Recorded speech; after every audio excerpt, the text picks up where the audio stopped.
Football is just a matter of days away, so I'm excited about that. So our meeting will follow the advertised agenda.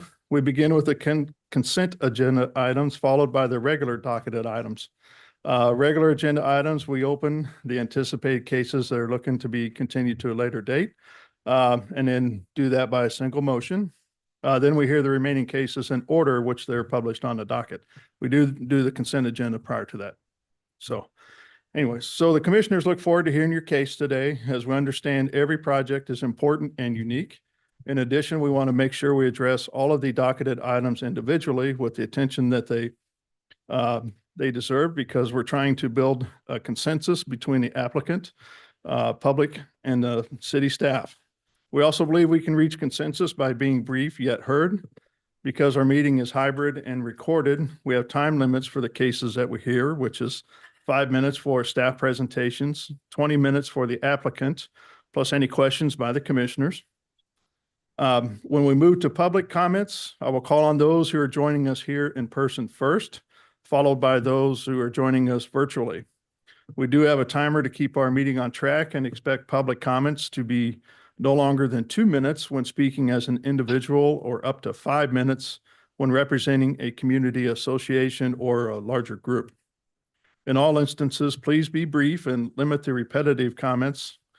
So if you're joining us virtually, please be ready to go with your camera turned on and your name correctly displayed. It helps me so we know who we're calling on and we can get your name and address down for the record, but we also know who we're talking to. So I appreciate you being ready when you're joining us virtually. So as we get started, I ask staff to provide their additional ground rules and instructions as we conduct our meeting. So please let us know, Sarah. Thank you. Sure, thank you. I'm going to describe the testimony procedures for today's hybrid meeting. First, for people who are joining online, know that there are 2 categories of people participating in the meeting. There are attendees and panelists. Right now, the only panelists are the commission members and city staff. If you are an applicant or a citizen who is interested in a case, please use the raise hand function when the chair calls the case to let staff know that you should be promoted to a panelist position. When that promotion happens, you will need to accept the promotion to panelist. It may temporarily appear as if you have been disconnected, but don't panic, you will be reconnected shortly. If you are joining us via the app on a phone or computer, please change your screen name to reflect your legal name with the docket item you're associated with. If you are calling in on a phone, using a phone number, you can't adjust your screen name and you won't be able to use the raise hand function.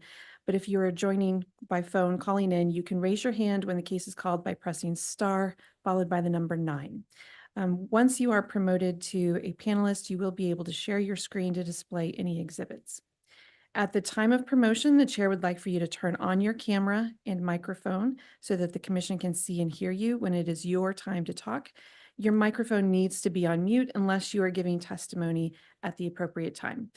Also, as a reminder, do not use the chat box for questions about or to discuss the merits of the case.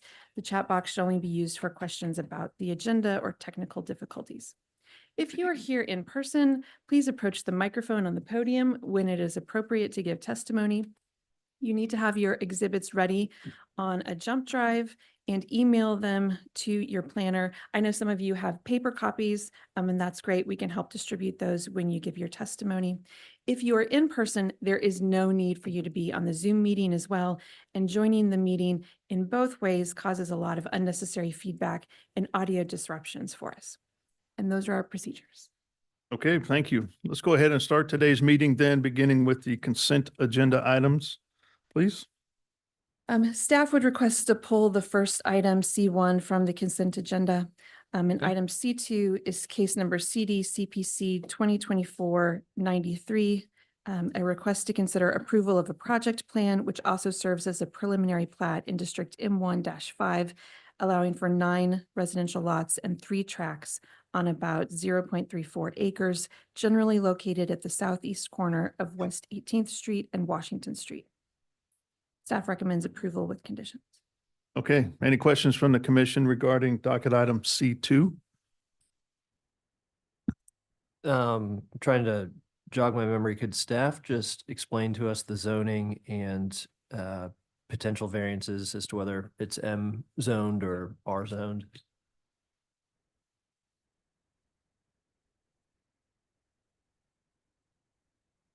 Call forward by the City Planning and Development staff. This case is a request for a preliminary plat that we are coming through as a project plan to give us the ability to then move forward and create a land plat, which will be a final plat that then allows for the future subdivision, which is condominium.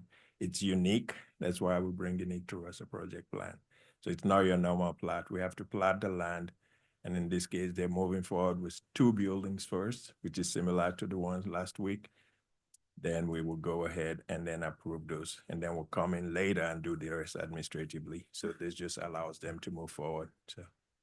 So after the project is built, in a few years from now, what will the zoning of the property be? It will remain M1, so it will remain manufacturing. The setbacks that they're going to meet is because they are adjourning, but in a residential R6 properties. So And so there just wasn't a nice way to zone it residential zoning, and it's just easier to keep it as M. as long as they meet the setback, there's no need to change the zoning. So. Okay, thanks. Okay, any other questions? Commissioner Beasley?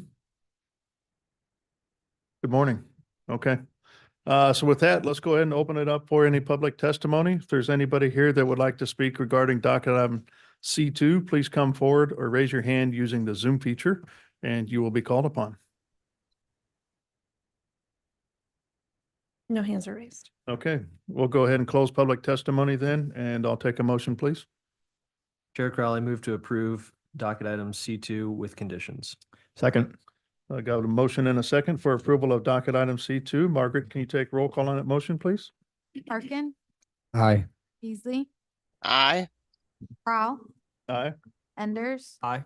Hasek, Aye. Lynch, Aye. Padilla. Aye. Okay, well, let's go ahead and open up then docket item C1. C1 is case number CLD Final Plat 2024-11 West Highland Plaza West Second Plat. A request to approve a final plat in District B2-2 to allow for the creation of 2 lots and 1 tract on about 3.5 acres, generally located at the southwest corner of Northeast 99th Street and North Cedar Avenue.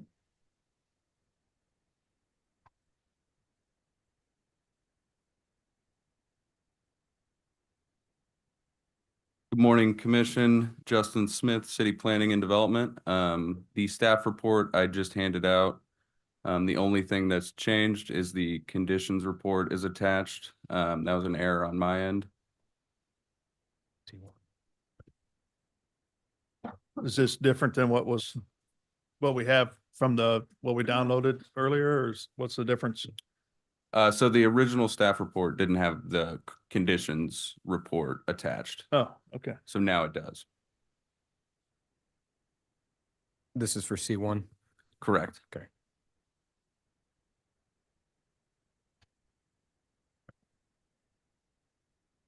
All right, any questions from the commission?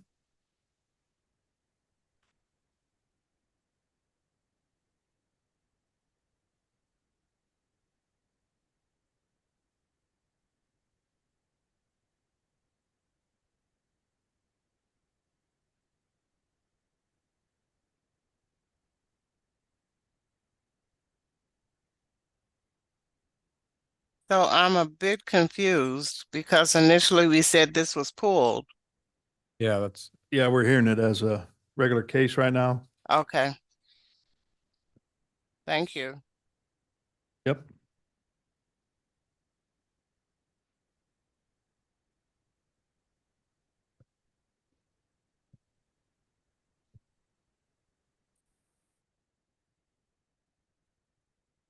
The one I actually downloaded from the website, I actually had the one that had the Okay. conditions in there, so.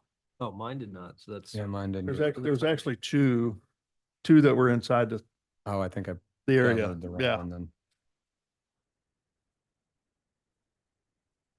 All right, any questions from the commissioners regarding docket item C1? Or are we gonna be hearing, I mean, they're gonna have a presentation, right? Because it's a regular, I think it's more, they just wanted to make sure he had a chance to review the conditions attached to the staff report. That's correct.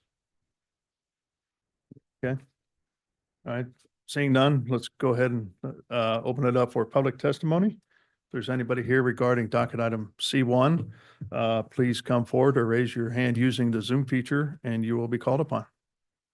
We do have someone who's raised their hand online. It's a phone number ending in 6437.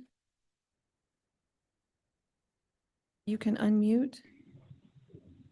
I apologize. I was thinking this was the one on Washington. No, we haven't come to that case yet. Thank you. Okay, thank you. I guess with that, we'll close public testimony then. And I'll take a motion, please. Chair Crowley, I move to approve docket item C1 with conditions. second, Got a motion and a second for approval of docket item C1. Margaret, can you take roll call on that motion, please? Arkin, aye. Beasley, Aye. Prowl, Aye. Enders. Aye. Hassick. Aye. Lynch, Aye. Padilla. Okay, looks like the motion passes then 7-0. So with that, let's go ahead and open up our regular agenda items, beginning with those that we're looking to continue to a future date. So case number 3, CDCPC 2024-83 48th Street Industrial, and case number CDCPC 2024-82. This is a request to approve an area plan amendment to the Briarcliff Wynwood area plan from mixed use neighborhood to light industrial, and a request to approve a major amendment to a previously approved MPD to allow for one industrial building on about 25 acres generally located at the northeast corner of I-435 and Northeast 48th Street. The request is to continue this to October 16th. Item number 4, CDSUP 2024-30, a request to approve a vehicle sales and service use in a B3-2 district on about 0.643 acres generally located at 6226 East Truman Road. We request to continue this to September 4th. Case number 5, CDSUP 2024-26, a request to approve a special use permit for 2 second-story apartments in an M2-1 zoning district on about 0.923 acres, generally located at 1203 Woodsweather Road. We request that to be continued to September 4th. Number 10, case number CDCPC 2024-78, a request to approve a rezoning from District R80 to District B2-2 on about 3 acres generally located at East US 40 Highway and Phelps Road. We would request to be continued to September 4th. And 11, CDCPC 2024-97 and CDCPC 2024-96. A request to approve an area plan amendment for the heart of the city area plan from residential medium to neighborhood mixed use, and a request to approve a rezoning and preliminary development plan, also serving as a preliminary plat, to allow for approximately 1,084 units on about 30.68 acres generally located between Woodland Avenue, East 18th Street, Brookland Avenue, and East Truman Road. We would request to be continued to September 4th. Okay, any questions from the commissioners regarding the continuance of docket items 3-1, 3-2, 4, 5, 10, 11-1, and 11-2? I do have a So- question, Kobe. Yes. Yeah, so do I. I have a 11.1 and 11.2. I'm going to have to recuse myself. So how do I do that with not voting on this morning? I think as a continuance, you're okay with that, just as long as you don't hear the case. Okay, I got the nice wink from our attorney. She said that's okay. okay, thank you. So I just want to confirm we won't be hearing 4 today because it's, We won't be hearing 4 today. okay. Or be assessed a fee. We're requesting it be continued without fee. Okay. Any other questions from the commission?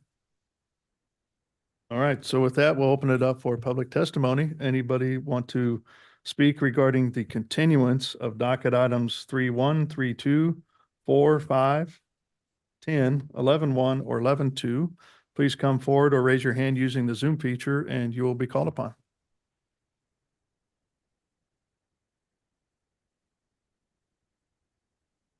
morning. I'm Thank- Brianna Deselich. I'm here. My address is 14001 Lookout Drive. I'm here for case 0078, which is on the docket number 10. A month ago, the owners of this Um, car. We only want to talk about the continuance. I don't want to take any information on the case today. Okay, Yes. this neighborhood did not know about this continuance today. And I'm here as a representative in the valley for support of the neighborhood. Basically, we did not know until yesterday at 4:15 when I decided to look at the agenda and see where it was on the docket. I called the neighborhood president, which is Bill Parker. He did not know of the continuance. I particularly do not feel that this is okay not to communicate with the neighborhood because we went through the neighborhood engagement process in July.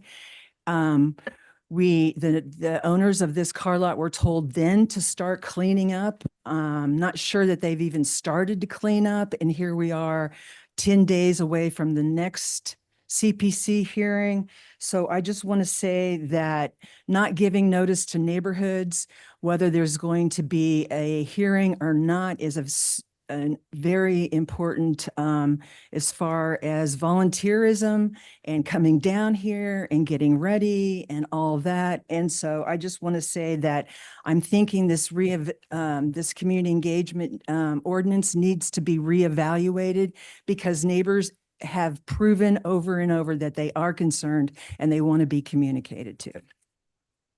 Okay, thank you. I'm Billy sure. Furillo. I'm part of Sorry. the country.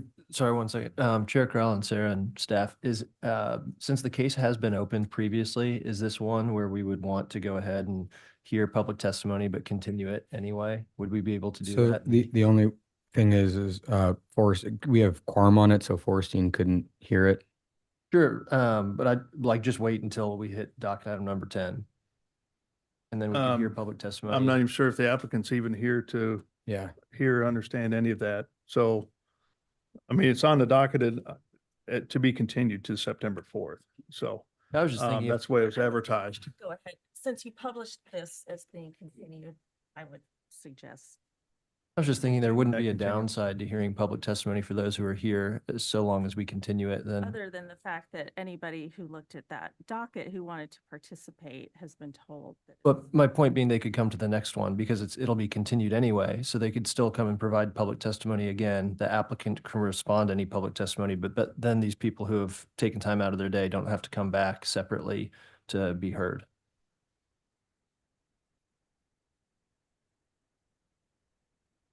Yeah, from my standpoint, I mean, it's a case that was being continued. I haven't gone back and relooked at what was presented before, so I'm familiar with that.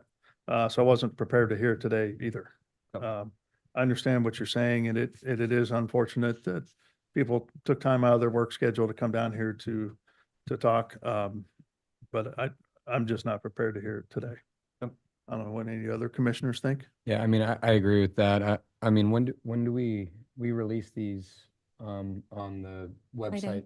On Friday, the week before? I do feel for you coming down, taking your time out, but I do agree. I haven't had time to review. I know we heard it, but I'd like to see it before we hear further public testimony. Yeah, I think the other thing to think about too, since it is a hybrid type of meeting, when we meet on the September 4th, it is okay to join us virtually to help save some time driving down and going back home, parking and those kind of things. So you're more than welcome to do that as well. As well as you can submit like letters to staff, and they will put that in our staff report, which will also help us review before we get here, I think. Okay, yes, sir. So I'm Bill Furillo, and I'm also a member of that neighborhood, Country Valley, and a board member for the Country Valley Home Association. And one, I don't think it's really fair because I'm losing $300 a day coming down here, not being able to work for one. So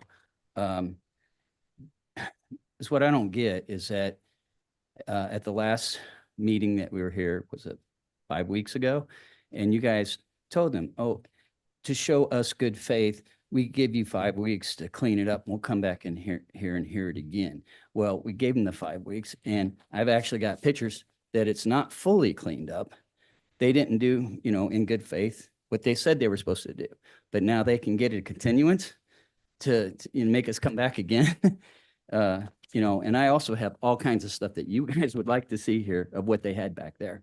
And unfortunately, I guess I can't present it today. I got to come back. So with that said, I think it's unfair, because I'm going to lose another $300 of work. So. I understand. Sorry about that. Anybody else? Yeah, my name's Bill Parker. I'm the president of the homeowners association that butts up to this property. And again, we moved in good faith when we originally had the meeting with the attorney. And they assured us that that property at that date was cleaned. And we found out that it wasn't. And we've monitored it with the drones flying over the Sir, property.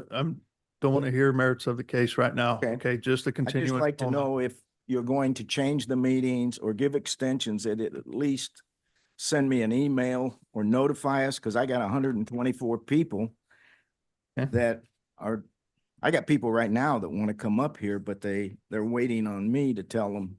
I think Andrew's the planner on this one, that maybe he can take your information down and so we know for sure. He has it. He has Okay. pictures. Just So let us can you- know. As- So we got two-way communication here. So if people want to come, they know, one, they can, and they know, Yeah. two, the process and the Zoom notification to get in here to talk to you. So. If any of those pictures you want that haven't been handed, you can give it to them and they will put it into our staff report for the next meeting. I gotta have these in hand because I want to explain these to you guys. Do you have digital copies of it? Then Here, just go ahead and send it to Andrew and he'll get it in the staff report so that we don't miss it. I gave him some Okay. pictures here, so, Thank you. and the latest was 8 o'clock this morning, so, okay. Yes, please. Thank you. Morning. Good morning. Yeah, my name is Marvin Green, and I stay directly behind the property that you're talking about. And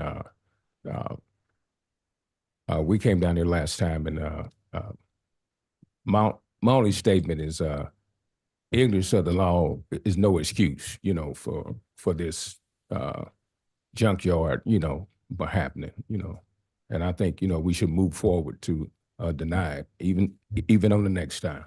Okay, thank you. Thank you. Anybody else? We don't have any hands raised online. Okay. All right, with that, we'll go ahead and close public testimony on those cases. So any discussion from the commission before we make a motion on any of those? I think kind of said some of it. Okay. So I'll take a motion then on the continuance of those docketed items. Chair Crowell, I move to continue docket items 3.1, 3.2, 5, 10, 11.1, and 11.2 as stated in the docket, and to continue docket item number 4 to September 4th without fee. Second. Okay, so I've got a motion and a second for continuance, all those docketed items as stated. Margaret, can you take roll call on that motion, please? Parkin, Aye. Beasley, Aye. Prowl, Aye. Enders. Aye. Hasek. Aye. Lynch, Aye. Padilla. Aye. Okay, it looks like that motion passes 7-0. Okay, with that, let's go back to docket item number 1, and I need to recuse myself, so Tyler, it's all yours, man. Good. Case CD CPC 2024-95, a request to approve a rezoning from R 1.5 to R 0.75 for about 4 lots to construct a multi-unit apartment on about 0.387 acres, generally located at 4438 Washington Street.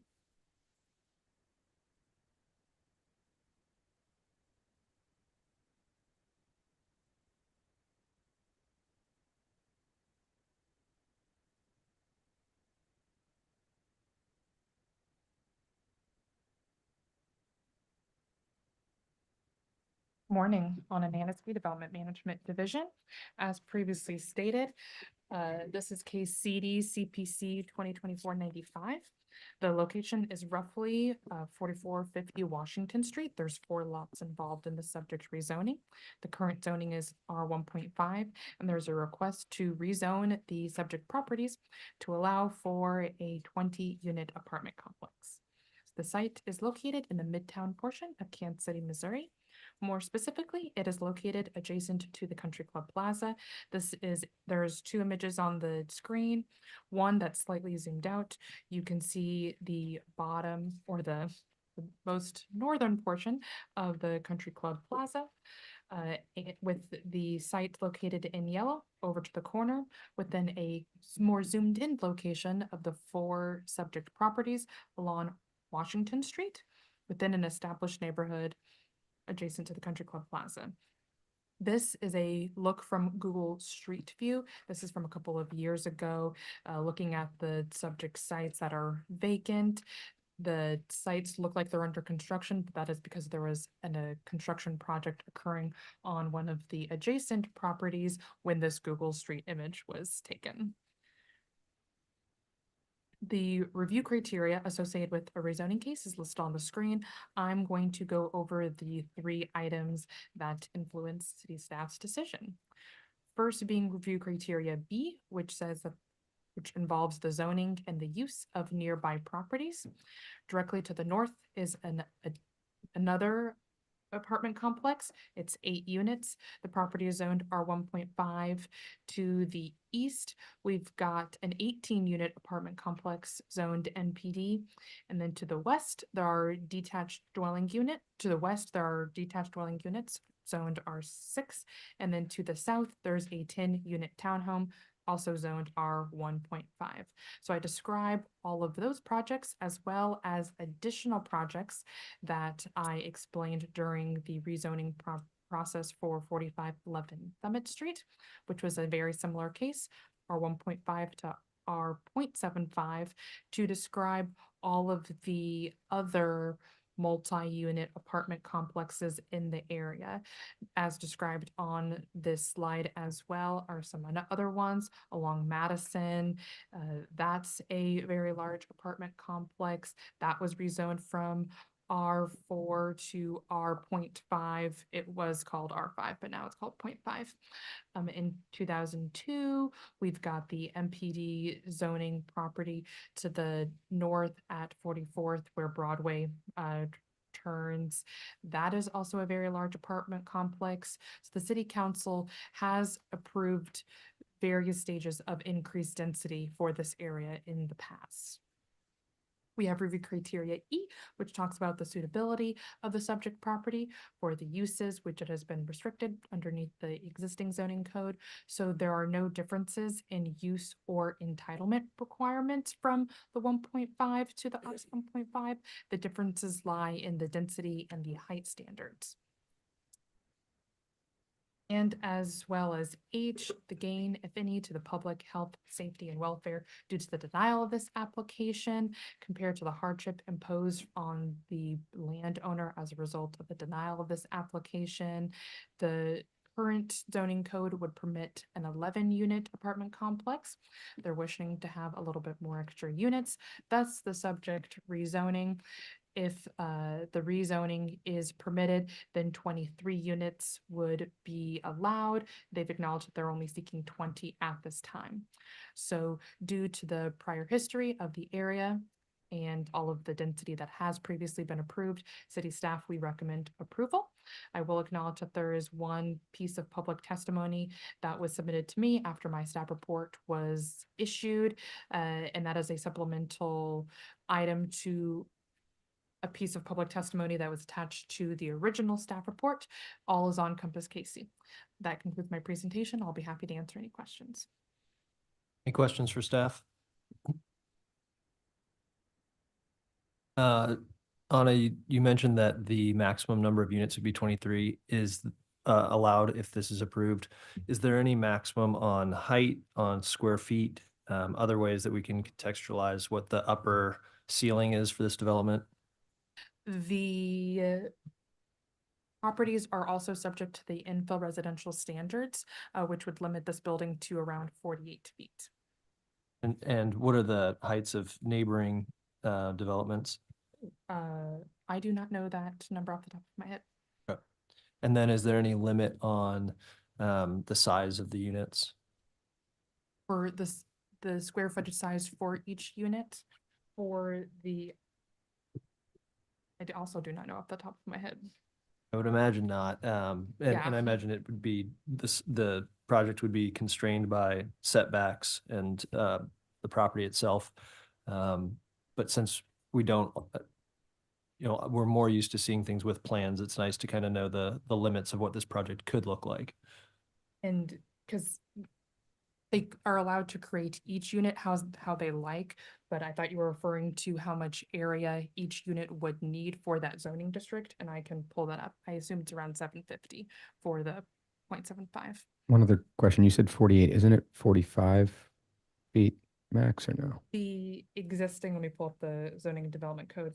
The existing zoning district height limit is 45. For the 0.75, that would be 60, but due to the contextual nature of the infill standards, it would limit the Okay. new project to be 48 feet. Understood. Thank you. I Any have other a questions? question. I have a question. How is parking addressed in this change? The project has not been evaluated by city code because the subject case is just a rezoning, but according to the infill standards, they would not be required to provide parking for anything over 8 units. Over how many units? 8 units or less would require no parking, and then there would be 1-to-1 for every unit after that. Okay, thank you. So at 20, they would be required 12 spots? Any other questions for staff? Go ahead and welcome the applicant then. I'll go ahead and start and then I'll hand it over to Doug to go through a couple exhibits we brought along. I just wanted to say, over the last couple months my name is Will Block. I'm with Block Real Estate Services. I live at 44th and Washington Street. I've lived there for a couple of years. And so I've had the opportunity to get to know the neighborhood a bit, and I really enjoy being located there. I just wanted to say I appreciate the opportunities we've had thus far to engage with the neighborhood and with surrounding stakeholders. I think it's a very unique site. We're kind of stuck between the high density uses of St. Luke's, the medical office buildings to the northeast, some residential to our west, and then the plaza to our south. So there are significant demand drivers, and this is a very pivotal point for Kansas City in this area. We're interested in making sure that we have the right kind of housing to support the future of the plaza, the future of the hospital system, and both of those entities' growth. And so our goal with this project and with this site is to utilize our other projects in the area to make sure that we can address the housing demand the best way possible, the right mix of units, the right size units, the right units that are not too expensive to get in, like buying a house, yet are big enough where they would accommodate someone to work from home or some of those family units that might do that. So we've really run the numbers on this internally to make sure that we put the right project in the spot. And I just wanted to open with that, and I'll give it over to Doug for the next step. Thank you. I'm Douglas Stone with the Lewis Rice Law Firm, here to represent the applicant. There's something called 4 versus. This is the one that you No, sent the me? one I loaded on earlier.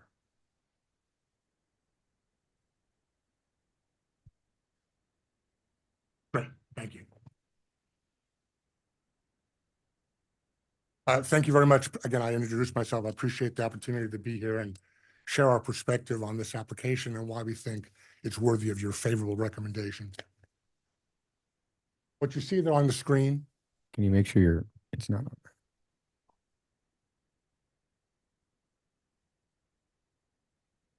Thank you.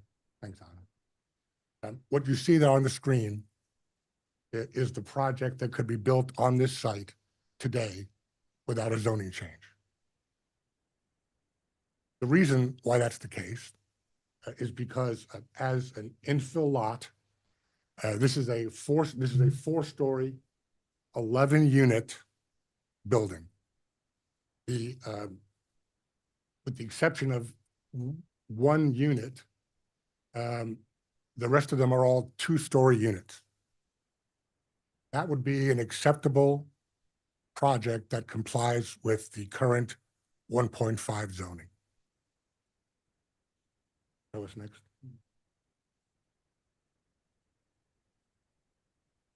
You can see how that building would fit in context to the building that is to the north, which is an 8-unit residential project, and then the building further north from there, which is the larger, I think it's 188 unit, 196 units on the corner of 44th and Washington.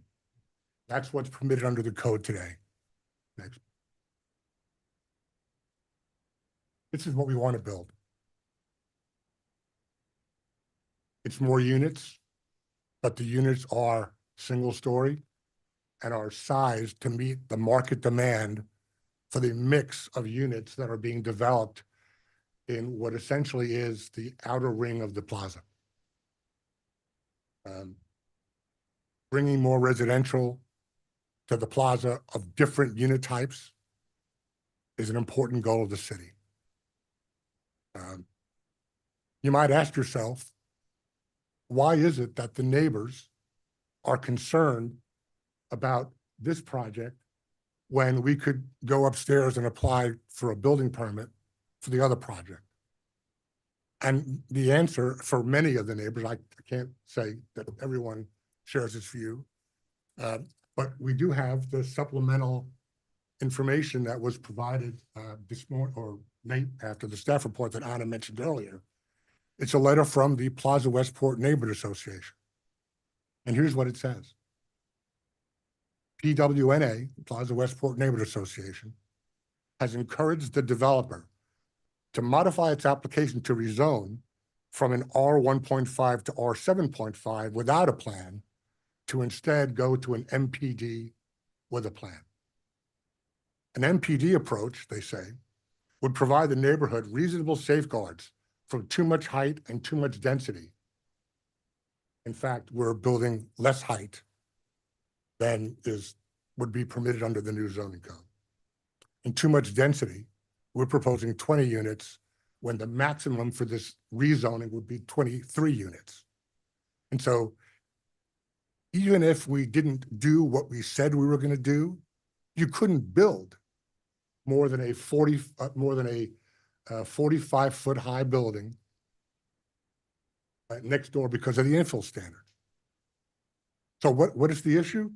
Here's what it says. We asked that staff reconsider the viability of an MPD approach. The MPD would, I'm quoting now, allow conditions to be included. What's really going on here with respect to the neighbors, and I do respect some of their views that we've tried to accommodate, and we'll block in and talk to those. But what's really going on here is a question of a lack of trust. That's what's going on. Because we're not coming through with a plan, the neighborhood has said to us in meetings and through their correspondence with the city that, what if we do something else? What if, in fact, Block Real Estate Services, who has been in business in Kansas City for now 3rd generation of a family business that has built throughout Kansas City, now somebody says, I don't think they're going to do what they say they're going to do. And so we better make sure that they do what they say they're going to do. I think everybody in the Plan Commission understands that if a developer came through without a plan, made public presentations as to what it is we intend to build, and then turned around and built something completely different, it'd be the last time that developer ever could apply for anything in Kansas City. It's not, I'm not going to go that direction. Let me say something else. So the neighbors have said to you, we think this is an appropriate project for an MPD. And staff says, we don't think it's an appropriate project for an MPD. MPDs have a different purpose than simply making you comply with a plan. The neighbors have sent a letter in which they refer to criteria for an MPD. What are the objectives of an MPD? And in fact, there are 11 objectives in the code for using an MPD. The two that they highlight are implementation and consistency with the city's adopted plans and sustainable long-term communities that provide economic opportunity and environmental and social equity for residents. Those are the two generic standards that are supposed to be considered when looking at an MPD. The other 9 standards tell quite a different story. I'll just read a couple of them. A variety of housing types and sizes to accommodate households of all ages, sizes, incomes, and lifestyle choices. A coordinated transportation system that includes interconnected hierarchy of appropriately designed improvements for pedestrians, bicycles, and vehicles. Flexibility and creativity in responding to changing social and market conditions that result in greater public benefits than could be achieved using conventional zoning and development standards. Variety in housing types and sizes to account, I said that already, excuse me. Compact mixed-use development patterns where residential, commercial, civic, and open spaces are located in close proximity to each other. So an MPD is the non-incentive equivalent of a UR zone. Mixed uses, in some cases, multiple phases, architectural limitations over different types of building types, not single building projects. The neighbors will tell you that there are 3 MPDs right in this very neighborhood. And in fact, there are. The last one was approved in 2016, after which staff took the position that we're not going to use MPDs for this purpose any longer. Staff can certainly answer those questions about why they moved away from MPDs for single purpose buildings like this. But in fact, staff is right when staff says this is not what MPD is supposed to be. Again, the only reason why the neighbors want the MPD is not because they don't agree with what we're saying. They've said in their letter, a reasonable compromise would be to do, again, I'm quoting, a reasonable compromise would be to pursuit of an MPD is a reasonable compromise if the developer is committed to construct what they are presenting to the CPC. So they're not saying to you, what we're presenting to the CPC is not acceptable to them. They're saying it because they're not getting the MPD that they want. But the truth is, if we did an MPD, they would be okay with what we're proposing. So the only issue on the table is a matter of trust. That's not a reason to impose an MPD when you have a developer with 70+ years of track record developing in this city. We've had multiple interactions with the neighbors. I'm going to ask Will to talk about it in a minute, but if you could go to the other one, please, Will. I'm just going to walk you through some additional information. Oh, thanks. I have not found that. Thank you.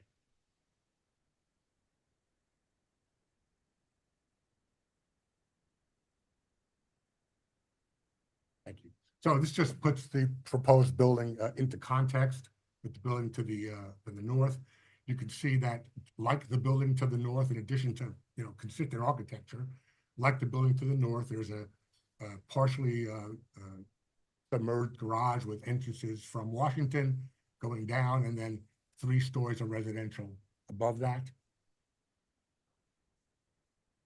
Yeah, you saw this earlier, just to put this into context with what's already there on the block. This just gives you a sense of an overhead about the distance between the rear of the building and the property line to the west.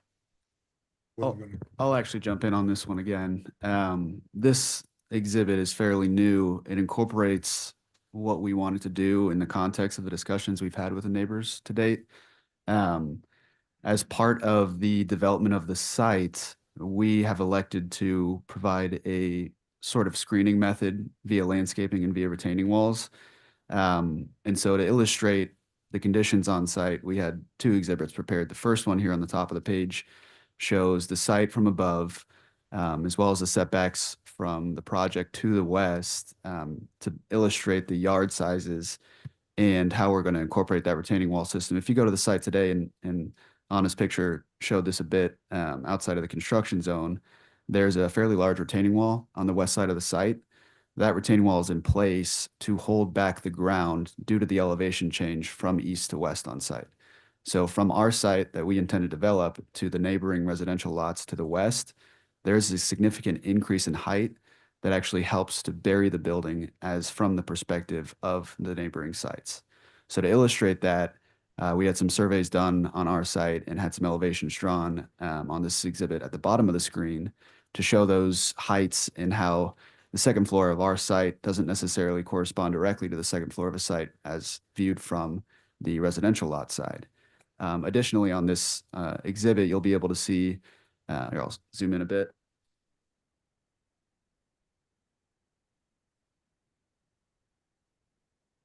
That we intend to incorporate this retaining wall system at the very west end of our site, and this retaining wall system serves two purposes.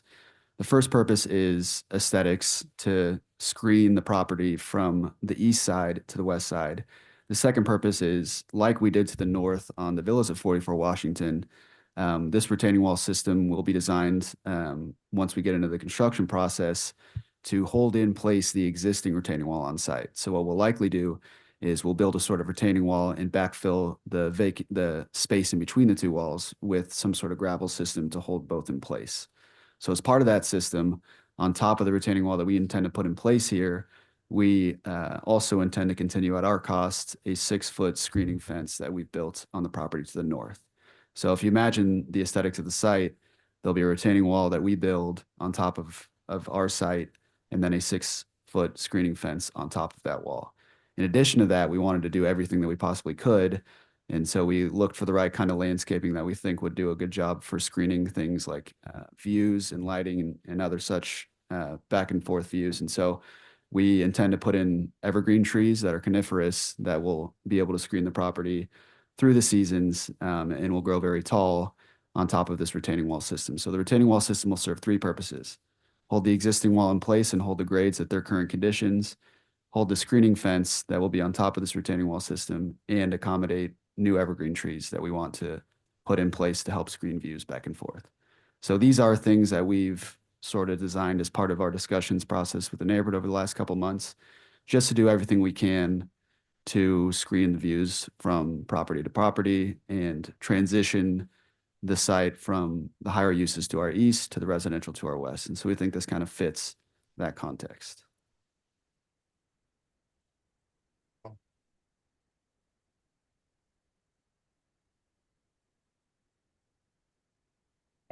I'm not going to spend too much time on this, but I will mention that these are the floor plates showing the individual units. One of the items on this, you can't really see it from that distance, but somebody asked earlier, I think it was maybe Ms. Beasley, about parking spaces. We will have 26 parking spaces for the 20 units. The code, as you heard, the normal code would require 1-to-1 only. We're going to have 26 anyway, and as an infill lot, again, that wouldn't be required, but 26 is what our site plan calls for. I think the last thing I want to leave you with, and then I'll be glad to stand for questions. The neighbors have asserted that this project would not be consistent with the area plan. Staff doesn't agree with that, and of course, neither do we. The issue is right now the area plan calls for high density residential. There is a more dense category under the area plan, which is urban density residential.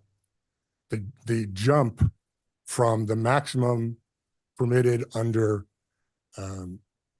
high density residential to urban density residential goes from, I think, almost quadruples, if not more, the permitted number of units, the density allowed. If the neighbors think that for zoning category 0.75, that urban density residential should be the correct category. And they're not completely, they're not completely out of left field on that. The high density residential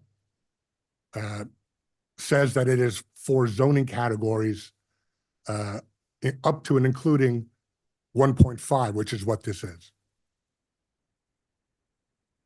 The next higher level, the urban density, relates to densities greater than 0.75.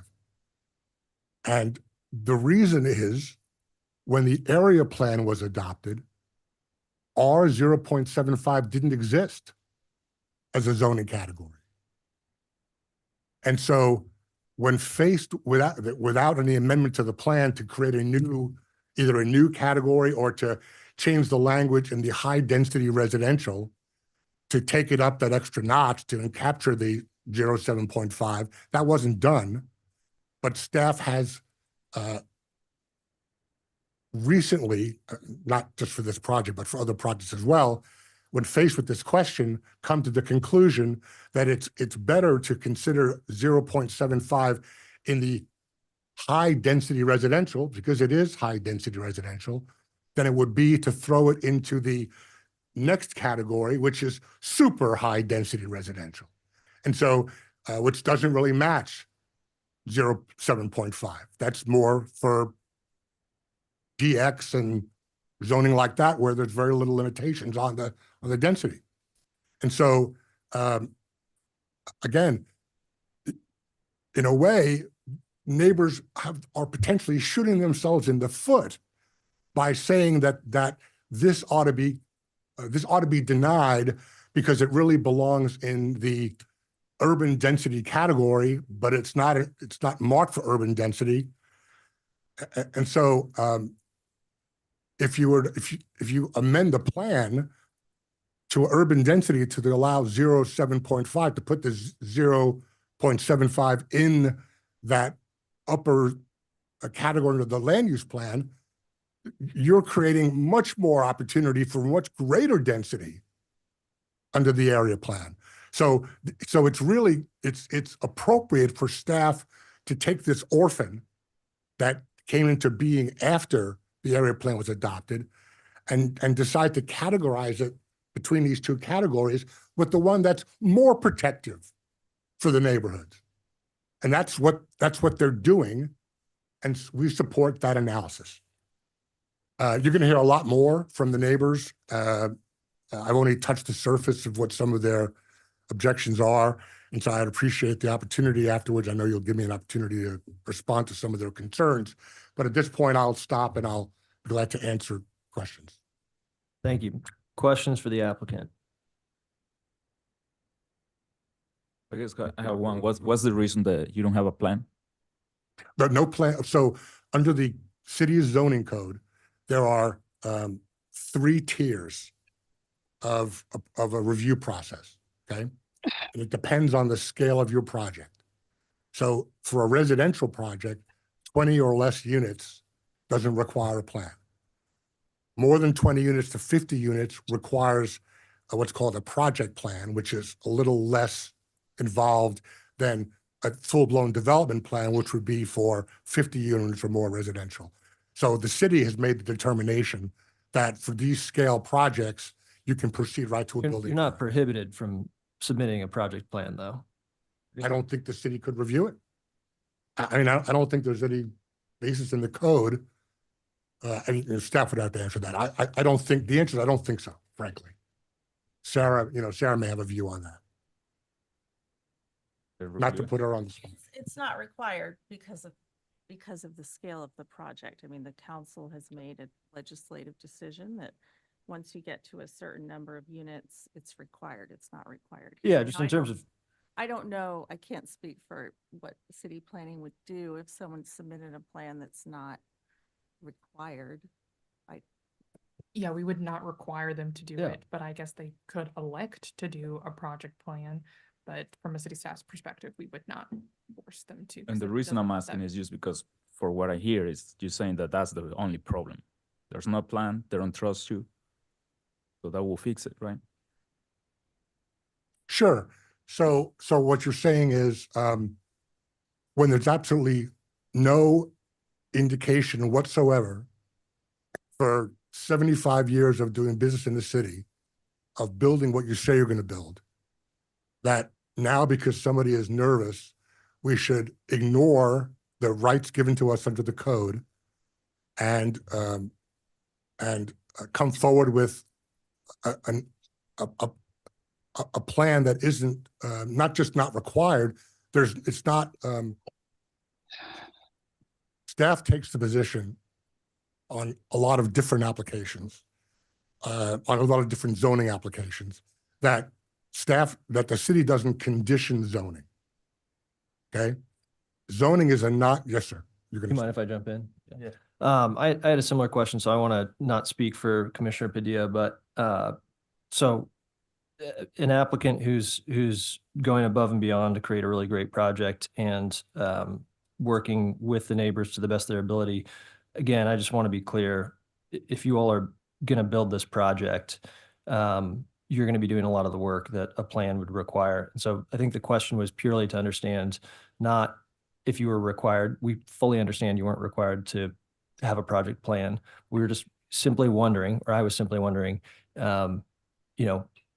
what the burden would be to add a project plan if this project is super important and it feels as though it's a reasonable next step and you all are going to be building it as dictated by the plan.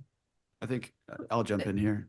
If Go ahead. that's okay. I think it's uncommon for us at this stage of development where we're trying to get a site rezoned before we technically know that we're going to be allowed to build what we want to build, for us to take that next step financially, time-wise, condition-wise.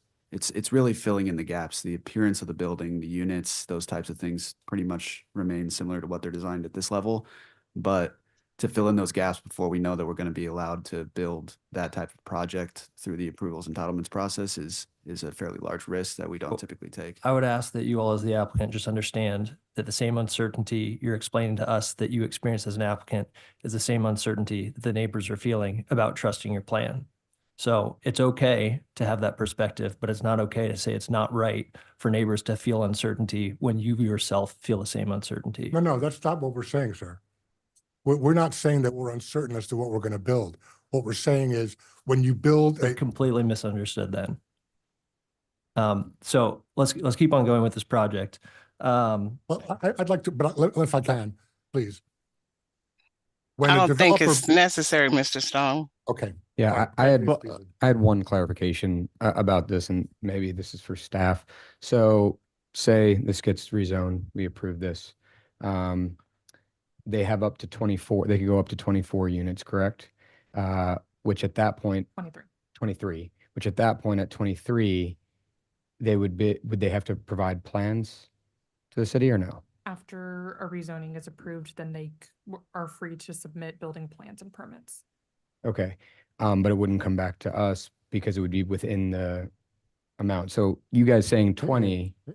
If we just move to 21 units, we can't build that without a plan. Okay, and let's say, That's true. Let me clarify that. If they submitted 23, that would trigger a project plan and that would come okay, before. even after the rezone. Correct.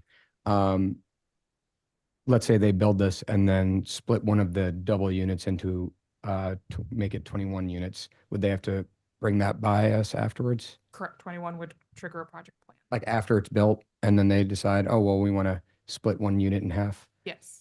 Okay. Sorry, go ahead. Just for my own understanding, on the city's website, project plan review, the following is a project plan. It lists 20 or more. Is that, what's the rationale for how we're defining this? And again, I think, I mean, overall, I think this is a good project. I think it makes sense, but I want to get clear about, I think anyone can submit a plan if they choose to, and I understand that there'd be uncertainty as to, you wouldn't want to overinvest in a plan if you have to change the plan, but the city's website saying 20 or more, what's that referring to?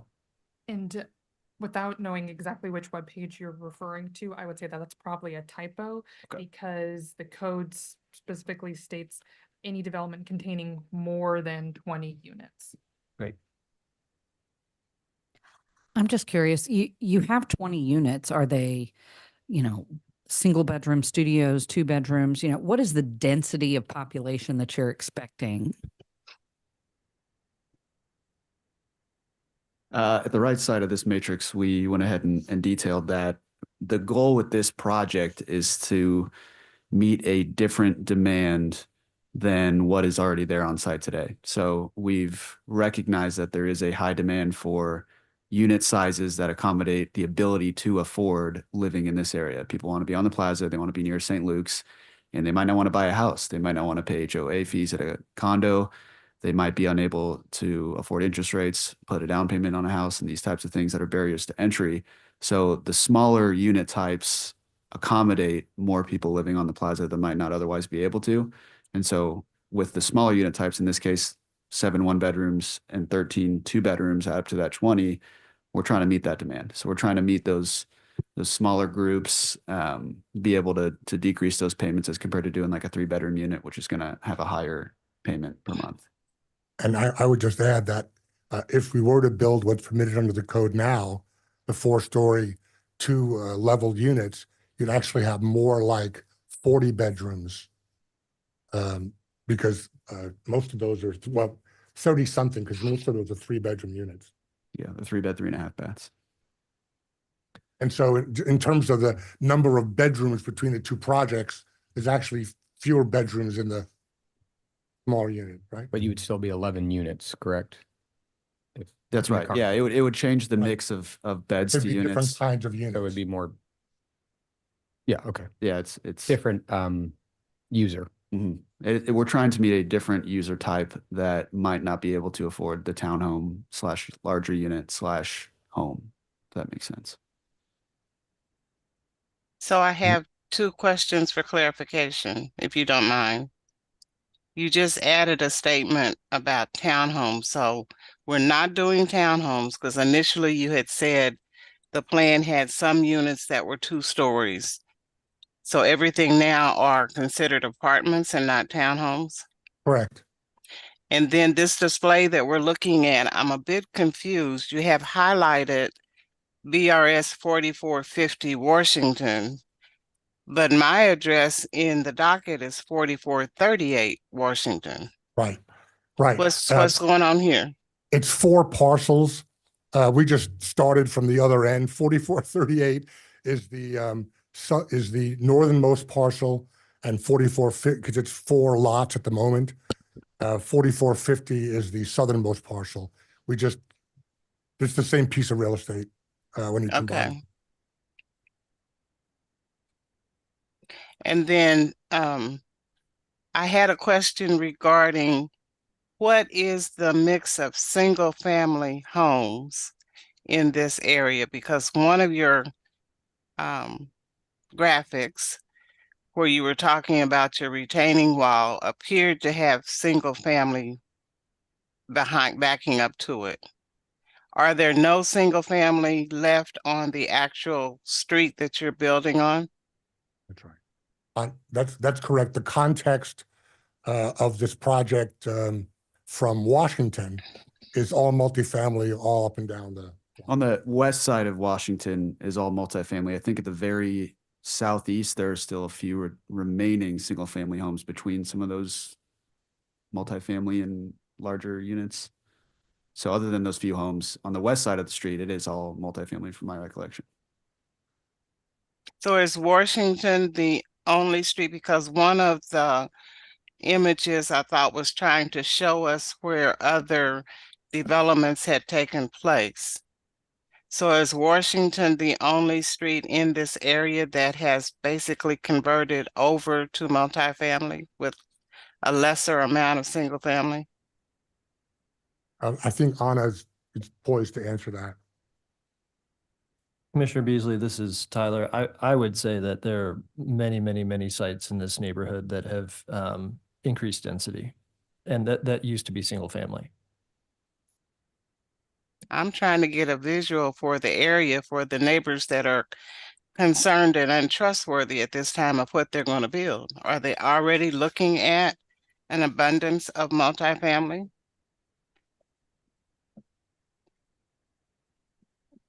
Anna's about to pull something up on the screen, but I mean, I would say that that's Okay, a thank matter you. of, I would say that's a matter of perspective in that, yes, there have been a number of multifamily projects that have replaced single family homes over the last couple decades. And so I think it's just a matter of perspective, but it would be very easy for me to empathize with someone who is in a single family home and feels as though that, to your question, there's been an overabundance.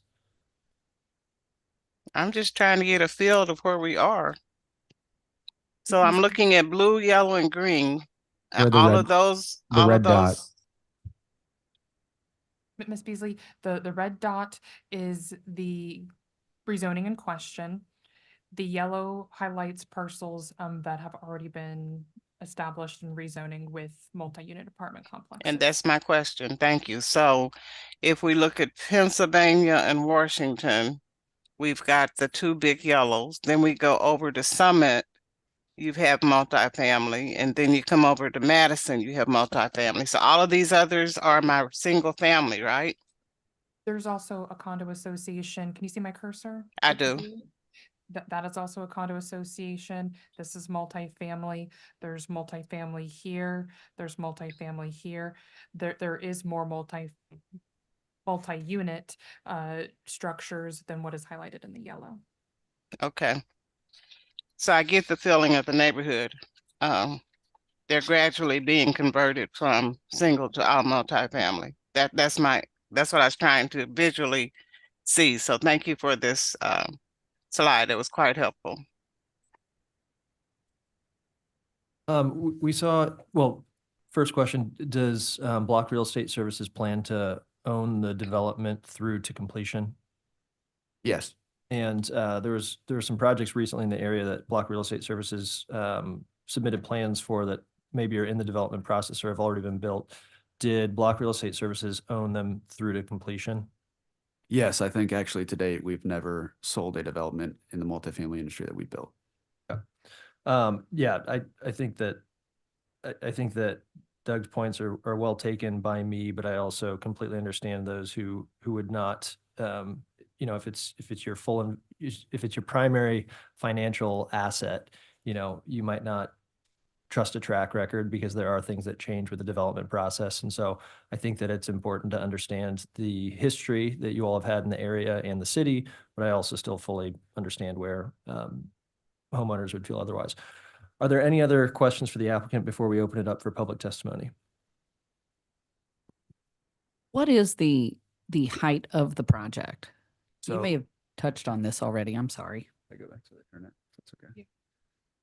The increase in height from the change from zoning from what it is today to what it will be is 3 feet, from 45 feet to 48 feet. We don't intend to build anywhere up to that place. We intend to build 31 feet, I believe, to roof PL. So the answer is 31 feet. What Mr. Block is trying to explain is that the maximum zoning would allow 45 feet Under the current zoning. under the infill standard.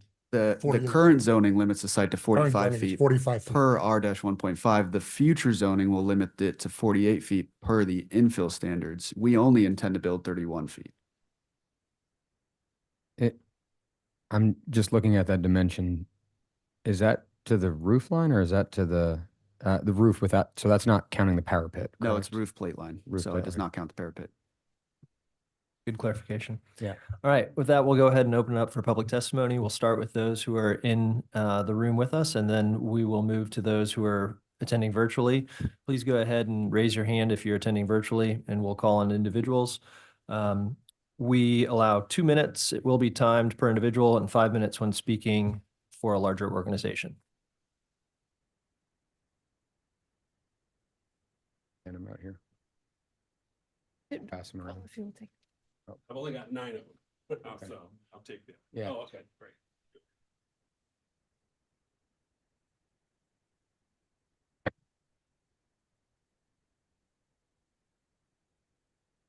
If you can go ahead and start with Yeah, your name and address for the record, please.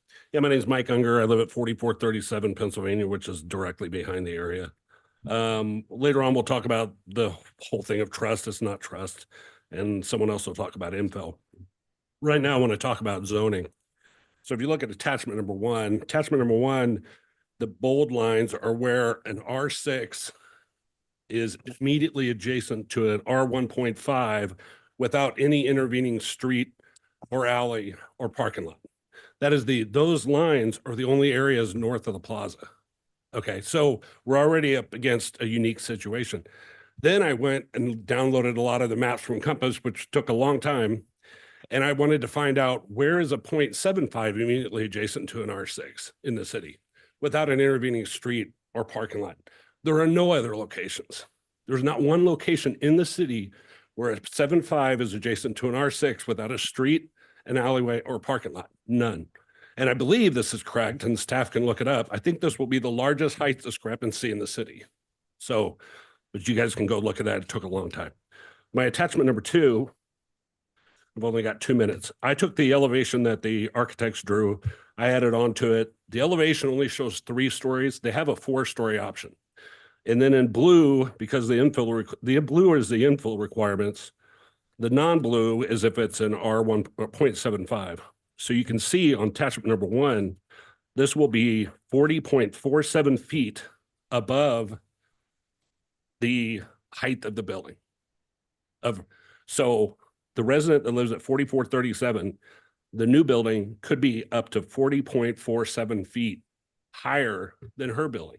Right now, it's a 45-foot max. So this is going to be almost as high as her building. It could be.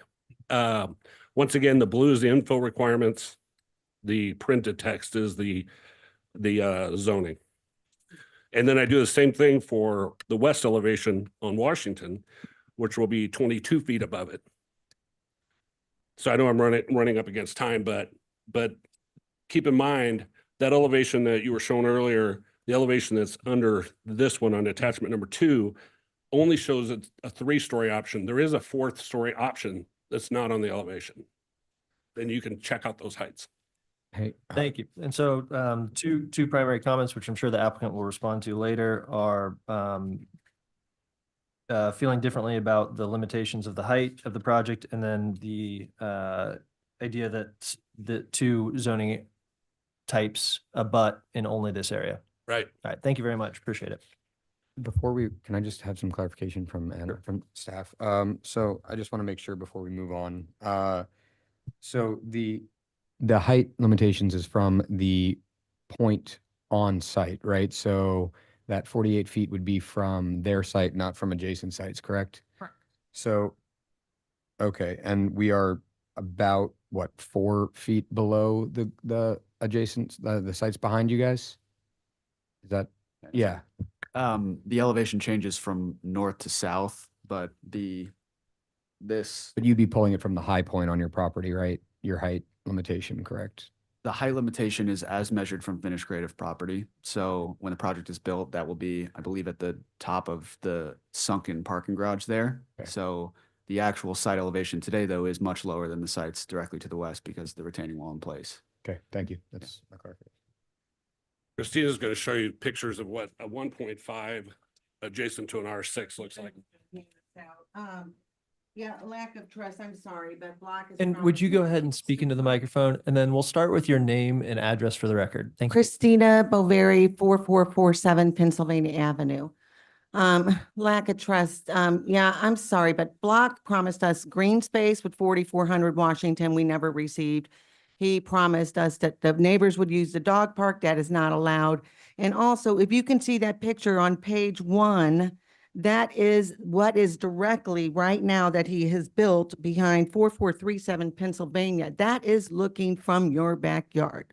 That is what we are looking at, and that is what we're going to be looking at further down the street, which is a complete encroachment of our homes. There was 3 single-family homes that were occupied on this site that people lived in. They were not falling down or, they were not in non-structural compare, or, you know what I'm trying to say. I've tried to make, I know I don't have enough time to go through every single slide, but every single page has the review criteria, which I believe is supposed to be taken into criteria when making a decision on rezoning. The first thing, the devaluation of our homes. This is, nobody wants to live in a home and come home and look at this. Even the summit passing that you guys just did in the last year, 3 of those summit tutors have been sold, and 1 has been sitting on the market for almost 200 days and is already $150,000 less than what they bought it for. Apartment buildings affect the value of our single-family home. Not only does it affect our values, it affects our privacy, it affects our quality of life. We ask that you respect the appropriate established, we are the established land use in the area, with the homes being over 100 years old. We ask that you respect the character of our neighborhood and maintain the predominant form of the neighborhood, which is the single-family home. We have been inundated by the north and the south from Price Brothers and Block, and we have worked with these developers. Now they are encroaching onto our own personal space. On page 3, infrastructure criteria 881508. -D, public and facilities, infrastructure. This is a picture taken on July 29th. There is no parking on Washington.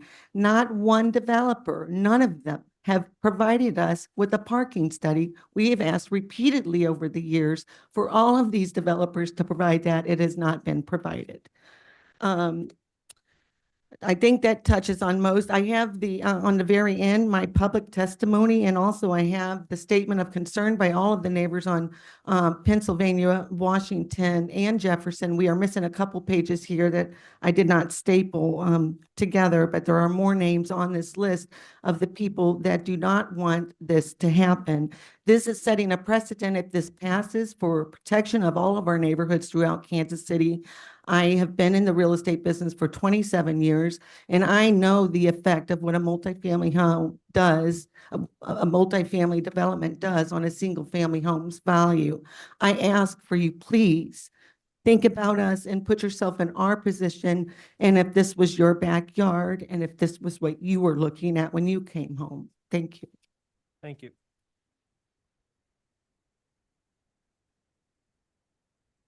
Is there anyone else?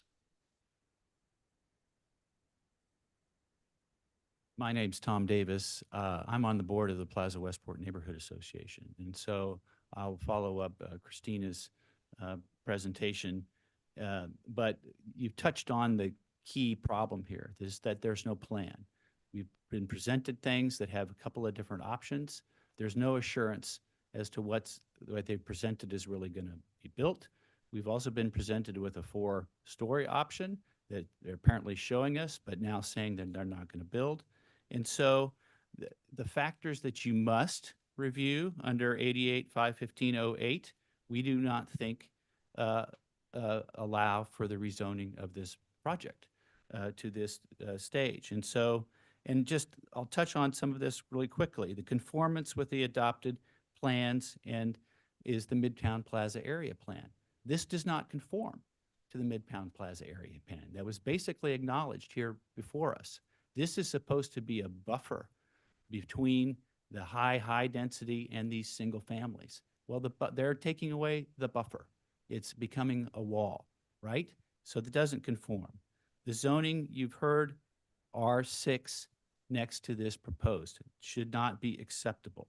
The physical characteristics, that's next character C, you have the characteristic of the single family that is being eroded, not acceptable, strike 3. Whether the public facilities and infrastructure can withstand this. The photographs that you show that this is already overburdened. No parking, no street traffic study. not acceptable. The length of the time, F, that this has been this way, well, that's the province of the developer. They're the ones that have bought these properties and let them sit there this way. The extent to which the approving, that's subfactor C, approving the rezoning will detrimentally affect the nearby properties. Well, we've just heard, it will very much detrimentally affect the nearby properties. And then the last is the hardship. The hardship is not persuasive here to the developer. They already can, they say they can develop, you know, with the 11 units, they can already do it. They don't need, there's no hardship to them to prevent them from adding these different units. And I will say we have a distinct difference as to whether the infill standards apply here. We do not think that they do for one simple reason. They are consolidating lots. Lot consolidation is not allowed under the infill standards, 88-610-03-C3. So this discussion of the heights acting as if it's infill is incorrect. You cannot trust that. So the neighborhood association has tried to work with these developers. We do like to have, in the words that was spoken at the outset, consensus, but we have not gotten to consensus with this project. If they would submit a plan that we could rely on and we could review and see all of these criteria and agree on them and reach consensus, we might get there. We had proposed the MPD alternative to try to get some enforcement of this. The city staff is taking positions that are inconsistent with building consensus. They're saying that no MPD is allowed. We think that it is. These factors that were discussed by Mr. Stone, they still do allow for an MPD if you would just apply it and agree to it. We thought that there was some impetus toward an MPD which we can enforce. The staff is also taking the position that you can't have conditions on rezoning, even though there's an ordinance that says that you can have conditions on rezoning. We don't agree with that either. So these things that we've been talking about do, to some extent, become a lack of trust. And the way to fix it is to have a plan which is going to be enforced. But if the city is going to take the position that they don't have that flexibility, then we have no recourse but to oppose it. And so for the neighborhood association, we ask you to do not accept this rezoning. Do not accept it. In the alternative, force them to give us a plan. They are pretty much putting the plan on the board here. So what hardship is it for them to actually submit the plan? What hardship is it for them to convert to an MPD? They're not saying they can't or they won't. Then do it. I do appreciate block real estate. I think they can and they have the wherewithal to step forward and give us a plan that can be enforced. And if that then gets to the consensus that we all want, then the neighborhood association would probably support it. Thank you.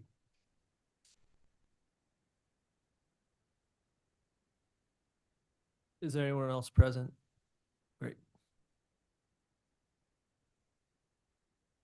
Amelia McIntyre, 4545 Warnell. I'm a member of the Plaza Westport Neighborhood Association. And for those of you, we have been involved in redevelopment. We have worked to achieve compromise on development, including the Dorset at 46th and Summit, which added 67 units. I want to share with you that they were workable. It was the Doug Weltner group that shifted access to Summit, did other accommodations that made sense. We supported the Maribel, which is at 45th and Warnell, right next door to where we are. And that has not, two phases there, one has not been built.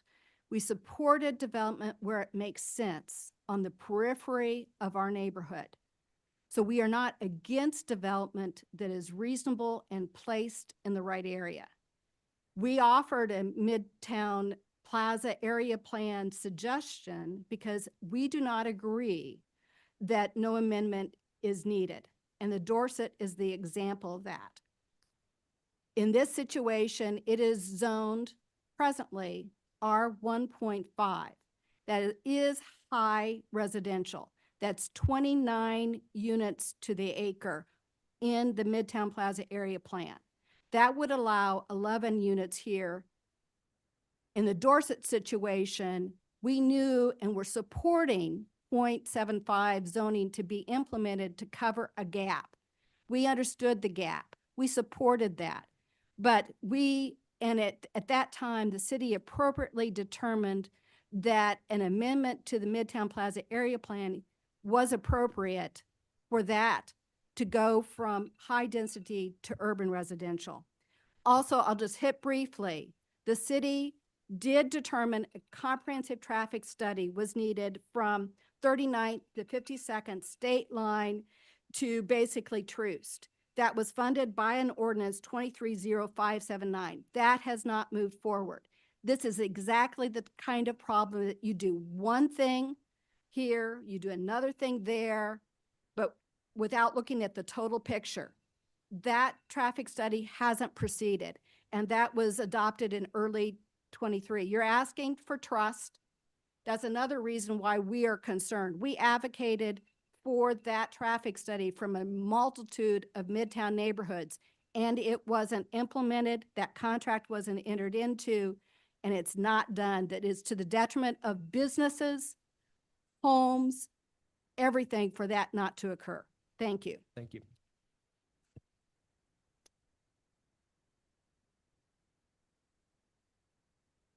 Is there anyone else present who's wishing to speak on this project? Okay, then is there anyone online who wishes to speak on this project? Yes, we'll start with someone who called in and the phone number ends with 6437.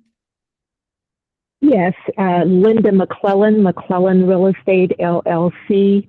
I am wanting to address this.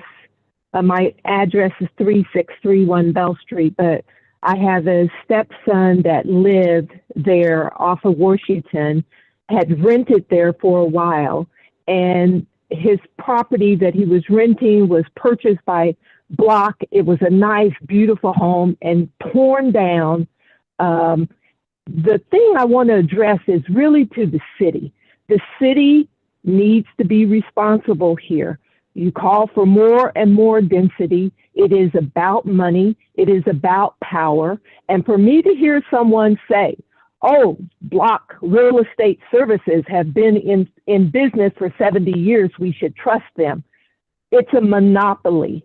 And when you have greed and you have people going for high density and you have people taking a real estate developer, which I oppose, they want to tear everything down, build nothing. We had a beautiful church there on the plaza. I was just stomach sick last week to watch it get torn down. There is something going on with the city and this thing with power that they are allowing developers to come in and destroy our city and build condos.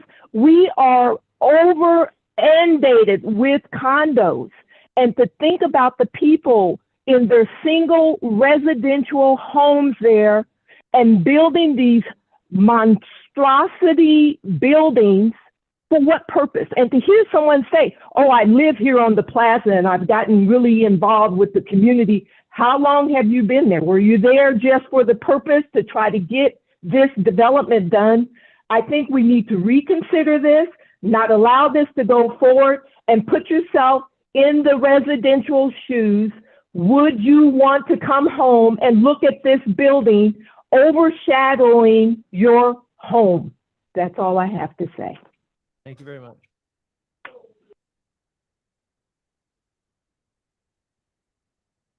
We have another person who's raised their hand, Beckert, but you'll need to accept the promotion to panelist in order to speak.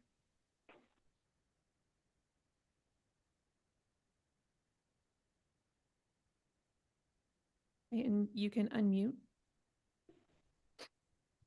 Yeah, this is Brian Eckhart, 4508 Pennsylvania Avenue. I don't really need to touch on all the points that everyone else did, but a couple other items that I'd like to talk about is the average land height. I think these guys, or I think in the presentation, they keep showing this as a height from bottom of building to the top of their parapets or to the top of the roof line or whatever. I think, and I could be wrong in this, but I think you're supposed to use the average land height, which would be the height at the curbs, which makes this thing significantly higher. And the reason it obviously makes it higher is because they're wanting to make parking. They could obviously go parking underground, but that parking underground would end up costing them a significant amount of money and making their pro forma not work money wise for this piece of land. That's not the city's fault. That's not our fault. They bought the land. They know what they could do with it when they bought it. And as a developer, they should be willing to live with that and develop it as is, not just sit it there.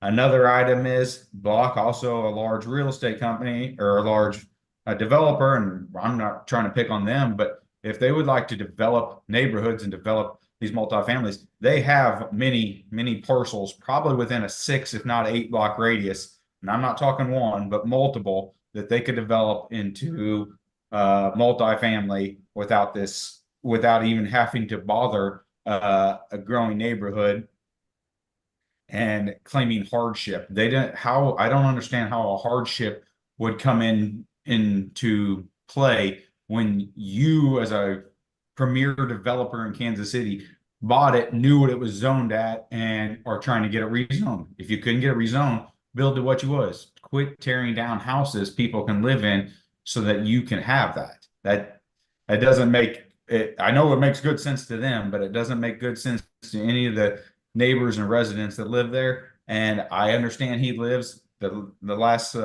lady that spoke made a very good point, and he lives in an apartment. He doesn't have I'm not speaking for him, but I would bet in the next 10 years he won't still live in that same apartment. Whereas most of the residents on that street, whether it be Washington or Pennsylvania or any of the surrounding ones in there, have lived in those neighborhoods for a long time, 5, 10, 15, 20. I think there's one gentleman that's 40 plus years in there. Most of us, we may not know each other's full name, but we know our first names and last names, and that is not what they're developing in there. Thank you very much for your testimony. Thank you for your time. Is there anyone else online? All right, and it appears that there are a number of people here, either for or against the project, that don't wish to speak. Do you all want to just maybe stand up so that way you can be noted as here in opposition, if you're in opposition? Okay, thank you all for attending today. I forgot a handout. Can I just hand it out? Sure. I'm sorry, this was when the land, St. Luke sold the land to Doug Weltner, which we were promised townhomes. Microphone. And they knew about that. They knew when Block bid this land back in 2020, and this clearly shows St. Luke's interest in keeping the predominant form of the neighborhood and the character, and he only sold to Doug Weltner because he promised us either townhomes or single-family homes. Block did bid at that time and lost because they wanted to build a larger unit, and Doug Weltner did not perform on his promise, and Block bought this just in the last 2 months. And I think this is we've been trying to protect this land since 2018, and there was single family on this land. Thank you. Thank you. All right, we are going to close public testimony. Thank you everyone for your testimony, and we'll now allow the applicant time to respond to the comments brought up. I'll go ahead and start us off. I just want to say I appreciate the feedback, and I really do value the care and concern of there being several people who locate here and that being their primary financial asset in their single family home. That is not something that I do not know and not something that we take into consideration when we try to propose the best project that we can. I don't personally think that an 11-unit, 10-unit, 4-story building is right for this site. I don't think that building the same thing as we have to the north is going to make sense. I don't think that that height makes sense further to the south. I think it should be a transition from 44 Washington at the furthest northern point to the village of 44 Washington to this site and then to the neighboring site to our south. So with that said, I really do value everyone's feedback, and I understand I'm not going to address some of the company character comments. I think we'll pass over those. I do want to address the tearing down houses comment, because back in the 2016, 2017 timeframe, and I know this goes before several developments we put forward here today, the 44 Washington original 196 unit development was built in place of several single family homes that were vacant. There was an issue with fires being lit in the backyard. There was an issue with vagrancy. The site at 44th and Washington was an issue for the community before 44 Washington was developed. So as part of some of this development that's being brought to the community, the value of the neighborhood is being considered, and as part of that development, the value of the neighborhood is increasing. It's a growing neighborhood. There are high density uses and there are low density uses, and our goal is to meet that gap between. Then to the villas of 44 Washington, those were developed with existing zoning, so we went straight to permit. So there was no rezoning process as part of that development, whereas in this one, rather than going straight ahead and building that taller building, we do want to participate in this process to build a smaller unit mix to meet that demand. The 4-story option we showed was not a project we intend to build. That was an exhibit. So it's not even necessarily an option. I apologize for not labeling that slide clearer if that was the confusion. But we do intend to build this 3-story option. That's the whole point of the rezoning. We want to build the right unit mix. We are going to put the garage beneath the building. That was a comment I think that came up. As part of this development, we intend to build it in the same manner we built the one to the north and the one to the north of that, which is a secured parking garage beneath the building that allows for the residents to park on site and inside the footprint of the building. So each of those units will come with one of those parking spots included in the rent. So that is not an option for each unit to have at least one parking spot. Thereafter, they can elect to have more. So as part of that, we intend to accommodate that parking inside the building. Those were most of my comments I wanted to address. I'll let Doug have any if you have further.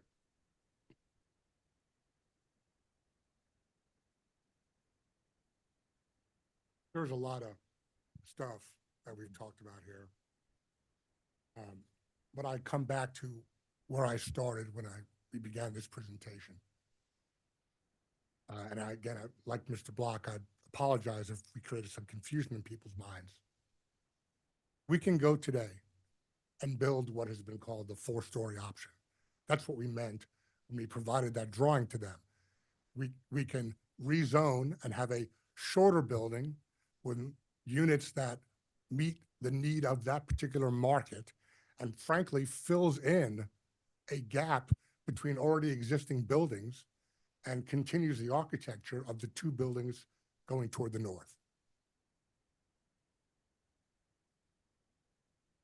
If the zoning is turned down, then Block will have to decide whether to move forward with the 11-unit building, knowing that it's completely legally permitted today, but isn't the right fit for the neighborhood.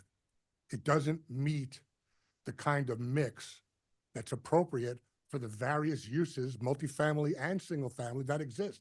As we said earlier, this is a transitioning project from a much larger, denser building to a lower, less dense building. It's an appropriate progression. It's the, I don't mean to be facetious when I say this, it's the hole in grandma's teeth, right? You've got development to the south of the site and you've got development to the north of the site, and you have an opening in the middle. Staff considers it an infill site, but whether it's legally an infill site or not legally an infill site, it's what we would think of as an infill site, an empty space between existing development. The irony here is that it is the designation of this as an infill site that is protective of the neighborhood because it limits the maximum height that's available, and it has other limitations on the way an infill site is developed. If you remove this from being an infill site, for some reason, the neighbors seem to think that'd be better for them. In fact, they'd be worse off if it wasn't an infill site. So all of this is a lot of, as a lawyer, I can say this, legal mumbo jumbo as to what is really at stake here, which is the opportunity to put to change the zoning, but to allow for a project that is smaller than would otherwise be permitted and has the correct unit mix. And that's where we are today. And so I would ask that considering all the factors and everything that you've heard, including concerns of the neighbors, that this is an appropriate rezoning to allow for a project that is a better fit than where we could leave this room right now and go build. Thank you. I'm going to run through about 10 questions. If you could all answer them as concisely as possible, that are things that I felt were heard, and we do want to build consensus as much as we're able. So we'll start with height. There were questions, confusions, thoughts about where height is measured from and how much previous sites have been built up from grade. Can you speak to that? Yeah, I can speak to it generally. The height is going to be measured from the finished grade of the project. So Per the code. That's per the code, and it's measured that way. The thing that's taken into consideration here is that we are not going to maximize the height of the site. So, you know, regardless of your interpretation, and we're following the code and how it's been interpreted by staff, we don't intend to maximize that height from that measurement.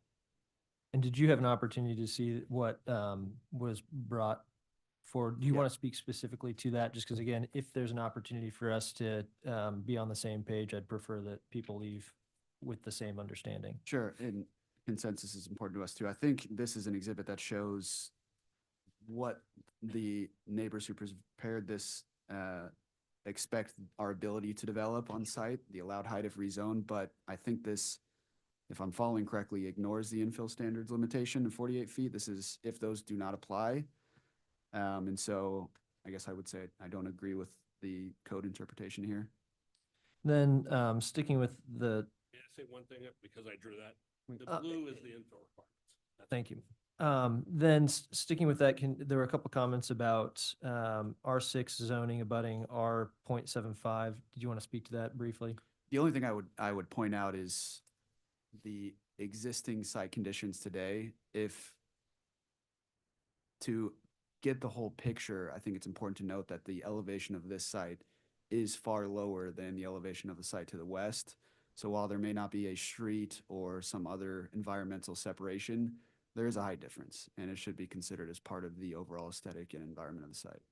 I think that leads nicely into the comments about the concept of encroachment from a privacy perspective. And so lends itself to the height conversation. Can you speak to or respond to the comments about people feeling as though there's a privacy encroachment? I can. The encroachment aspect of this site will be less than that of the site to the north, just because it's going to be an entire story lower. So I appreciate the image that was taken from the backyards, and I went back there as well to take a look a couple weeks ago. I think the goal for the site is obviously not to build anything that has a unaesthetic view from our neighbors, but to build the right project on the site that meets the demand and toes that line between providing housing for a denser use to the north and to the south and fitting the context of the neighborhood. So I think in this particular case, that 3-story site with the backyard setbacks, with the retaining wall, with the fence we would provide, and with the trees would address those concerns of encroachment as best as possible and meet the context of neighborhood and demand. And the only thing I would add to that is, again, as I've said probably 4 million times now, we could build a 4-story building there right now. And so there's no, you're not going to not have what they're complaining about, whether it's the permitted building now or a 1-story lower building. You're going to have a building there that is going to overlook the backyard of these residences. Either way. There was a comment about neighborhood access to use amenities at 44 Washington or green space. Can you speak to that, please? So that was obviously before my time when that development went through the city process, and I know it was in it for a bit. Our understanding is those promises were not made and may have been miscommunicated, but I wasn't there. Then there were comments about both character of the neighborhood and values of homes. Can you respond to those comments?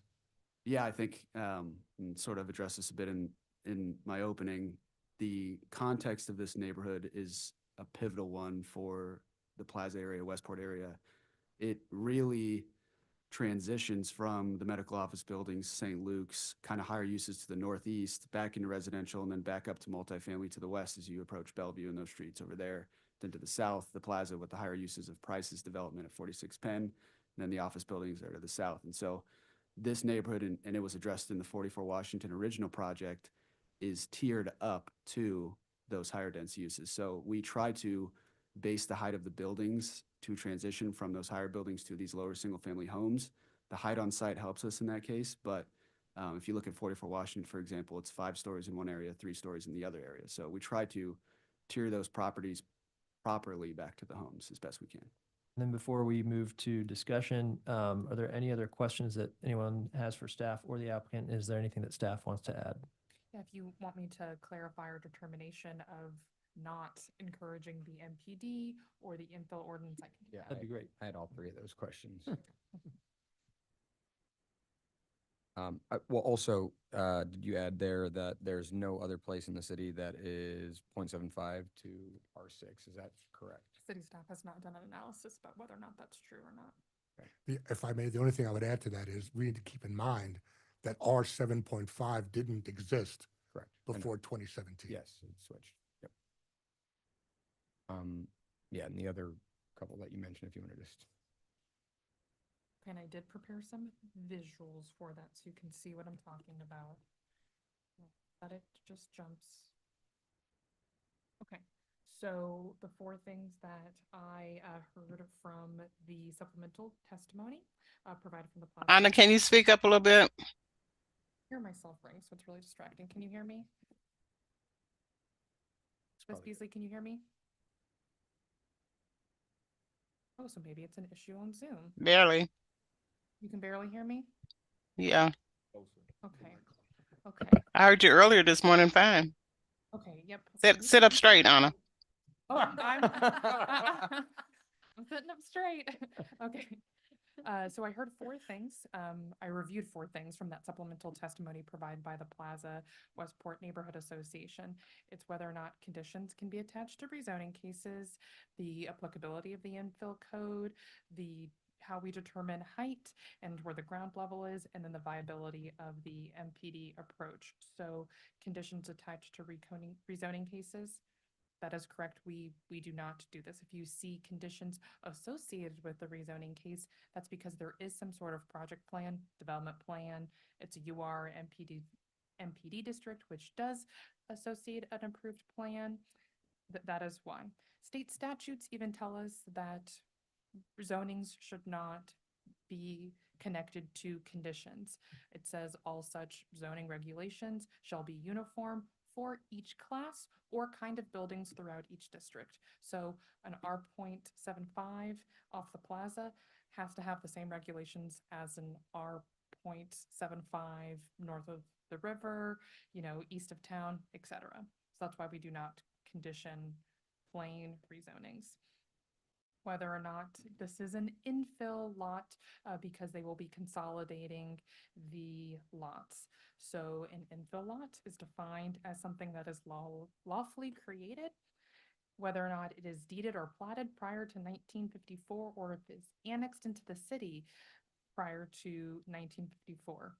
That is true for these lots, but it also notes that infill lots are not subject to the lot consolidation provisions in the 610 series. 610 is about nonconformities. So I'm going to say weird because I don't know a better word to use right now, but if there are multiple non-conforming lots directly adjacent to each other under a single ownership, the code considers those to be combined by law. And what has this created a problem for in the past is that someone buys multiple lots, they think they're going to build multiple homes on them, but then they end up, if they're non-conforming, then they end up, they can't because they're considered combined underneath this provision. And what that section of code that I just mentioned about infill lots basically removes that category because we're wanting to encourage people to build on smaller lots. So just because they're combining the lots does not remove them from the infill provisions. This property would still be required to follow infill. Viability of the MPD approach. And yes, we do recognize that there are cases nearby that are zoned NPD. We do see that under the MPD section of the code, it states that the MPD district is meant to accommodate development that is difficult, if not impossible, to carry out otherwise with applicable zoning district standards. And I'll get more into the different categories that the MPD also wants us to consider. We do not believe it aligns with that. We worry about the precedent of the misapplication of the MPD designation and how this open-ended zoning district does accompany deviations that the city council can grant deviations to all parts of the code. As previously mentioned, a project plan is a better option if the developer consents to have an approved plan to go along with this rezoning. But we are, from a policy perspective, are trying to steer away from the misapplication and misuse of MPD districts because it does pose a problem long term. So this is also the categories associated with the MPD category. We want enhanced protection of natural resources to be associated with an MPD plan. Maybe the developer has to develop in a unique way to protect lots of trees or a stream or some sort of other natural feature that we deem special. Traditional urban development, this is a little more open-ended category, but if we're considering a large development that is, working off of a street grid, there's streetscapes, there's other amenities associated with the project, we would loop that into this category. Mixed use development, obviously multiple uses on one lot. The proposal is just residential and also mixed housings for seeing a large development, townhomes, apartments, a group home, all of that together. A market rate or luxury apartment for, one structure does not qualify for this category, any of these categories. And that explains some of those points. One other clarification there, maybe I missed it again because I was getting confused with this. So the point in which we measure that height limitation, is that from grade, is that from the sidewalk? On, what is our street, on Washington? And I will acknowledge that city staff has not reviewed the plans, as a courtesy submitted with this rezoning because it's a rezoning without plan. So I can't confirm whether or not the plans they've submitted meets code. I just mean by code, what is the? But for an infill project, the height of the proposed residential building is measured from the average grade of the ground level to the top of the main wall. You know what the average grade is on your site? I'd have to probably defer to our architectural team we have here. You guys maybe know that. One of our exhibits. Good morning, everybody. Tim Homburg, NSPJ Architects, 3515 West 70, or sorry, got a new address, 9415 Knoll in Prairie Village. What we have depicted in our graphics was through using information received from our surveying group that showed basically what is happening generally on the site without having 0.001 inches increments. So like if you have a quick number from Washington Street sidewalk, what is, do you know how, is it 2 feet up? Is it 3 feet up? Or what are we? I would what is say that start grade? if we can kind of go to the graphic of the streetscape, I think that's very telling. Okay. So putting my architect's hat on, one of the things that's unique with this site is that it's a reverse sloping site. Mhm. A lot of homes have like the street level is high and then it drops off to like a walkout basement. This is actually higher on the back and then drops down to the street. So historically, in the context of the neighborhood, a lot of the homes are on the, what we call the downhill slope sites. They have a built-up grade that has the tuck under garage. I mean, if you have driven through the neighborhood, there's a lot of existing homes that follow that same vernacular. We follow that vernacular on the villas at 4400 by tucking the garage down into a basement and then driving down into the garage to then, basically tilt up the grade to the front to give a lawn appearance, so we're not seeing a foundation wall. And again, that's very consistent with what we are trying to do and tie together that vernacular of those reverse sloping, sites. So I would say that probably, again, just squinting one eye, you're probably a half of a story. So I think like our stories is like 9 feet, so 4.5 to 5 feet, ish. Okay, and then you excluded the top of parapet, which would be your limitation. So what height is top of parapet there? It varies, but again, why we did the measurement in that way is that's the guidelines that the city says we're to measure height. So we basically followed that because we didn't want to create confusion by having an apples and oranges thing. I would say the parapets, again, worst case scenario is probably another half a story, so we're another 4.5 to 5 feet to the top of the uppermost parapet, which again, I think as Will contended to, is that even with that 31 feet with an extra 4 to 5 feet, we're 36, 37 feet. In the current zoning with the infill overlay, we're still substantially lower than what is allowed. So just to clarify, so the code reads that it's to roof, or is it to top parapet? I thought it was top of parapet. For the infill standards. Oh, I guess the it's infill standards to would be the top different. of the wall, but then according to the code, parapets may extend 8.5 feet above the height limit. But technically, if you were in, you could go to that 45 plus whatever, you'd be at 53 feet. Yeah, it would actually be in the rezoning, it'd be the 48 plus those numbers. Yeah, but right now, Right at now, the yes. 45, you could be at 53 with a parapet. Correct. Thank you. Yep. Go ahead. Yeah, I have a couple questions. So between the 3 and the 4-story option that you had shown, is the intention to keep the same number of units between the two? No, the 4-story is not an option. It's an exhibit. So the 4-story shows what we could build on site today if we were to put 10 units, because it's hard to build 10 units on site in the same exact type units as we have existing on site directly to the north in the villas at 44 Washington, which is 8 units.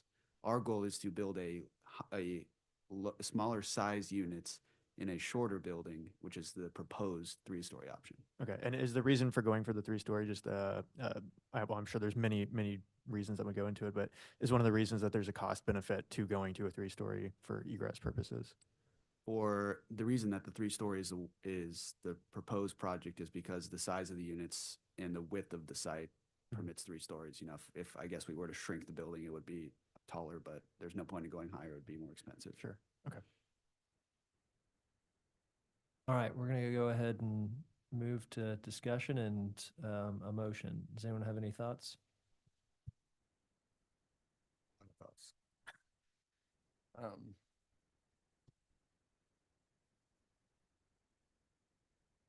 Is there, Anna, can we do something that, will you be willing to do a plan? Because after everything I hear, I feel like they just want assurance that you're gonna do what you say that you're gonna do. And will you be willing to do a plan, or can we do a condition or something? We can't impose conditions on zoning, and that's the problem here is like, I think, at least from what I've heard from the neighborhood, at some point there were promises made on other developments in the area. Promises weren't kept from their standpoint. And that means that if they make promises here or just show graphics here, the neighborhood's concern is that there's nothing holding them to it. There's no conditions on this. I definitely understand the neighborhood's feeling here, but also at the same time, I want to point out that technically within code right now, they could build something that would be 53 feet essentially with less units. I don't know if it meets their performer or whatever, that means, but or whatever that is, but I do like that they are putting something out there saying, hey, we're going to keep it at 3 stories at a lower roof. It's just unfortunate we can't condition it. I think the other point to that too is that, you know, because the mechanism that they're going through is that they're rezoning, that even if they did present a plan, that there's nothing that's legally holding them to that plan. So I don't see it much different than what's been presented to us today. But I mean, yeah, For me, it was just showing good faith to the neighbors, and yeah, like at the end of the day, you don't want to build 10 units. You want to build the what is it? 20. So to me, I understand it takes more time, investment and everything, but to me that's the fix, right? So you don't want to do what you allowed to do right now, and in order to build what you want to build, the neighbors, they just want assurance that you're going to do that based on past experiences. So, and also I don't know if the approach that I hear that, well, if we don't do this, I'm going to do this, and it's going to be worse for you. I don't know if that's the right approach to take with the neighbors. Can I respond? Commissioner Lynch or Beasley? I'm just not hearing anything in the MPD process that's gonna help or change the situation. I mean, if this guy has been building structures in Kansas City for a very long time, they own all their buildings, they don't sell their buildings, I don't see anything in the MPD process that's going to alter the proposal he's already made. Commissioner Beasley, anything you want to add before we entertain a motion? Just to reconfirm the zoning, the change allows him to increase the numbers and the height. That's the only difference between the R.5 and the R.7. Yeah, I think it increases the numbers to 24 potential units and then increases the height from 45, the max height from 45 to 48. No, it's The maximum height for R.75 is 60 feet without the infill standards. But The there's a- but infill there's- standards do apply here, and that would limit them to 48 feet. Thank you for the clarification. Yeah, I would have, in an ideal world, would have loved to have seen a project plan associated with the rezoning request, but I agree with the rest of the commission that this is the right choice given the options. So yeah, I'm in agreement with that too. I'm again just looking at the context. There are other apartments that are located on the same block and along that same corridor as well. But also think this isn't particularly unique even to this neighborhood as well. So I'll be voting in support of this. would you like to go ahead and make the motion? Sure. Vice Chair, I move to approve docket item number 1 without conditions. Is there a second? Second. It's been moved and seconded to approve docket item number 1 without conditions. Could we have a roll call vote, please? Arkin, Before I vote, I just want to say one thing. I just would like the applicant to make sure that they continue discussions with the neighborhood, including drawings, heights, and keep to your word that you guys have said and showed presented here today. With that, I vote aye. Beasley, I guess my statement would be, I know this neighborhood is going to stay with this developer, so I'm reluctantly saying aye. Enders, Aye. Kasich, Aye.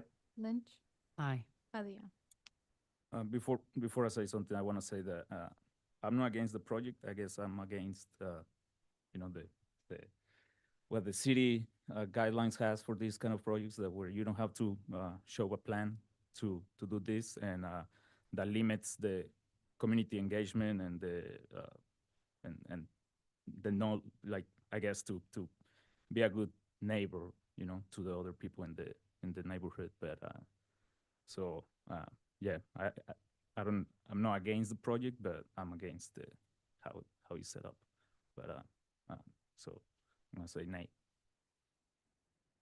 All right, well, the project's been approved 5-1. Thank you for the project. Good luck. We're gonna go ahead and take a 15-minute break, and we'll make it a 13-minute break, and we'll return at 11:20.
You ready? Yeah. Go ahead.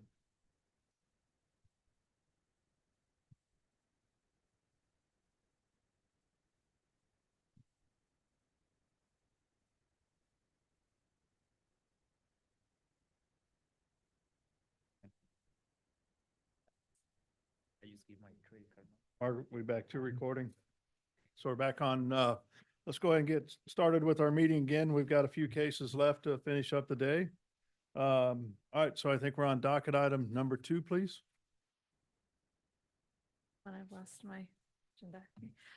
Case CD CPC 2024-87, a request to approve a rezoning from District R7.5 to District MPD and approve a development plan which also serves as a preliminary plat, allowing for a mix of uses that includes residential, office, agricultural, and the preservation and protection of natural resource areas on about 45 acres generally located on the south side of East 27th Street and the west side of Blue Ridge Boulevard. Morning. Good morning, Mr. Chairman, members of the City Plan Commission, Olafur Agbaji, City Planning and Development. Should be handing them the. He's gonna hand you his MPD statement. Sorry, I forgot to add it to my staff report. The case before you, docket item number 2 is the Quintanilla MPD proposal, and that's my last mention of that name, so. Again, with me is Timothy Gate and Mr. Carlos. Is he joining us online? Carlos is out here. Okay. So, this project is located in the immediate east side of the city, where my arrow is pointed, just at the northeast corner of 435 and I-70, kind of adjacent to Independence. This is a closer look showing you where it is just on Blue Ridge. The property technically does front on 2 major streets, 2 streets, 2 public streets. East 27th Street on the north and Blue Ridge Boulevard on the east. Again, this is an area of the property in question, about 45 acres with access of East 27th Street and also access of Blue Ridge, with about 200 feet of frontage on Blue Ridge. And to the north of the site is Blue Ridge Lawn Memorial Garden Cemetery. And then there's a city park, West Rock Creek Park to the north. And to the south and around it is existing single family. To the west is currently zoned manufacturing, and it's an underground space, international underground space.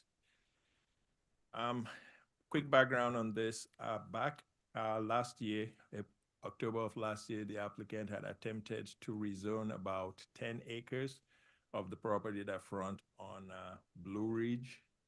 And that was denied by this body, CPC, back in October. And they were trying to rezone it from R7.5 to R80. Following discussion after that denial and the applicant wanting to move forward to the city council to contest it, I informed them that they could not do what they're proposing under the R80. And as a result, we met several times, and they do have some citation from the city for parking of vehicles. And in the process of trying to resolve that citation, we're able to come in to then get all of his holding to get to 40 acres to be able to do the MPD rezoning that's before you today. So the applicant just handed you his MPD statement as required by 88-280-03. So if you go through this, you see what it's trying to do, and I'll try to get that to you. Again, this is holding about 45 acres in green, and this is the public notification that they use to send out for the public engagement. So, again, the property before you today is 45 acres, currently zoned R7.5. Request before you is to rezone to MPD and approval, which also serves as a preliminary plat. And this is to allow for a mix of uses that includes residential, which is existing residential, office, agricultural farm, tree services, and preservation and protection of natural resources in 2 phases. So phase 1 will allow existing operations to continue, and then they will be able to then cure the the violation that exists on the site right now. Phase 2 will allow for construction of additional new buildings for a total of 6. There's currently about 7 structures on the property, which I'll show you in a minute. So again, this is the layout of the plan. So his current residence is on Blue Ridge, which is the existing building shaded kind of in greenish. And there's existing shades that are part of his operation. He also has equestrian and have livestock and the brandings on this lot. And this are the existing building. He will take down this first 2 buildings to then bridge the existing shed and sheds and livestock building to then build one. But the main 2 buildings will be building 3, which is about 7,000 square feet, and building 5, which is located off East 27th Street. Is going to be about 30,000 square feet, and it'll be a barn with a residential use and an office for the tree service business located at this. What you see here, everything hashed and shaded, is going to be preserved, and we will be getting an easement over that. So he will be preserving those trees, and this is part of his MPD to allow for the preservation of those trees and natural resources. This is the existing stream buffer, which is shown, and that will also be preserved. It's not going to go in to do anything within the stream buffer. And again, this MPD, as far as Anna just told you in her prior presentation, qualifies for the MPD by going for number 1, which is enhanced protection of natural resources. This is a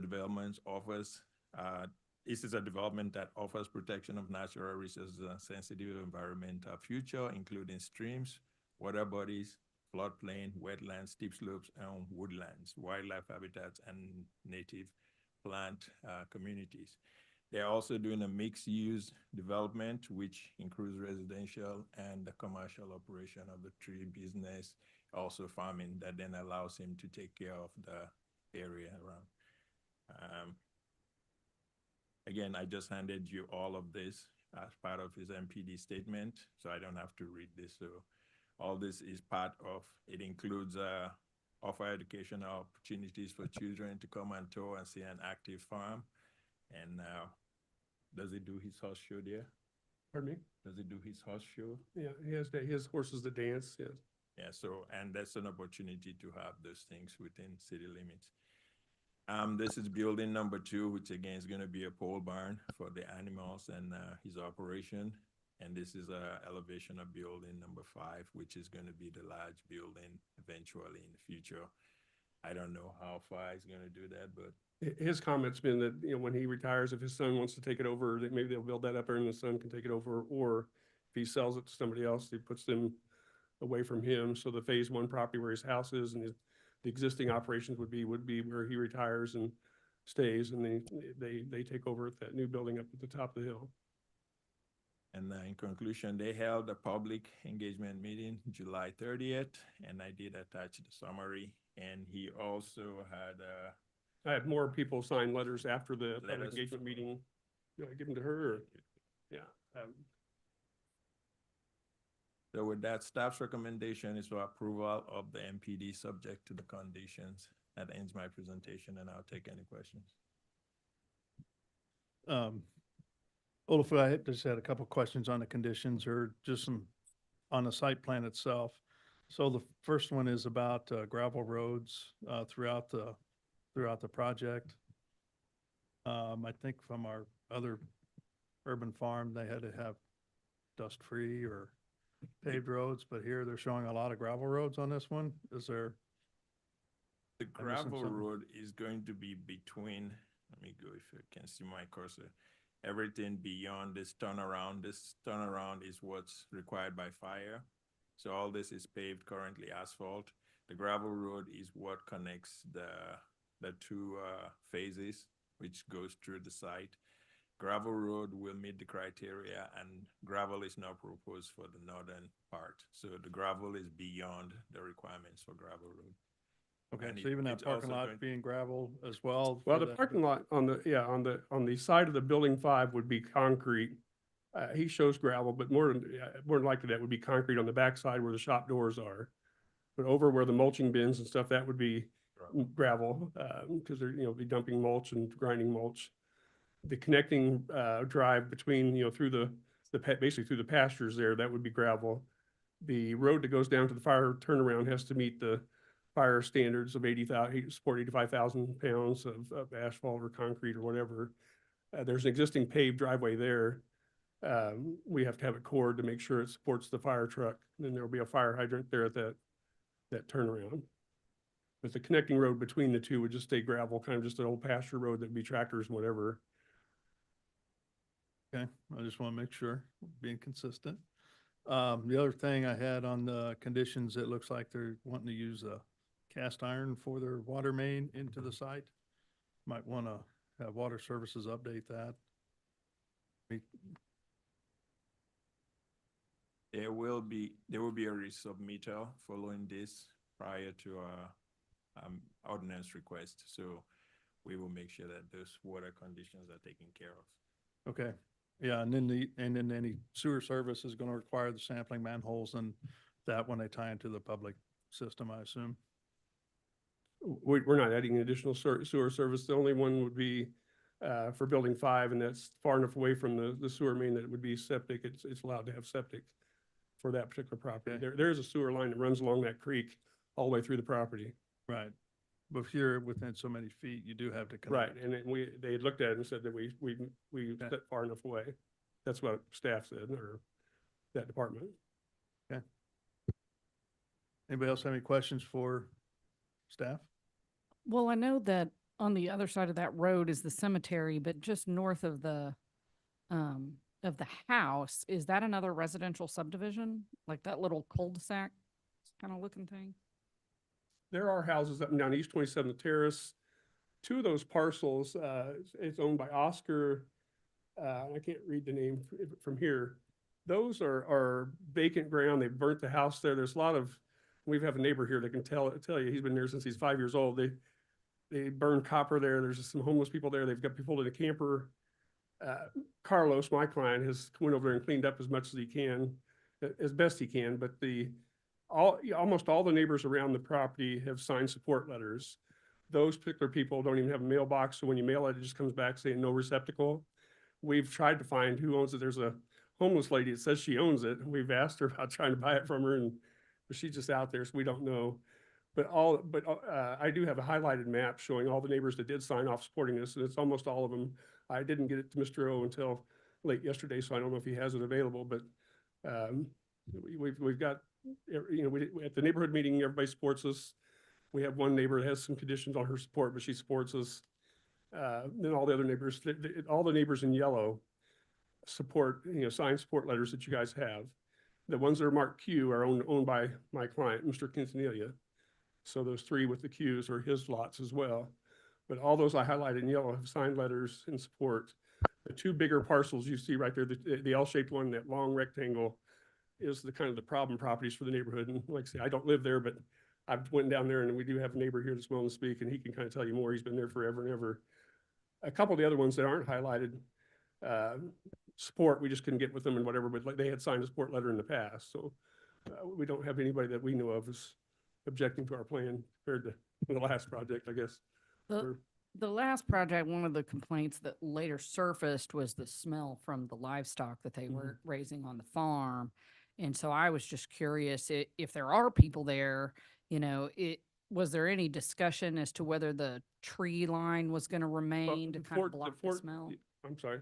No, go ahead. Yeah, chapter 14, we have to say 200 feet. So there will be in the final plan that we submit to get everything buttoned up, we have to show fencing that prevents the animals from being within 200 feet of any of the structures that are existing. And that's in the chapter 14, which is part of the requirements of the stipulations of the plan that we adhere to chapter 14. And then go ahead. Also, your agreement with the neighbor, that's directly the neighbor here where you agreed to make sure that the building does not obscure their view of downtown. We agreed with her, and again, this, the zoning can't be stipulated, but we've agreed with her. He's lived right next door to her for a long, long time, that he won't build that barn out in that pasture until she passes away. She's very elderly, and she likes to see her view of the downtown. So we do have, what I call a gentleman's agreement with her and her granddaughter and her grandson to not build that one pole barn that's there. And then we agreed to keep anything, everything 200 feet from her property line, not just the building, but 200 feet from her property, which he's already kind of constructed a fence there that does that, except for the existing stables that will get moved to the west end of that south building. Are there any plans for composting? Only in the mulching bins, not, just what from his manure on site, he may mix for topsoil, but he's down to, I think, maybe 5 horses and maybe eight cows or something like that. He doesn't do a large operation. They raise them, sell them to family and friends. He doesn't plan to have large scale operation. Really the biggest thing is his horses. He likes his horses. Is Forstein still with us? Yes. Yes, Any I am. questions, Forstein, for city staff? No, I'm good this time. Kobe? Okay. Okay, so now we'll open it for the applicant. Do you mind introducing yourself, please? Yes, I'm sorry. Tim Gates, Agnes Gates Realty, 2045 South 74th Street, Kansas City, Kansas. Okay. Thank you. Anything else you'd like to present now? I'm sorry, we kind of got right into it. No, other than just, like I say, we work with the neighbors best we can. He's getting along with them well. We do have a neighbor here that will speak on his behalf, which I think is encouraging. I'm willing to answer any questions I can. Okay. Any questions for the applicant? Got them out? Okay. So with that, let's open it up for public testimony. If there's anybody that would like to speak regarding docket item number 2, please come forward or raise your hand using the Zoom feature and you will be called upon.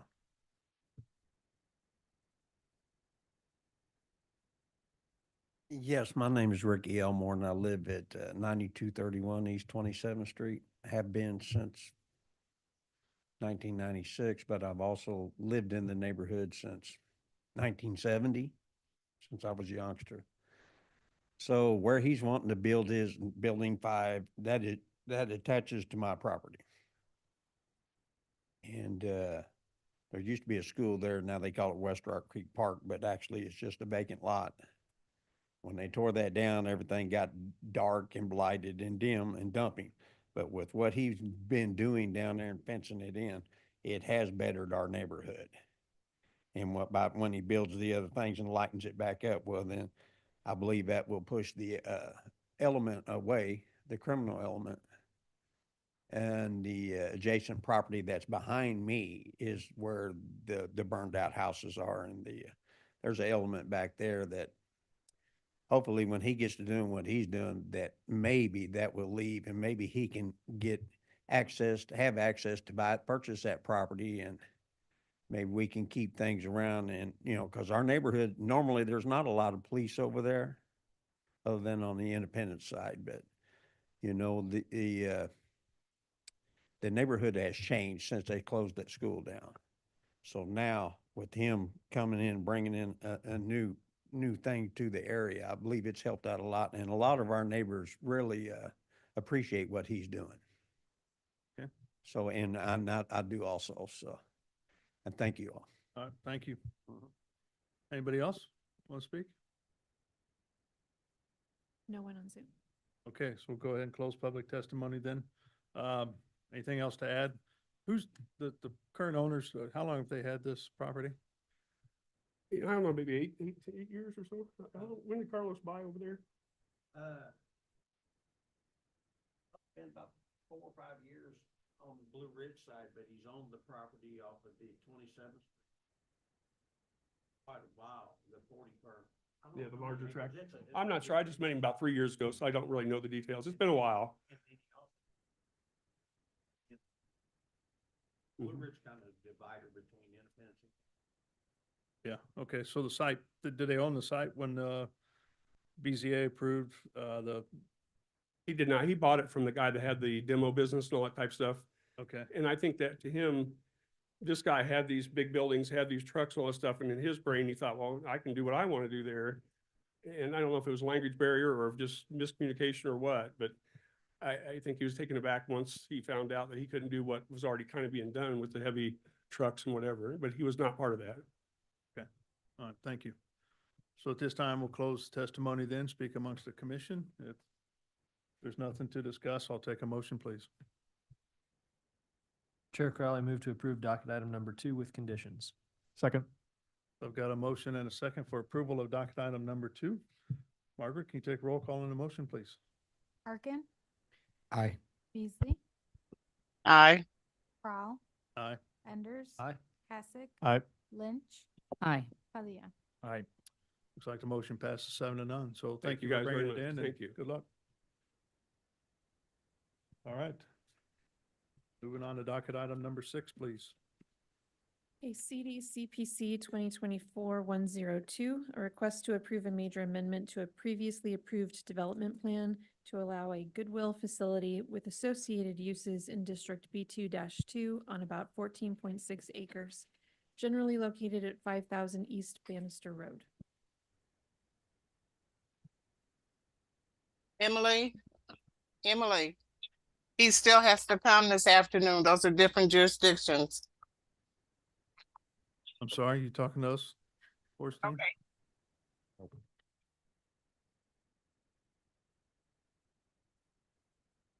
Okay. Good morning. Good morning.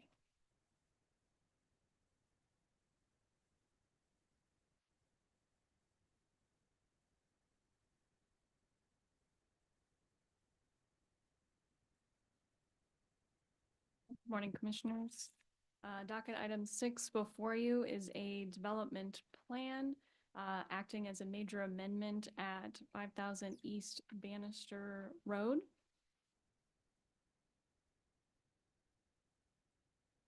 Site is generally located in the southern portion of the city between Highway 71 and I-435. Thank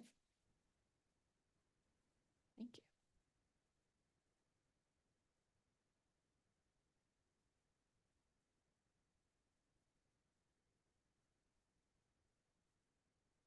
The site is outlined in yellow here. You can see right at Bannister Road and 435.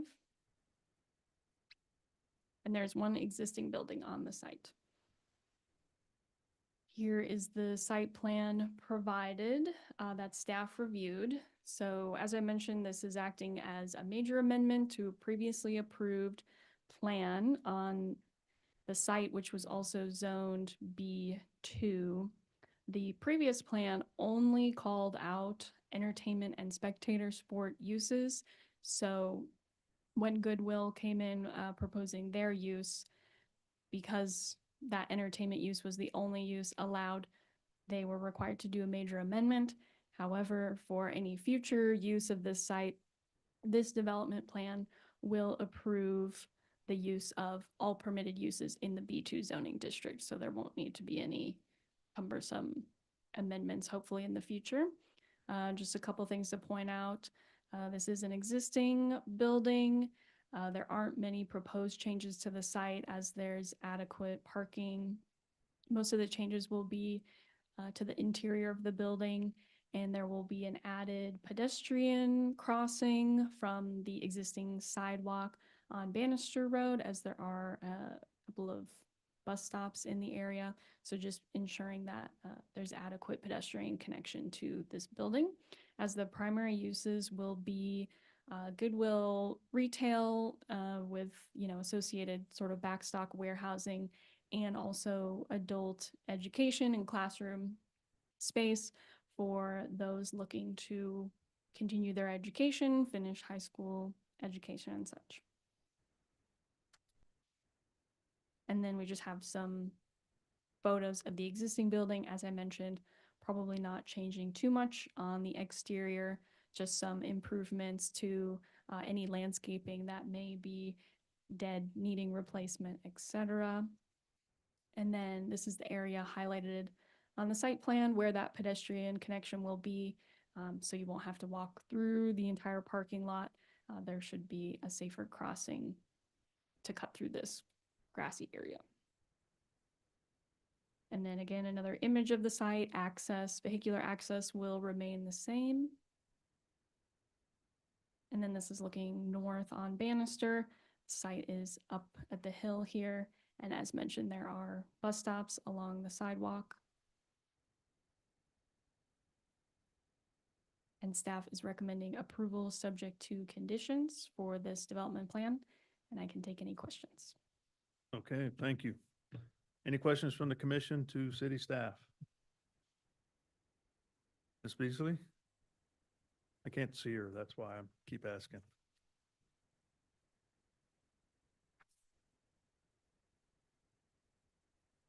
You there? I see me. You don't see me? Nope.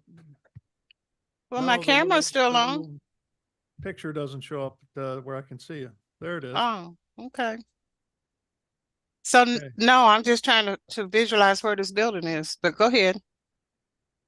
Okay, there's no questions for staff, then let's welcome the applicants then. Good morning. Good morning. Thank you, Genevieve. Good morning, commissioners. My name is Jim Mosselman. I'm from Stinson, a couple blocks down the way here in Kansas City. And I'm here with Anita Davis from Goodwill and Kelly Garrett from Goodwill. Ms. Davis is the Chief Mission Officer for Goodwill, and Mr. Garrett is the Chief Operating Officer. And we are here to, I think, largely repeat what Genevieve just said, but also to kind of expand upon that and tell you a little bit more about what Goodwill's vision for the property is, and to explain the programming, et cetera, that they expect will be going in there, if all goes well. So with that, I'm going to turn it over to them, and thank you very much for having us today and for your consideration. Yes, thank you. No microphone, but I have a voice that carries. Yeah, well, the people online can't hear you. That's why we need the microphone. Thank you. I'm Kelly Garrett, as Jim stated. Our goal here with your approval is twofold. One would be to move our retail outlet center south of where it currently sits on Corrington Avenue. It's about 14 miles due south off of 435 in Bannister Road. So that's our first intention here. That outlet center is our secondary market. We have 17 thrift stores, and that allows us to have a secondary market for those items that come out of our thrift stores, and then they're sold in this outlet by the pound. And so that is our first intention. I'm going to turn it over to Anita to explain then the second part of that intention. Thank you. Good morning, commissioners. The mission of Goodwill is to empower people through work. And so with that, our organization is focused on workforce development. So a significant use for the space will be an adult high school for adults that are 21 and over and have not completed a Missouri high school diploma. So the school will follow all of the state regulations for traditional high school education. One of the significant features will be a child care facility. This will be at no cost, and there will be no cost child care available. And we will serve approximately 250 students each year. There are approximately 60,000 adults without a high school diploma in the Jackson County area. About 35,000 of those reside in Kansas City, Missouri. So this school, we chose the location due to the accessibility and the proximity to the target populations. And it's also very accessible by public transportation as well as a safe location for the students and the children that will be there in the facility. So there will be a traditional high school model. The programming consists of primarily classroom space, office space, and other space for those students there in the school. And with that, we'll turn it back over to you all to answer any questions that you might have. Okay, thank you. Any questions from the commission to the applicant? Question about your programming, out of curiosity. Is this an extension of programming that's already offered, or is this going to be primarily new? The program is called Excel Center Kansas City. This will be the first one in the Jackson County area. There are currently 6 others in Missouri. They are operated by our sister Goodwill. They are in areas such as Springfield, St. Louis, Poplar Bluff, and there are 41 Excel Centers total across the United States under the Goodwill network. Are you servicing any of the ex-offender population? Because I was just a little concerned about how you're going to educate them in this type of facility if you also have a childcare facility on site. Yes, traditionally, the model allows for those offenders that do not have any violent backgrounds or any sexual offenses to attend the school.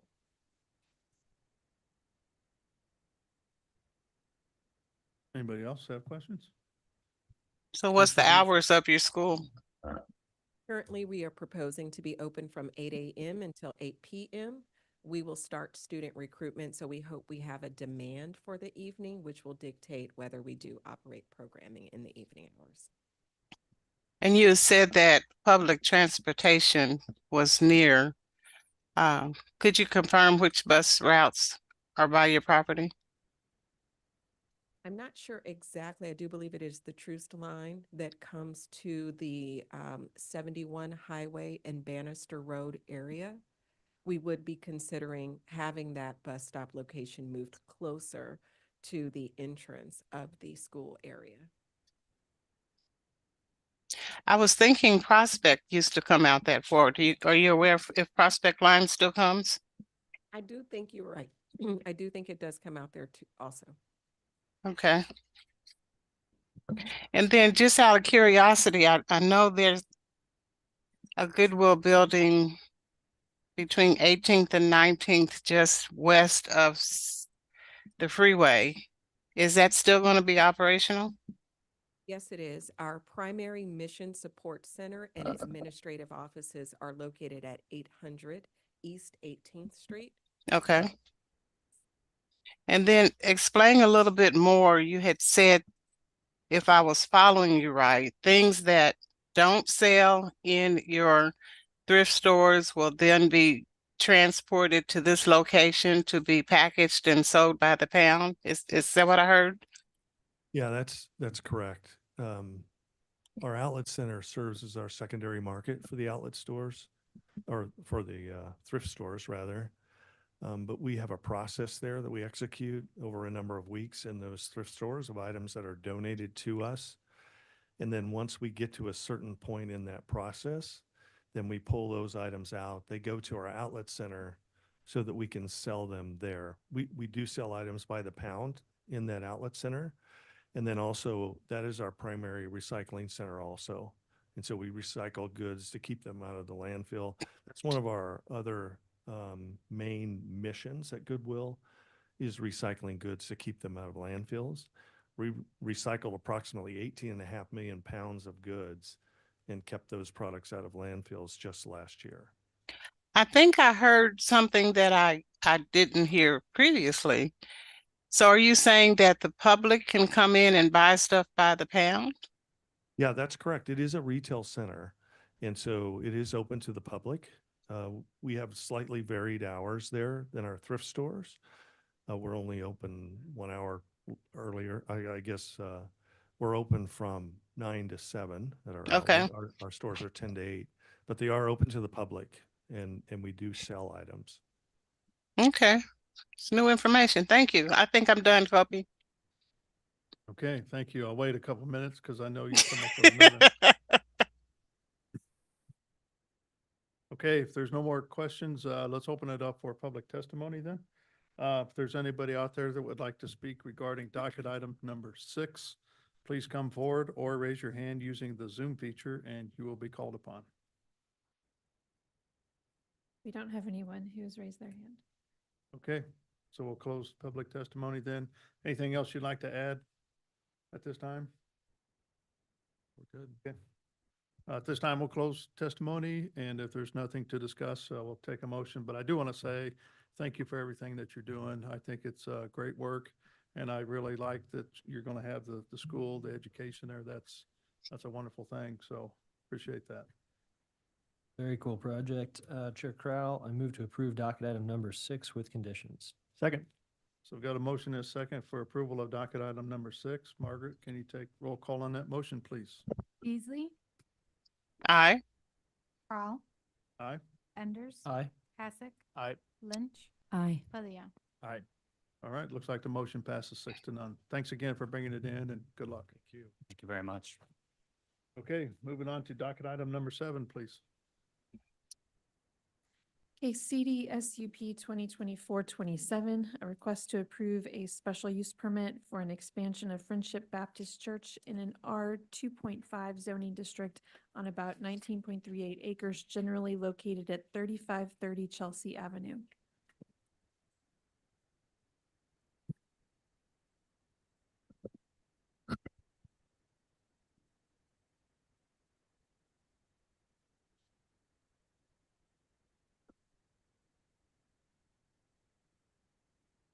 So Kobe, Yes.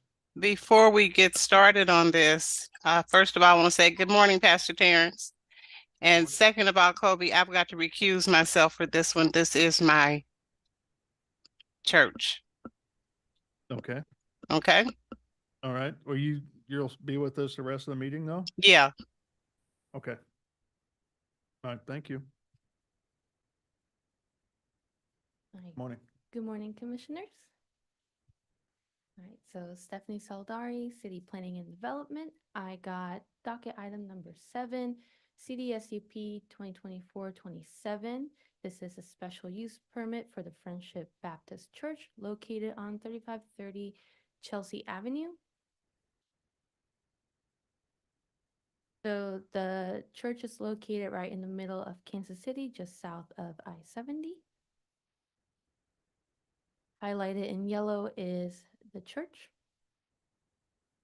This is what is currently standing.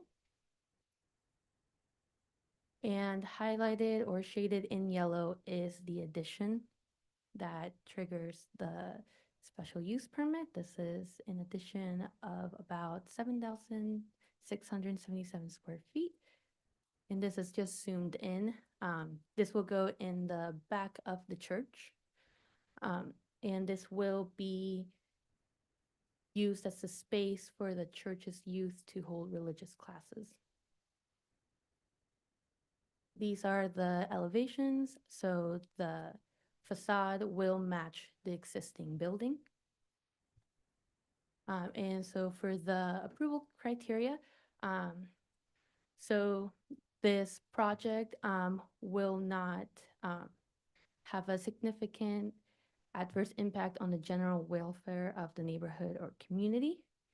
It is compatible with the surrounding area, and as I said before, is compatible with the design is compatible with the existing structure. This will not have a negative effect in terms of noise and light pollution, and it will operate while the church is open. And this will not have an adverse impact on pedestrian safety or comfort. And then, however, there are some components that don't comply with all the standards in the zoning and development code, but the applicant is seeking an alternative compliance plan to the street trees and a variance to the pedestrian standards. So this is the tree preservation plan, and on the street frontage is the street trees, existing and proposed. So zooming in, there are 2 street frontages. So there are 17 existing trees. They need 32 more trees to meet the requirements, and they would need a total of 49 street trees. So they will seek an alternative compliance plan. And as for the pedestrian standards, 88-450, they are required to have a connection from the street to the church. So the yellow arrows are pointing to the proposed sidewalk. And this is what the variance they are seeking for. And then they have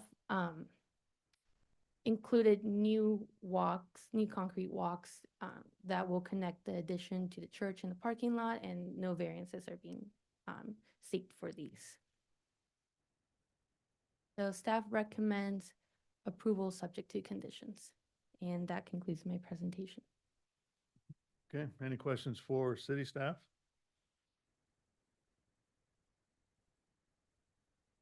You okay over here? Okay. All right, with that, let's welcome the applicant then. Good morning. Morning, Matt Slish with Engineering Solutions. James Terrence, Senior Pastor at Friendship Baptist Church. Yeah, welcome. We'll do a brief, just kind of overview of the project. I think Stephanie did a great job of getting us kind of started on that side. And I think this is just a continuation of the great work that they've been doing in the community. They have a large parcel that sits there on the south side of 35th west of Chelsea. And so the church is all for continuing good development in the area, as shown with the church and the building it is. The variances and the tree requests are just because of the vast amount of the size of the site. And just like any other community service provider, is every dollar counts. And so as we look through the site, Stephanie's gonna go to the next one, has already kind of shown the overall site and kind of where our proposal is. But what you'll start to see is just the vast amount of existing vegetation that surrounds the entire campus area. They are essentially the entire development or only thing in that area from 35th all the way to the south side. And so some of the renderings are provided here to identify the quality of the development, the continuation of the character of the church that's there, and providing yet another community need in the area that the church is going to provide with this facility. We did hold 2 public engagement meetings because we misunderstood the first one. We held it at the church, which is a not allowed, but no one attended that one. So then we followed up a couple weeks later and had a virtual, and no one attended that one as well. So we believe everyone in the community at least is either okay with it or not against us at least. So as we start to look at the 2 variants or the pieces and the deviations that we're requesting, one is on the sidewalk access. The church has been in existence for a number of years at this site. Primarily it's vehicular traffic coming to the site. The church sits on top of a hill. And so trying to get sidewalk access from Chelsea up to this site becomes to be quite an expense. So one deviation that we'll be requesting is obviously the reduction or removal of the connectivity between the site and the Chelsea sidewalk, as there's very limited access from, there is a bus stop, but it's up at 35th Street. And like I said, everybody else basically drives to the church to attend service. The second one then is on the conversation of the street trees that we've had. These are views from the site looking up the corridor that is Chelsea. The existing vegetation that is there along the corridor is significant, in addition to all of the remaining existing vegetation that's on the overall campus. So as I understand, most of this is going to be a BZA type discussion, but just to kind of get the commentary out there that the church is investing a large amount of money, obviously, to enhance the overall use, and is just trying to be good stewards of the dollars that they have on that side. So we just have one more view. This would be up at Chelsea and 35th, kind of looking back towards the campus. So again, you can see a very well-established vegetated corridor as you come through that area. So I think that concludes everything I need to say. Pastor Terrence, do you have anything you need to add to that? Well, Friendship Baptist Church has been in existence for 109 years, established in 1915. We've been in that location about 40 years or more at that corner of Chelsea and 35th Street. And we're excited about an opportunity to continue our ministry for young people. For the last 20 years, we have adopted Melcher Elementary School, which is in our corridor. So we work there with them, students at our church, as well as our summer programming with the Freedom School, where we have at least 100 children during the summer providing tutoring and reading and those kind of programs.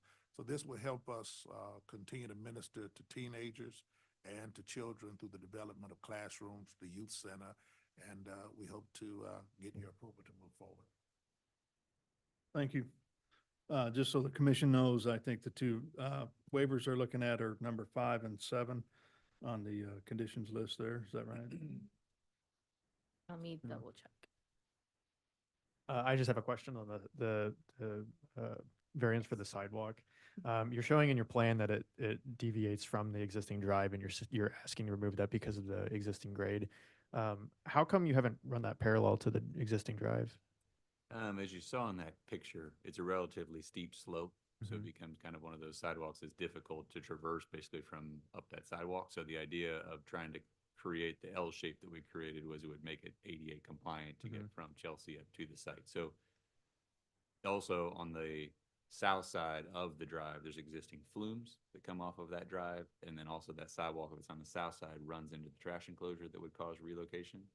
If we put it on the north side of the drive, then it terminates at the parking location, which then we'd have to create an island and some type of walkway to traverse from the parking lot corner essentially back to the building. So So is there currently no wheelchair access to the site outside of a vehicle?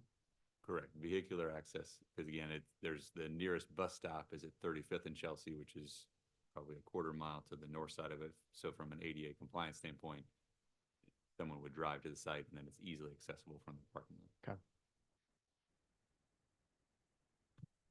Okay, any other questions for the applicant?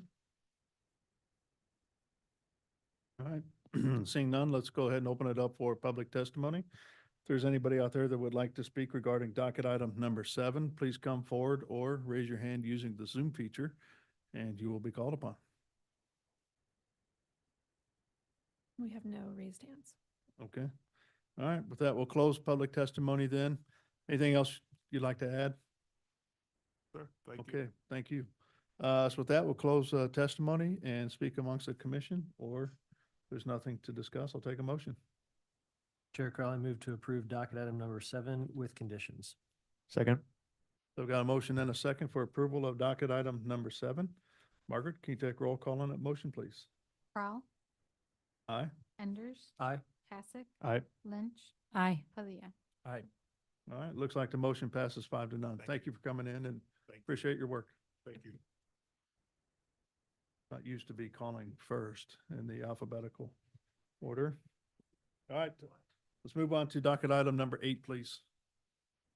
A CDCPC 2024-84, a request to approve a residential development plan in District B2-2 and R-6 on about 13.52 acres generally located at North Jefferson Street and Northwest Cookingham Drive.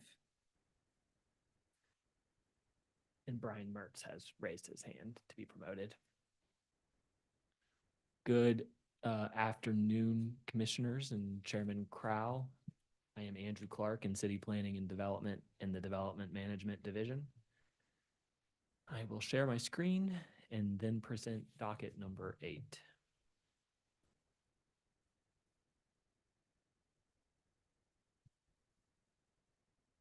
Docket number 8 is CD CPC 2024-84. This is a residential development plan, the Bristol North Townhomes at 1007 Northwest Cookingham Drive. This is located in the First Council District. As you can see here, the site crosses Jefferson Street, which is a public street.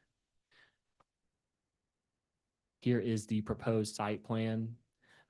Hatched in red are 2 amenity spaces. The proposed streets that are off of Jefferson will be private. And as discussed in my staff report, the applicant is continuing to work with Public Works on the final plan for trash service, since some of these units do face a public street. It's a bit of a conundrum of how they want to manage the development here. They did include a tree preservation plan.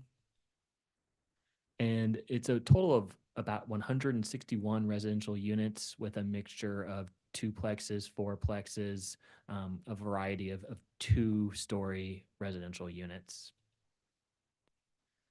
The applicant is still working with KC Water for some corrections related to labeling and services, as well as coordination with Public Works for solid waste services. Staff's recommendation is approval with conditions for this residential project. Okay, any questions from the commission to city staff? Seeing none, let's welcome the applicant then. Good morning. Good morning, members of the, Afternoon, sorry. yeah, good afternoon, I guess. Members of the commission, my name is Patricia Jensen with the Rouse Threats Law Firm, along with Matt Schlicht, who is the engineer for the project. And as Andrew stated, Mr. Brian Mertz is joining us via Zoom. I do have a PowerPoint presentation. I don't think we have to go through it at all. That's why I didn't load it. I would just highlight to you, if you look at that PowerPoint presentation on pages 5.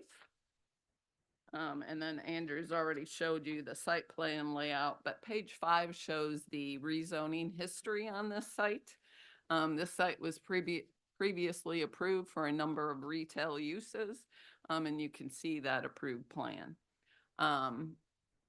We've had our public engagement meeting. We had several persons participate. They had some questions.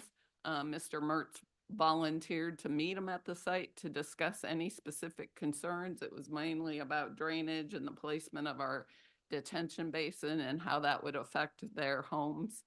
I don't believe anybody reached out to Mr. Mertz following that meeting. We've worked with Andy on conditions, and the report you see today, we do not have any issues with any of the conditions. So we would respectfully request that you recommend approval of the site. It is, as Andy highlighted, it is zone B2-2, so it's a commercially zoned piece of property. And Brian, do you have anything you want to add? No, just thank you for the time. I think we talked about their concerns that they had with the tension and stuff by their community pool area and answered their questions. Okay. Any questions from the commission to the applicant? Yes, how many units? 121. Mix up, bedroom mix? I don't know. Ooh, that's a good question. Matt, do you know that off the top of your head? I don't know the exact number of which units for 2s and 3s, but I know that there are essentially 3 different types of buildings out there. So we have a new ranch villa that we're doing that's that single story. And then there are front, rear loaded front kind of accessed units. And then there's just your standard townhome type unit in there. Yeah, Commissioner, I think it's almost a 50-50 mix between 3 and 2. Okay. That's good to hear. Thank you. Staff does, I did forget to mention, Mr. Mertz did work with the mobility division in Public Works and city planning staff on building about 4 feet of public sidewalk that would have just been grass that is from the previous development to connect this. So it was just much appreciated to complete the circulation system. Okay. Any idea what's going to be done to the north of here? Not at this point. Okay, that's been sitting vacant for a while. That is held off the docket at this time. Yes, So. okay. All right, any other questions for the applicant here? Orstein? Yeah, one of my typical is time to start and complete. What kind of a time frame are you thinking it would take to get to completion? Brian?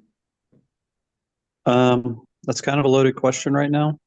I don't know how since I haven't built 2 of these plans before, I need to see how they work under the new code. And I can't give you an answer on that one. I mean, if we were to start, it would probably take 18 months to get through it, but I don't know. Okay, I won't complain on 18 months. Are they for sale or rent? Right now they're for rent, right, Brian? Yeah, I think right now the way we have it set up is a rental product. Okay. We need housing bad, so that's why I try to find out what kind of time frame people are looking at. Orstein, I agree with you, but there are other codes in effect that are preventing the building of housing, so. Okay, you was able to champion that cause. No, I was not able to. It got held off the docket. I'm talking about right now. Yeah. I just have a question about that. Do they for staff? Do they have to do anything to the road? Do they need to develop that road or add sidewalks or anything? No, North Jefferson is built out. Oh. Yep. Yeah, and Cookingham has sidewalks on our side, It has on all the the south ways to the side. side? Yep. Yeah. Yes. Okay. Any other questions from commission? All right, with that, let's open it up for public testimony. If there's anybody out there that would like to speak regarding docket item number 8, please come forward or raise your hand. We do have several people online. I want to remind our online Okay. that you do need to accept the promotion to panelists to speak. And we're going to start with Jen. Okay, Jen, you can unmute and go ahead with your testimony. yes, if you can state your name and full name and address for the record. Maybe turn your camera on as you come off mute. That would be great.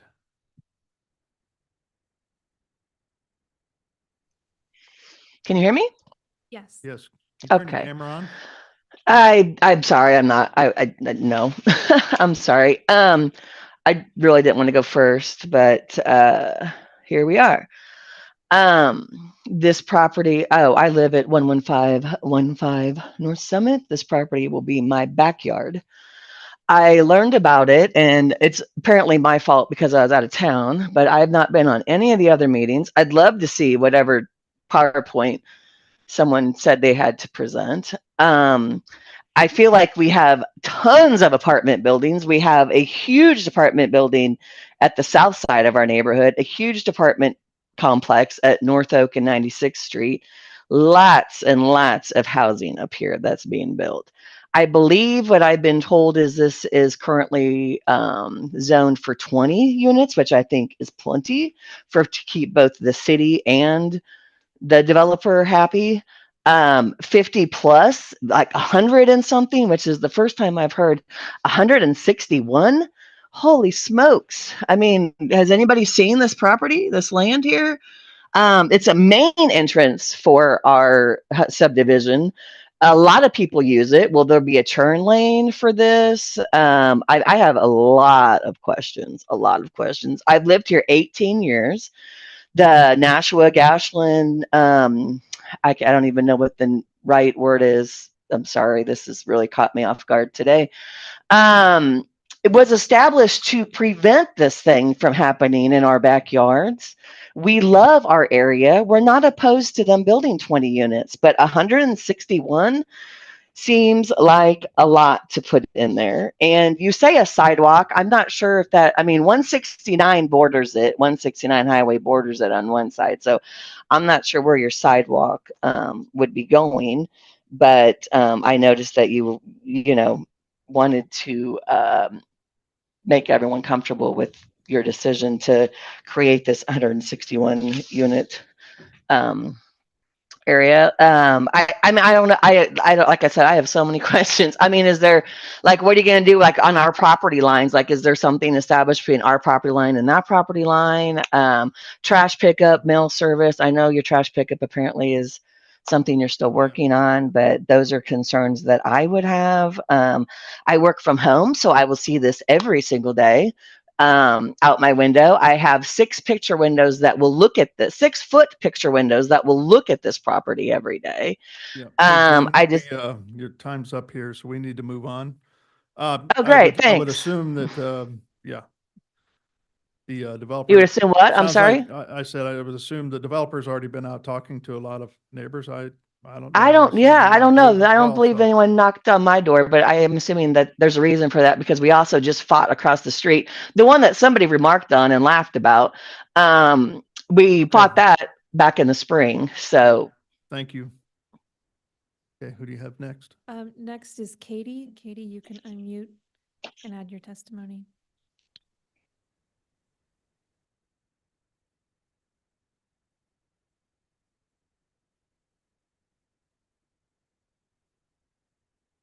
Still don't see Katie up There you here. go. I'm Katie Jones, and I will be speaking on behalf of the Bristol Park HOA. Additionally, my address is 11500 North Summit. I'm sorry, did you say you're speaking on behalf of who? The HOA, Bristol Park HOA. Okay, can you turn your camera on by chance? Maybe. Thank you. I don't know if it did or not. My phone thinks I'm driving, even though I'm sitting. The first question is, how many units? The original plans were 113, and then today it says 161 in the planner's notes. Can that be clarified? It's 121. Okay. Because the planner notes says 161. All right. As a board member of the HOA and a resident who will be looking at this development, we have a few concerns. The first is maintaining the privacy of our current residents who back up to the project. There's a large line of existing trees, but we have not been told what trees will be left and what will be removed. From the plans, it seems as though those will be taken out. Additionally, there's a line of approximately 8 homes in our neighborhood pool that do not have a tree line to provide privacy, but they will not be getting a privacy fence or some type of tree barrier or such to give them privacy from the development. The current sets of plans do not provide any type of privacy or divider to keep this development from our amenities. This plan has been changed and now shows trash dumpsters in our backyard, or in one case, the side of a home. The second concern is the addition of additional traffic at this entrance that about half of our residents use. Our neighborhood is made up of 600 homes, mostly with at least 2 vehicles. The south side of our neighborhood has 2 large apartment complexes being built on top of a convenience store and other small businesses. The entrance on Jefferson is almost always busy and will likely have more people using it with all the development on the south side. With the addition of at least 121 cars, assuming only 1 vehicle per resident or 232 round trips per day, there will be more congestion and likely more traffic accidents and people parking on the already busy road of Jefferson. The cars will then proceed on to Cookingham, which has a large amount of pending construction and already a large number of fatality accidents with no improvement to go with the developments. While we are not against this development, we ask that there be more planning into maintaining our privacy and traffic studies so we are able to safely enter and exit our neighborhood. Thank you for your time. Okay, thank you.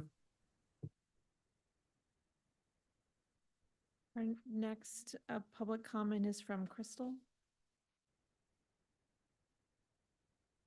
Crystal, you can unmute.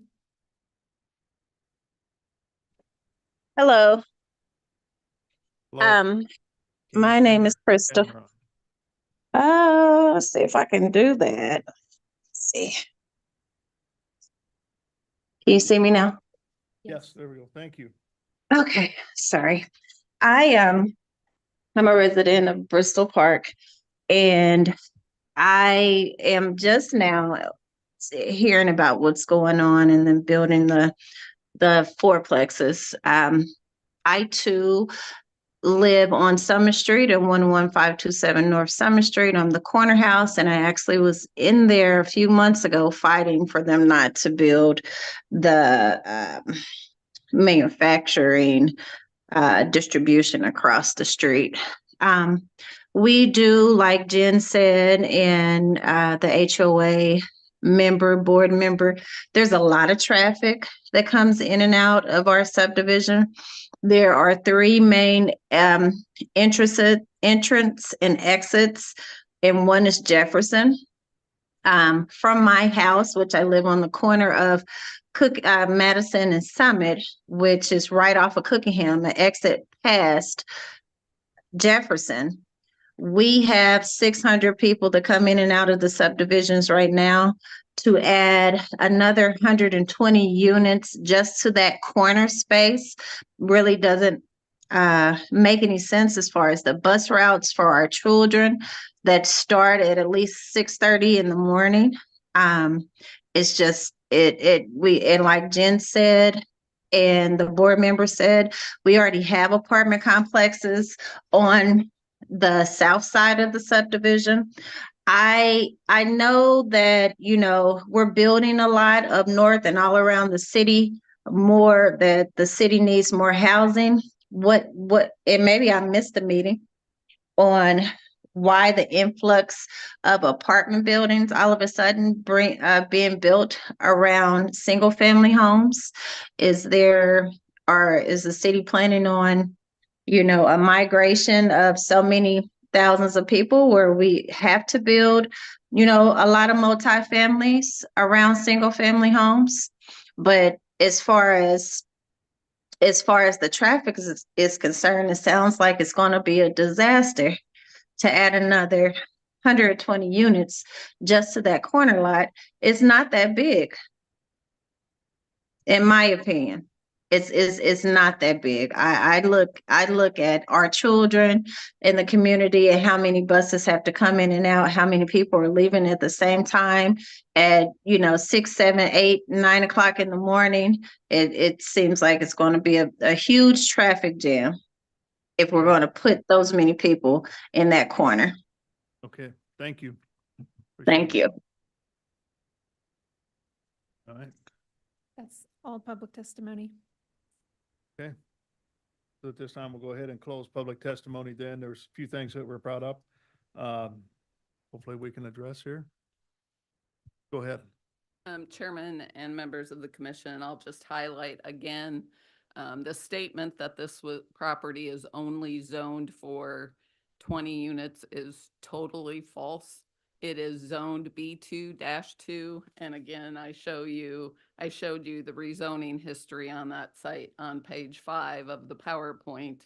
The ordinance rezoned it to, at that time, the district called CP2, and approved a preliminary plan for 50,000 plus square feet of retail and commercial uses right adjacent to their properties. So that is totally false. Of course, as you know, we've got to work on storm drainage, which we've done. We are also retaining some of that existing tree line that exists. And then we are adding landscaping adjacent to and between some of the units to landscape the site. Matt can go into any more details on the landscaping. So that Jefferson is fully improved, and it can handle the additional traffic. The staff has reviewed that.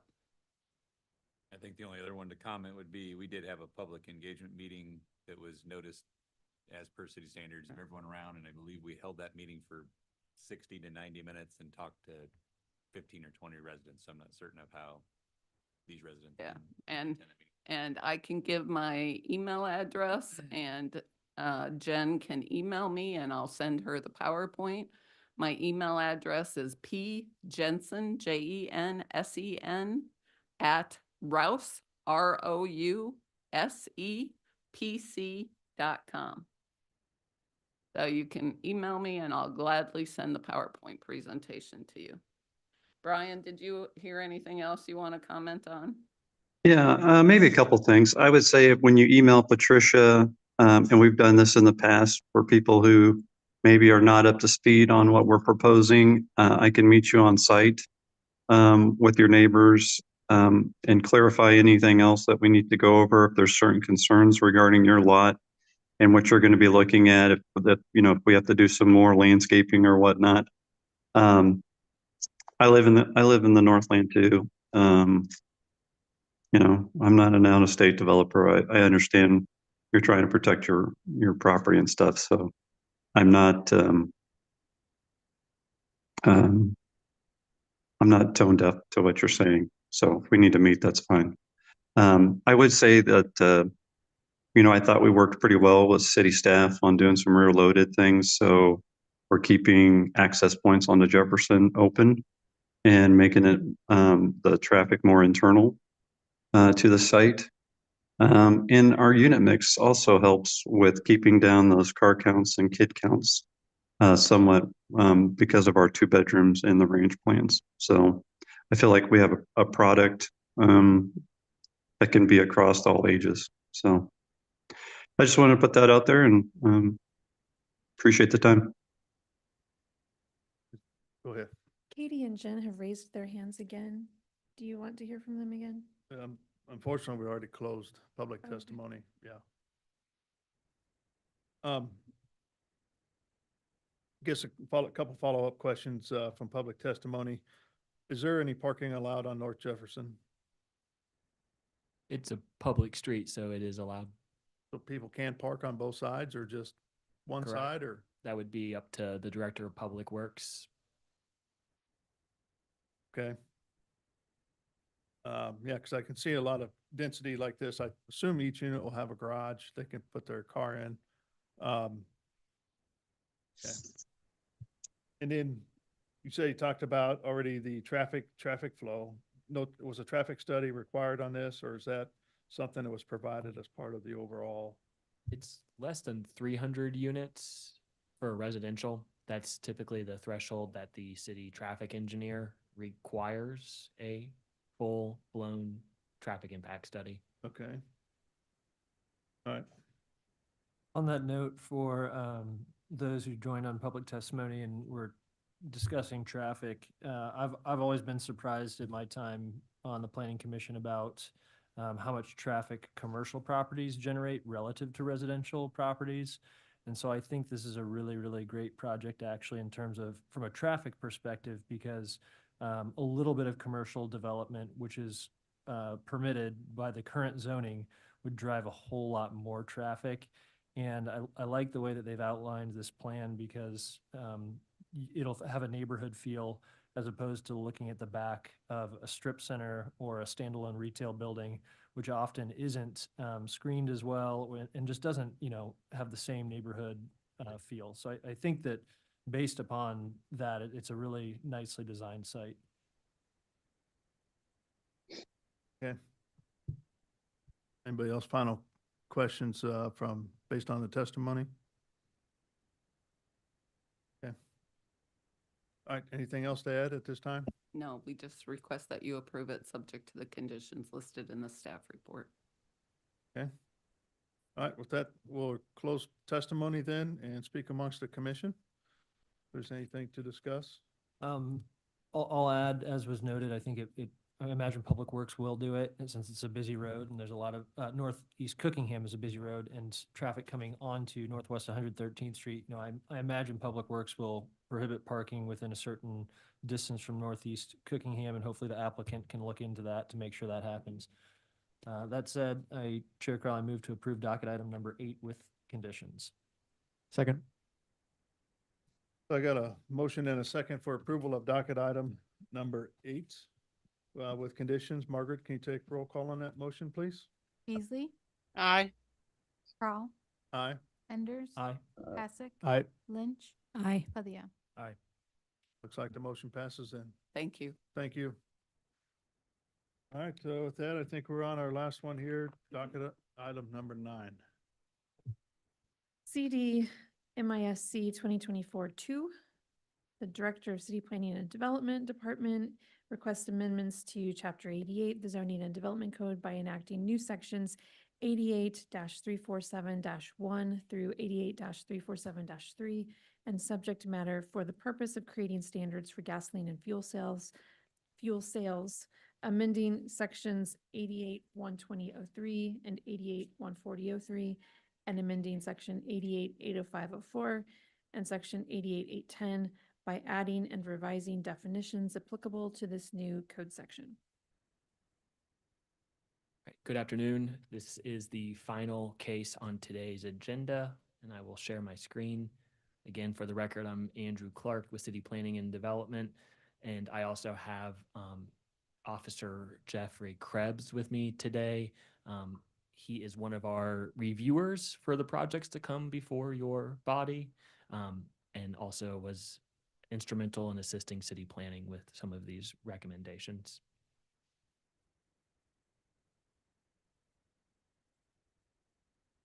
CD Miscellaneous 2024-2 is a text amendment to Chapter 88, the Zoning and Development Code.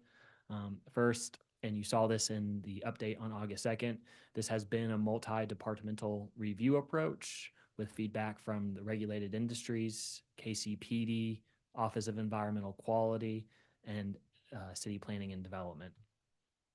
Scope and purpose of these text amendments is, number 1, to promote public health and safety.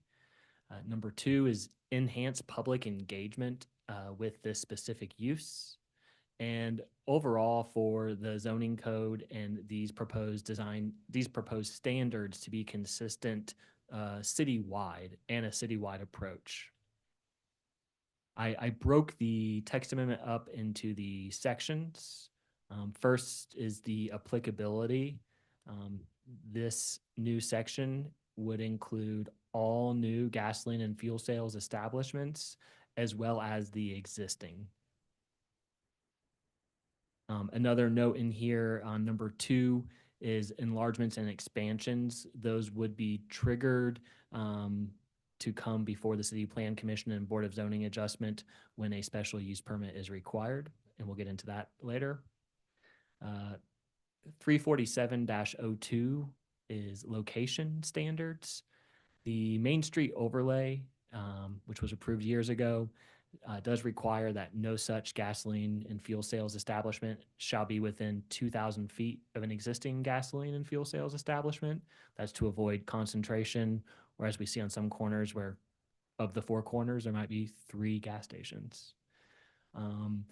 The sponsor of the moratorium has been very focused on the residential impact felt by gasoline and fuel sales, and it is being proposed in this amendment that no such establishment shall be located within 200 feet of a residential zoning district. Some municipalities use the terminology of protected districts or protected uses, which is a school, park, church. Our approach was more just neighborhoods, period, as you usually see those types of uses in an R zoning. How is that measured? The measured would be from the property line, how we measure the Was it Boulevard property to line to Parkway. property line, or Property property line. line to dwelling, or property line to property line. property line to property line? But again, we are seeking feedback today. We are not seeking a final recommendation today.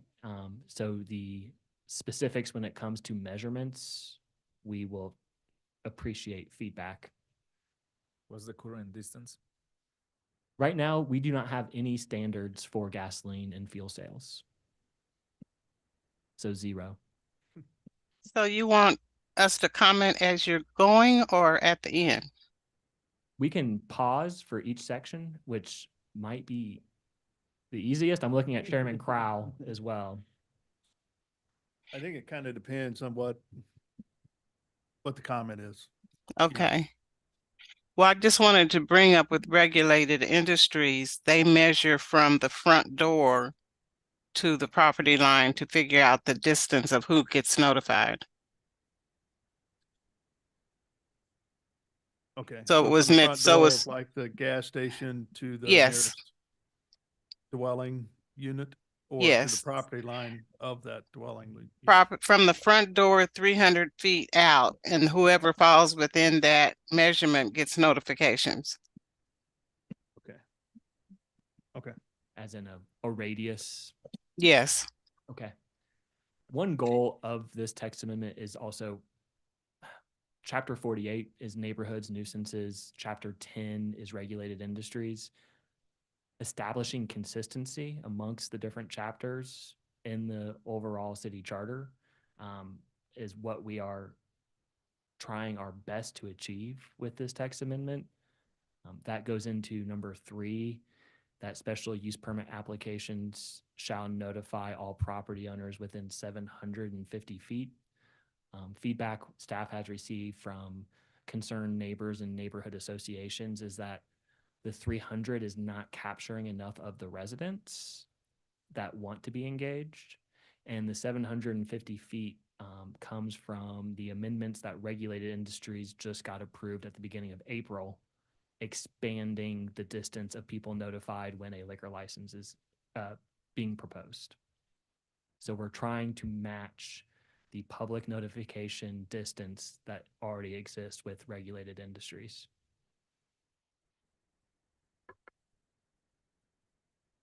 I'm sorry, I was muted. That's good to hear. Thank you.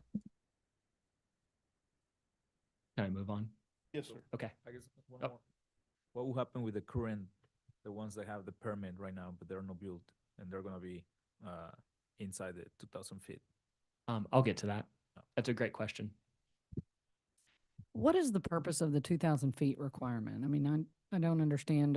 I don't want to impose a rule just for the sake of imposing a rule, but if there's There's a few basis points. Number 1 is concentration of uses. I brought up the example of when you go to an intersection and 4 corners of that intersection have 3 gas stations, the concentration of that use.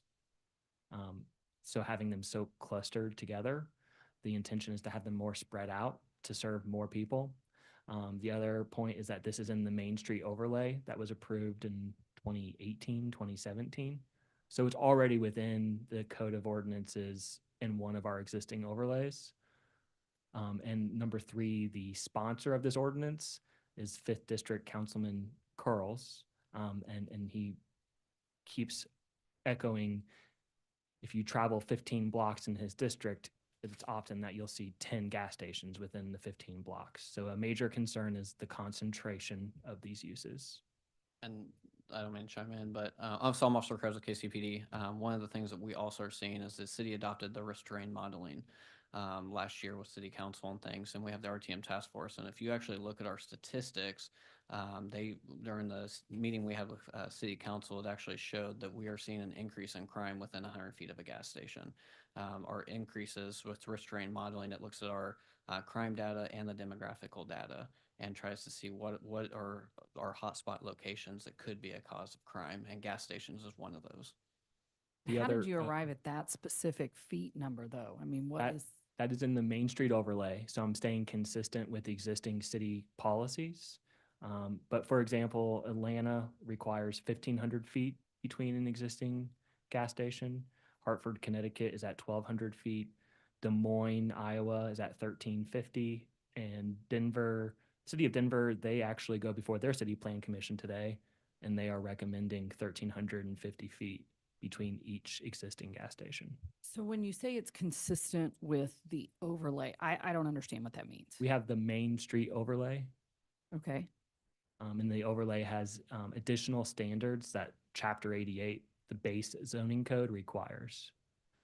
So Main Street has an overlay, Troost Corridor has an overlay, Independence Avenue has an overlay. I think it's just assuming that there must have been good thought that went into it the first time, and therefore it's worth repeating. I do think you could come up with instances where on 2 sides of a highway or places that don't necessarily feel as connected, they could be within 2,000 feet. So I'm sure there are many examples we could come up with that wouldn't make sense. Sure. I mean, north side of the highway, south side of the highway, that makes sense to me to have 2 gas stations, and they may be within 2,000 feet of each other. Yep. So that could be a stipulation if it's a interstate. Because Truman Road on the books is still a state highway. So it's very tricky when you start saying just a highway. So we need to be very specific. Federal, state, local. Sure. Independence Avenue is a highway. Great point. I agree. On a highway, a gas station is typically on the corner. Okay. Thank you again for the feedback. Next is site and building layout.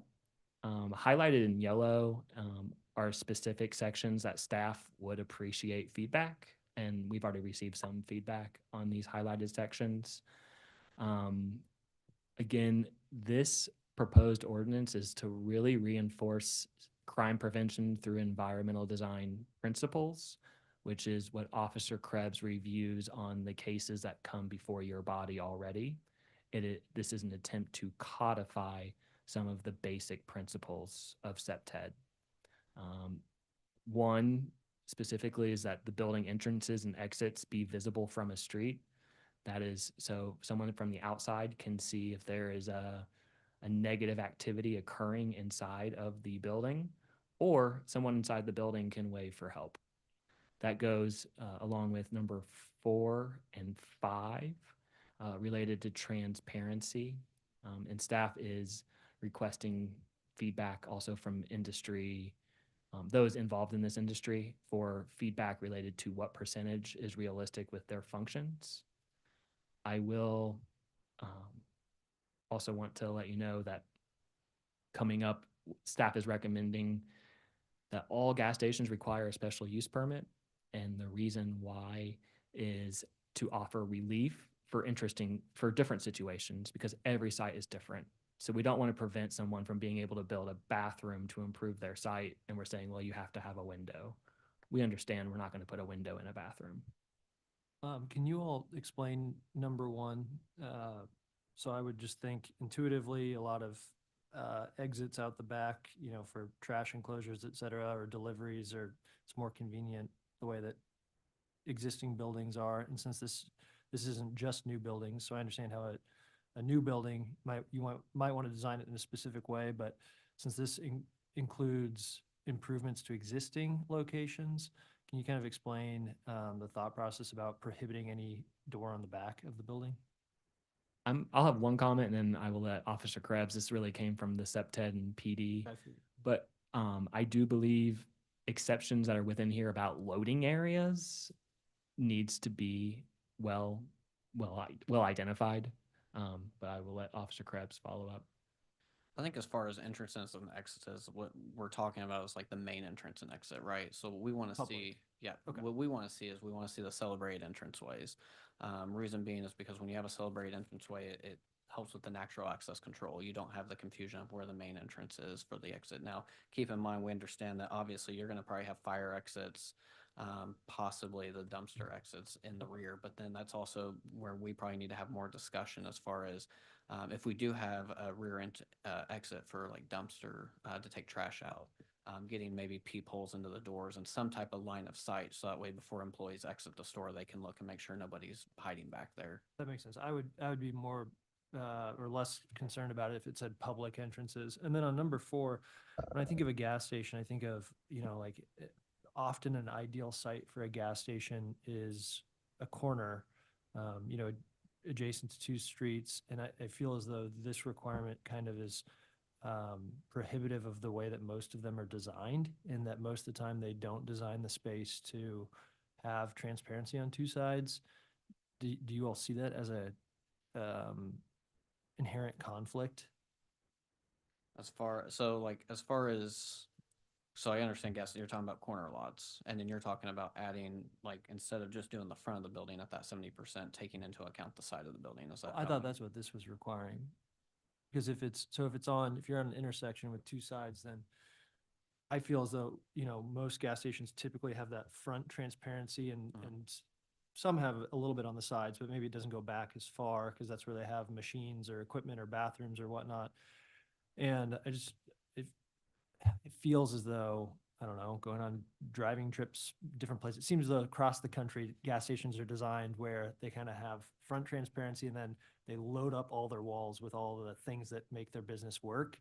And to me, this feels like it's a massive conflict to the way that like most gas stations design their spaces. So, yeah, so like to your argument there is, so like let's take Casey's for example, or even Quick Trip. They put the windows in the front, and then they have their shelving space is usually low enough to still allow that natural surveillance into and out of the location. They also have their customer or their employee areas kind of raised above a little bit, so that way they can still have that natural surveillance out into the parking lot, which is kind of what we would like to achieve in this.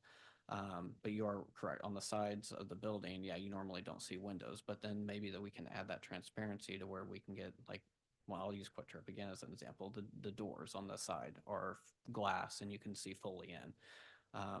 What I like to use for an example, when I went through my training, I had my FTO tell me like, hey, let's look into the building and get eyes on the clerk before you enter the building. Because the last thing we want to do is walk into an armed robbery in progress or anything of that nature. That way we can take tactical steps to achieve what's going on. So to your argument, as far as on the front of the building, I think that's where we're wanting to get to 70%. And now, mind you, that was taken from what other cities are doing. I'm not going to say it's going to be what's best for our city, and that's why we're here today to have this discussion. I don't know if this is, and that makes a lot of sense. Thanks for explaining that. I don't know if this makes any sense, but as I've heard conversation about environmental building codes and people talking about saying, just give me a goal and let me figure out how to hit the goal, as opposed to telling me what I need to do. And so I wonder if there's a way where we could say, hey, the goal is that there's transparency for, an officer coming in, or that if you have parking on the right side of your building and there's a way that you can have your clerk oriented so that they can see out. I'm thinking that if, in your instance, if you have shelves that come up and then transparency and they're able to be elevated so that they can see through that, that probably wouldn't be 70%, for example. I wonder if there's a way that we could say, hey, here's the goal, here's what we want you to hit, but without mandating how they reach that goal.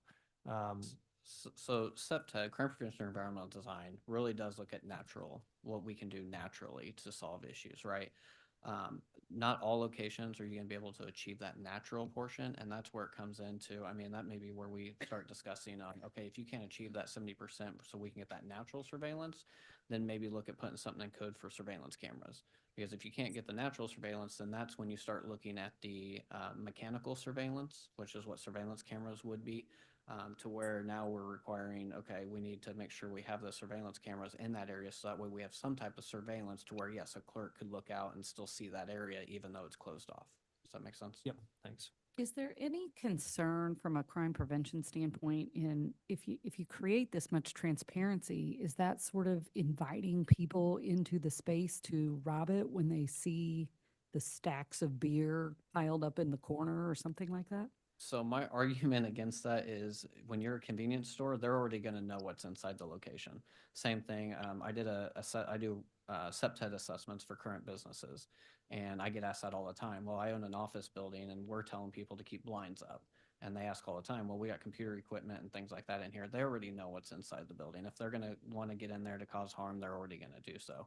What we would like to see is getting the natural surveillance into the location. So that way when officers do patrol on the street, they can actually see in the location. Because like at night, if it's not a 24-hour gas station, okay, well, someone shouldn't be in there after 1 a.m. So, and if it's someone in there cleaning, well, then it still gives us enough reasonable suspicion to make contact and see exactly what the person's doing inside that location.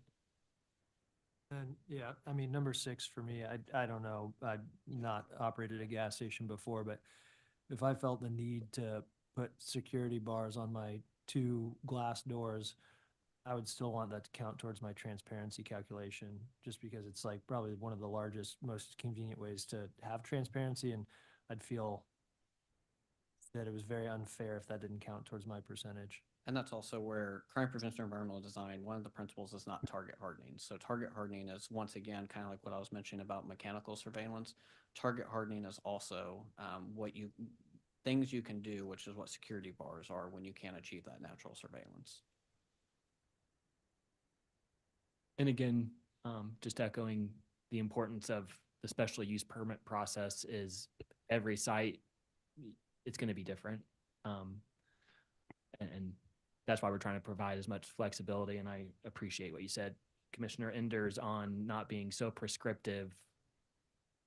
Just come to us with your ideas of how you're going to make this a safer site. Thanks. So Andy, I have a couple questions. Yes. We're talking about new builds and existing structures. And if I think on the new build side, aren't there different requirements already in place for transparency for buildings? Only in some of the overlays, there is the requirement for the transparency. Or if it was a part of a larger development plan and they impose their own standards. Okay. But right now, we do not have those requirements. There are some areas, primarily 63rd Street and over in Marlboro, where they have a pedestrian overlay, and it does have transparency requirements, but generally throughout the city, there is no transparency requirement. So it is the overlays then that I'm thinking on, because I know we went through that process in doing the overlay for Independence Avenue, and planning showed us the difference in the buildings when the transparency percentage was applied, as well as the CEPTED. So it's not in the actual code for transparency. It's in some of the overlays. And with this that we're doing, would this be in the code, or would this just be for the gas station situations? This would be citywide only for gasoline and fuel sales.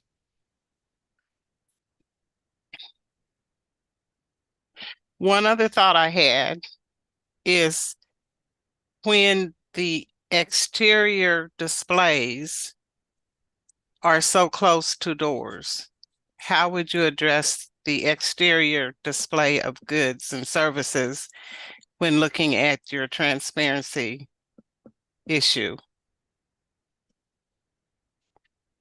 That's a great question. I will report back to you on September 4th. We want to make sure that the displays, in order for someone to get out of not complying with the window sign ordinance of 15% maximum, that they don't crowd the outside of the building to get around that ordinance. But that's a great point of maybe a maximum height and setback on the outdoor display areas. Okay, thank you. Thank you. Good comment. Okay, next is landscaping and screening. From a SEPTED perspective, a lot of negative activity on a site does occur near the dumpster enclosures. We already have some standards related to dumpster enclosures. The big one here is keeping them away from the back of the site. Sometimes we hear from neighbors, even on the SUPs you've seen, where they don't like the dumpster being so close to the neighbor's property line because people will congregate behind that dumpster and it's hard to maintain. More trash builds up in that area. So bringing it away from the rear property line, especially from residential uses. And then from a SEPTED perspective, adding that the dumpster gate or entrance be raised so staff or anyone can see if someone is hiding within the dumpster area for safety. Number 4, staff will continue to work on the language. What we're getting at is all sides of the building shall be 4-sided architecture.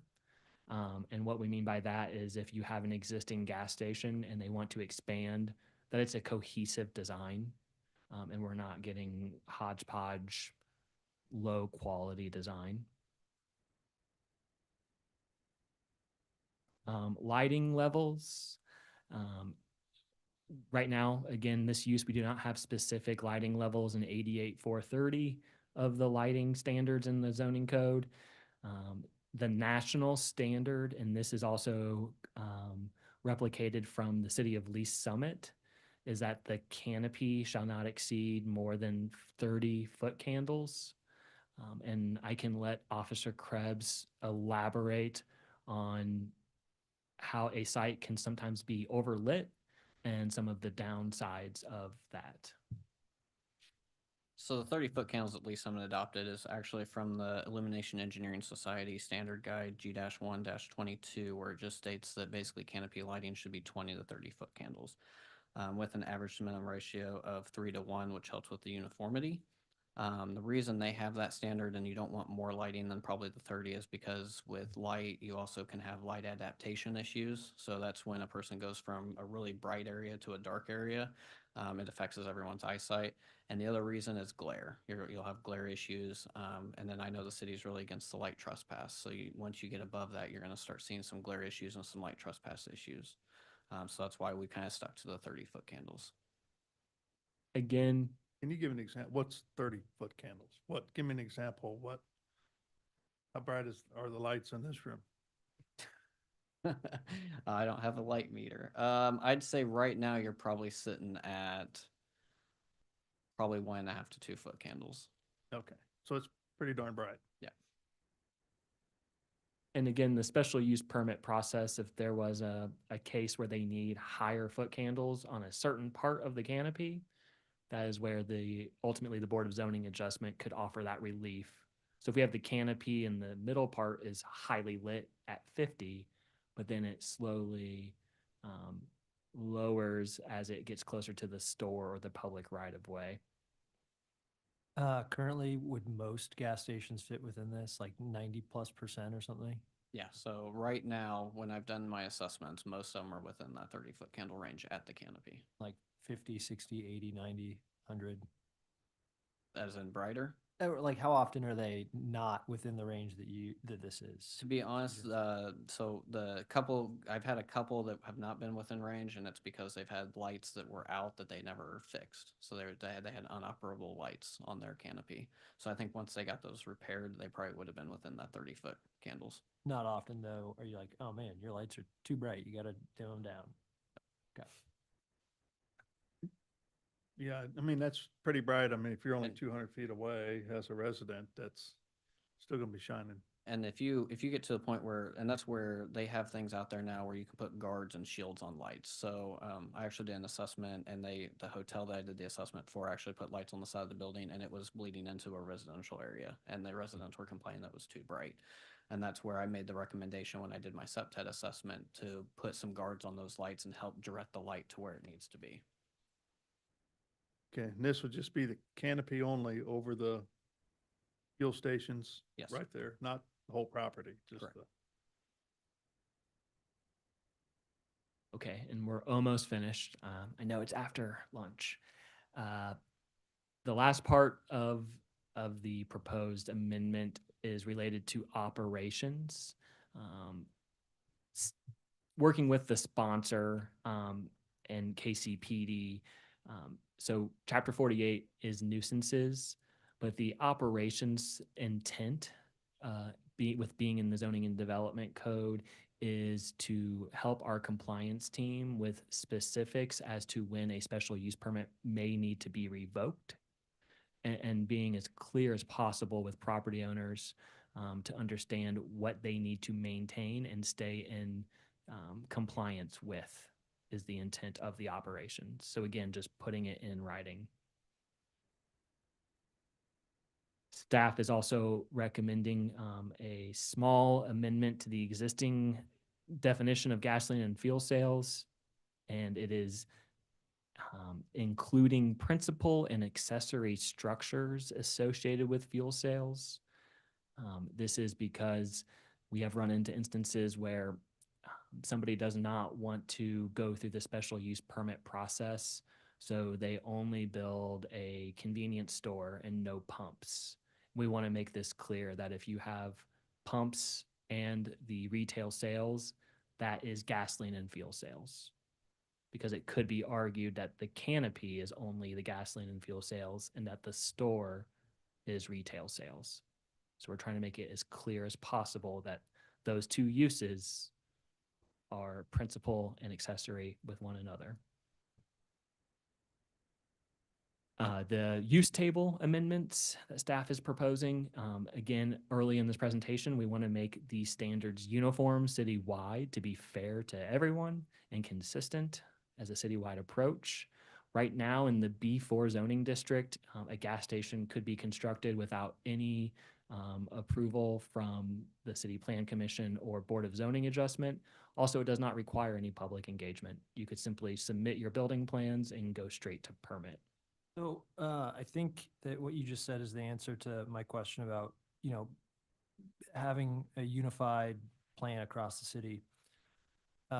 Based upon what the sponsor has articulated as to why this is now something that we're working on, I feel as though this is a problem that manifests differently across the city. And so I know it used to be that, and I don't think this is the case anymore, and I'm very thankful it's not, but regulated industries had density requirements for liquor licenses. And so they'd be like, oh, there's already 5 taverns in this area. You have to wait till, either one of them doesn't renew it, or you just can't get a new one, or you have to open a restaurant or something else. And I don't think that, I realize that can be very flawed, and we don't do that anymore. But it does seem as though, since our city is so big and so different, a gas station coming in the Northland would feel very different than a gas station going into a denser part, established part of the 5th district where there might be already other gas stations. Has there been significant discussion about density and how we might, as a city, care a whole or think about 2 gas stations very differently based upon the context of where it is in the city? That is a great point. some of the feedback we've received is exactly what you just brought up, of how big the city is in different contexts. Staff has already seen an intersection in a very undeveloped part of Kansas City where we have a corner on two of the four corners. There's 2 gas stations already. Yeah. Well, and So we're seeing the pattern. We're just 20, 30 years Yeah, out. because I also feel like one operator might open a gas station that, I'm making this up, for 8 pumps or maybe even 4 pumps, and it's under 2,000 square feet.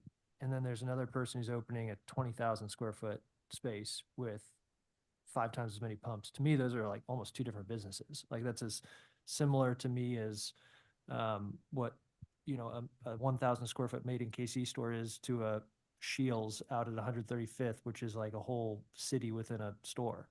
And so I wonder if there are ways for us to get more specific depending upon the type of project and where it is, just because again, I feel as though the spectrum of gas stations can be so different. Yeah, and I want to add to that too, because that was something else that I was thinking too, that like a gas station like the Northland, for example, is very different than like a gas station in the Crossroads, for example, and it's like it is a little bit distinguished from other businesses or offices or something that you would bring in, that they may be the same in both contexts as if it's just like any other piece of commercial development. Like with a gas station somewhere where there's a lot of foot traffic, for example, is going to have more negative impact on the area than if you just put it next to like a highway, right?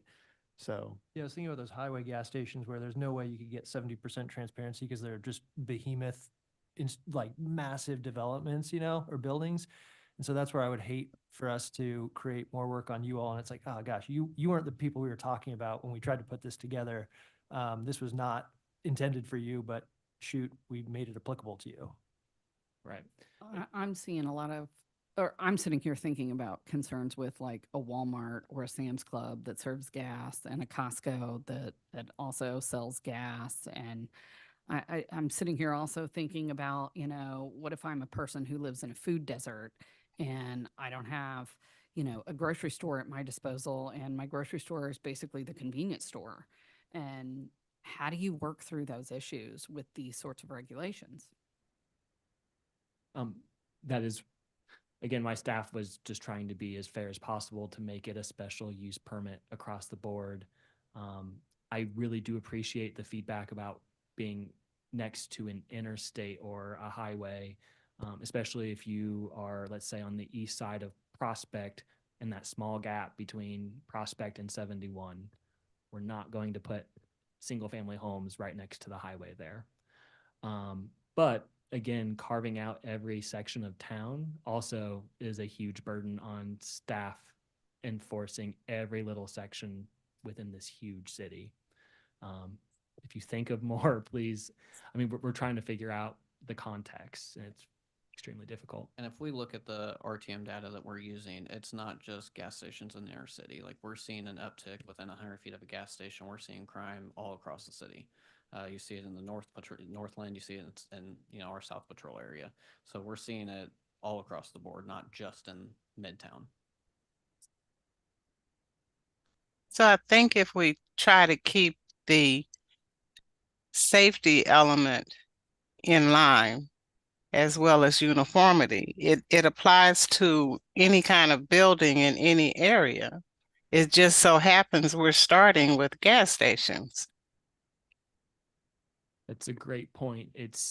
Should we just be looking over as a city collectively as a whole on all of the uses that really trigger the SEPTED principles, which some communities have done, some of our neighboring communities where they have a list of uses that require an additional review, an additional committee. And that's one approach. I have zero problem thinking of a situation in which this massively improves a project. Like it's very easy to contemplate that. And what I don't want to do though is add complication and onerous, requirements that doesn't improve a separate project. And so that's really the fear. And that's like what Clark was saying here is there are other cities, Grand Rapids, for example, that they don't just have a gas station, like they don't just implement the SEPTED standards to gas stations. They actually have a SEPTED ordinance for overall. Yeah, I almost like the idea of on our staff report, having something where we talk about, is this in line with something, having it as a guideline of like, hey, we rate this really high, and that's something that we all can feel good about. And if it's for SEPTED, that gets a low rating, then it allows us to contemplate like, okay, is there a special reason for this? Are we okay with that based upon this unique situation? Or is this something that really the developer needs to rethink? And so I like adding, and what's tough is, maybe you get a different commission that just looks past it every time. But I like something that adds a little bit more nuance, because these projects seem so nuanced from one to the other. I wanted to bring up one of the industries that, if you stop and think about it, Walgreens and CVS are known to build close or across from each other. If you stop and look over around the city, you'll see that that's been their model. Is that the same kind of model that is within the different gas brands? Yeah, as I understand it from a business case, there are certain businesses, it doesn't have to even be in the same space, but who rely on others' due diligence to figure out good markets to move into. And sometimes as a consumer, I do believe that the consumer wins when a updated version of the same service comes in. So let's say you have an industry that's been operating for 20, 30 years and it's tired, hasn't been invested in, and the stores are dilapidated, and another business that's very contemporary comes in and, takes a spot across the street and puts them out of business. I do think that can be a win sometimes for the community when it's a better operator. And just when we were echoing back on specific uses that require the SEPTED analysis and requirements, one of our neighboring cities also, they don't call out gasoline and fuel sales. And Commissioner Lynch brought up the access to food. It's just they treat convenience stores and gas stations the same. But our code does not do that.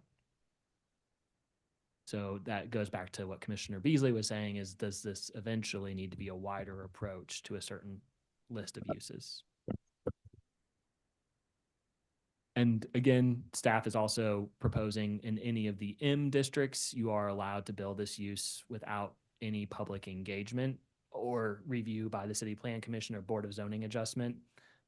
Both north and south of the river, you do have M zoning districts adjacent to residential uses where you do have people riding bicycles and walking, and neighborhoods abut these districts. So again, it goes back to the consistency to just make it a special use permit citywide. Hopefully you make it through this one without more calories in you to get through it. Nonconformities, everyone's favorite section of the code. We want to be able to provide flexibility to existing users that cannot expand. And so either there are some existing gas stations that are non-conforming. If they're on a boulevard, we no longer allow gas stations. And if some of the proposals here were approved of not being within the distance of another gas station or within 200 feet of residential zoning, those gas stations would become non-conforming. We want to make sure that these operators can improve their site and expand their site to not only improve their business, but to be a better neighbor in our community and make their store look nicer. Because right now, a lot of them cannot expand, and it's not worth it economically to put in new windows and everything if you can't make your shop bigger. So staff is proposing that if you get the CLNU, you would be able to expand and improve your gas station. And as long as you go through the special use permit process. Finally, last slide here, Staff will be presenting revised text amendments with your feedback and the feedback of those that I believe are in the room today and online. And September 4th is when we will report back to you. That concludes my presentation today. Okay, thank you. Any other questions for staff at this time? Okay, let's open it up for public testimony then. So anybody wishing to speak regarding docket item number 9, please come forward or raise your hand using the Zoom feature, and you'll be called upon. We will do those who are here in the chambers first, followed by those who are joining us online. Mr. Chairman, members of the commission, my name is Patricia Jensen. Today here on behalf of a number of parties.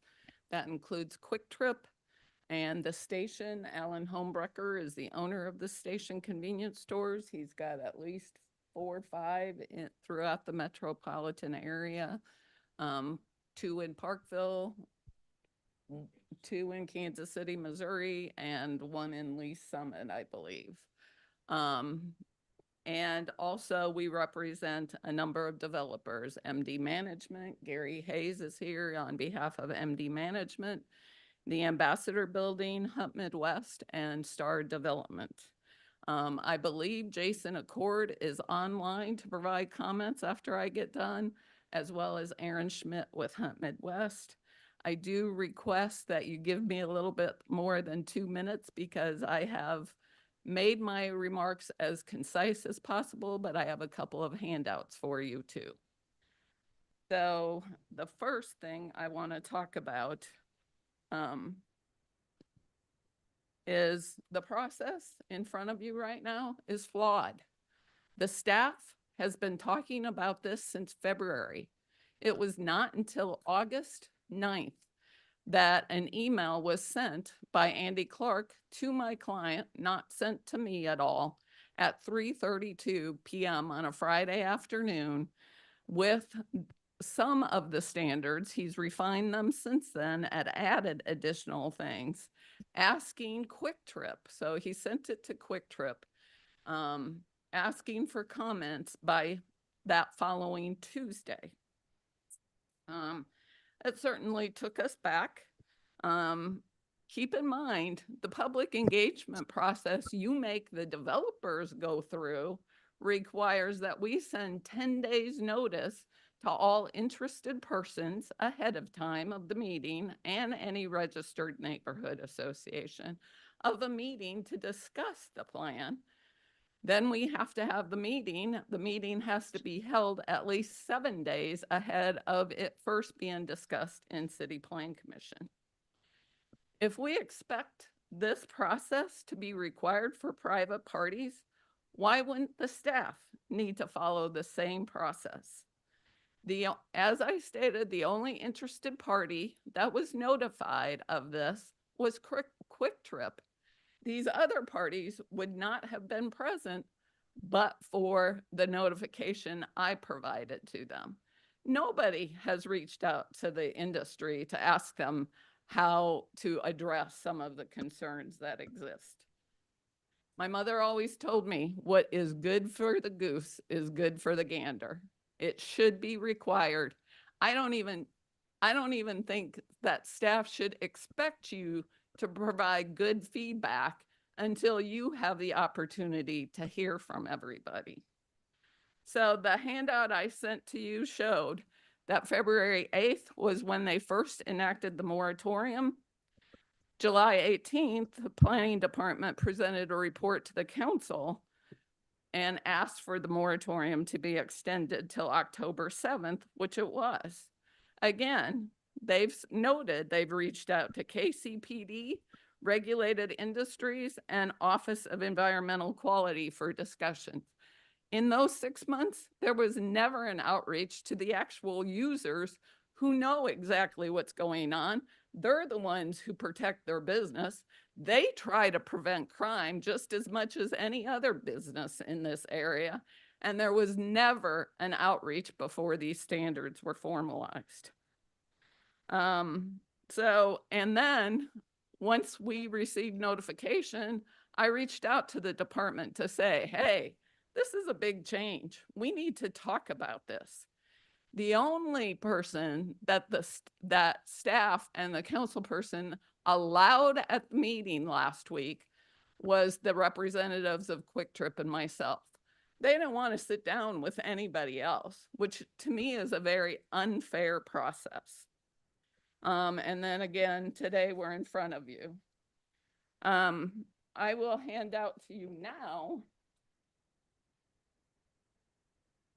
So Kobe, can I interrupt just a minute? Sure. Sure, yes. So our intention today is to hear information and give feedback. We're not here to make a decision. Is That's that correct? Yes. Do we Yeah, have and any? also take public testimony as well. Okay, I've got to go.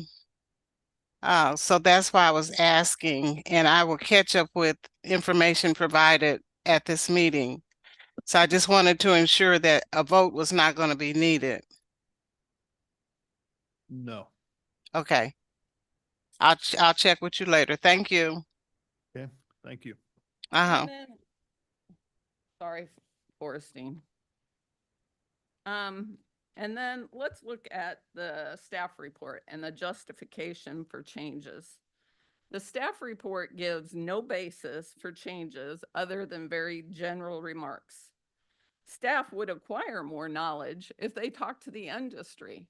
One of the things they talk about is the vapors escaping into the air. And that's why we need to regulate things.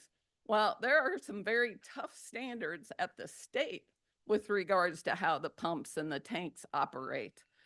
So they don't even understand the environmental regulations we have to comply with.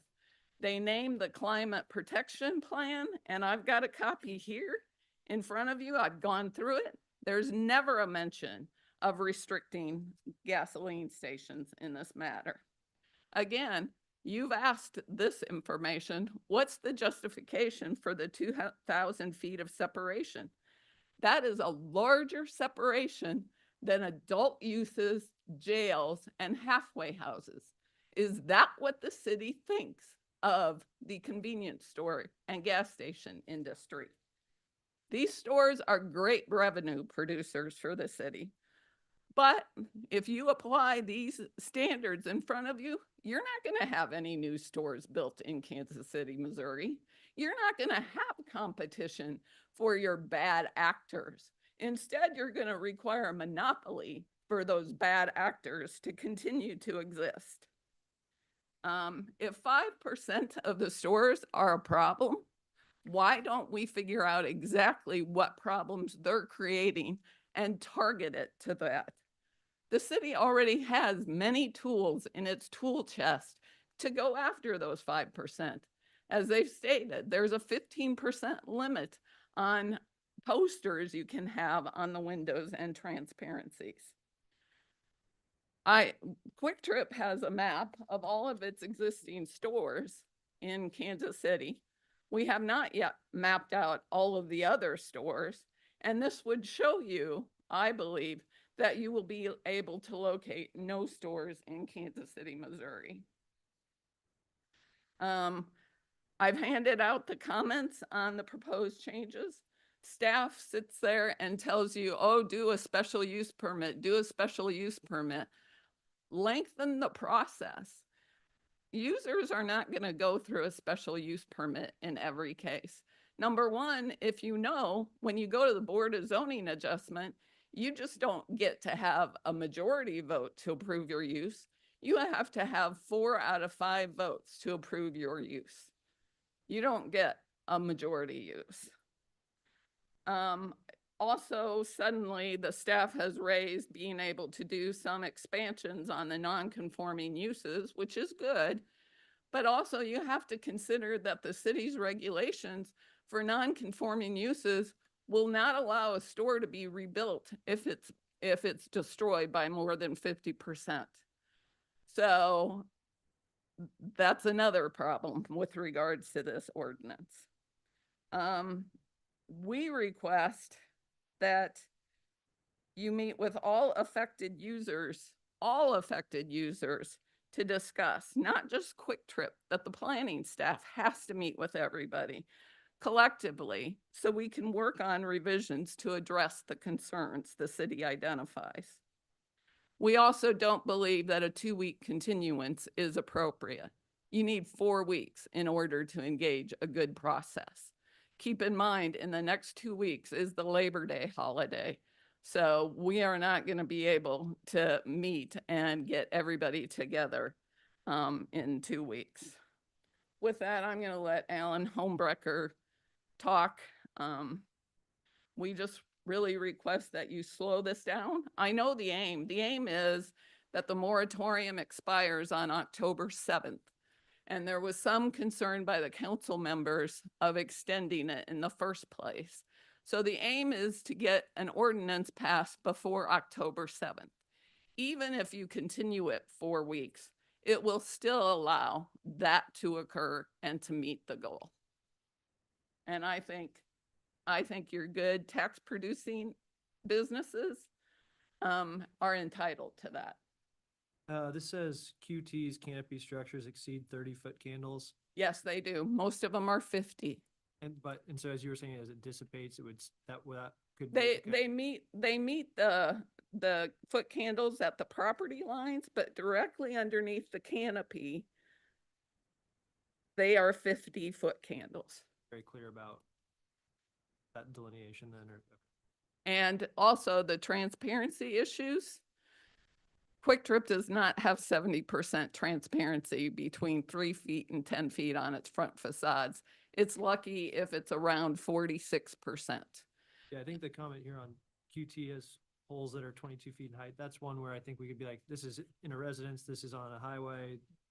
You know, all of a sudden the lighting matters very differently in those two contexts. Yeah, if these standards take effect before a building permit is issued, we will not be able to build new convenience stores. Alan has one planned for Twin Creeks Village, which has been approved. You've approved the project plan at the northeast corner of Plat Purchase and 152. These regulations would prohibit that. The 2,000 foot of separation, as has been stated, is a real issue. He wouldn't have that. He has about 700 feet of separation from the existing Costco gas station. So, Alan, do you want to come up here? And then Gary, and then I believe Jason Accord and Aaron Schmidt are online.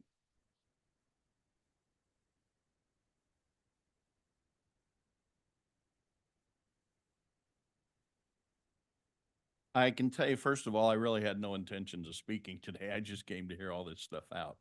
My name's Alan Homebrecker. My address is 14523 Northwest 74th Street, Parkville, Missouri. I want to interject a couple things, and what she said, actually, you guys have all brought up more or everything I was going to discuss even to begin with. Because if you're familiar with the area at all, I've worked with Gary for over 3 years trying to get this lot bought to build a store on. We just finished another store, and unlike maybe the government or other people, we have to save money before we can build another one. And it sits on the corner of 152 and Plat Purchase. And anybody that knows that area, the closest thing to us is going to be Costco across the highway. And just like Patricia said, at this location, it would never meet the standards. And I didn't think it ever clarified, how do you get there? Is the way the crow flies, or you just go by this and this? Because if you took and went out of their parking lot, came down Plat Purchase, it's like 2,600 square feet or 2,600 feet. But if you go like the crow flies, it probably is more like 700. But who's going to fly straight across 152? I just think there's a lot of factors here that nobody's taken into consideration. And not that I'm the guy to come and tell you how to do it, but I guess first of all, understand a couple things. Every site is not the same, period. What we have up north, our stores are 6,000 square feet. The front is, and it was by design, and I did it, but the whole front's glass. So I'm all in transparency, but I did it for different reasons. I mean, you want your employees to be safe, but I did it because 50% of the population's women. And if they don't feel safe, they're not coming in. And our stores average about 75% of the people that come, it's a destination. I'm so sorry. Give me the 5 minutes. I'm just kidding. But, and it's a lot like what you said in the fact that in several of our locations, we are the grocery store. So, I mean, it's a point of destination. It's not a, oh, by the way, I'm in here. And we don't put any signs up in our windows at all. I just despise it. How big are your stores? Over 6,000 square feet.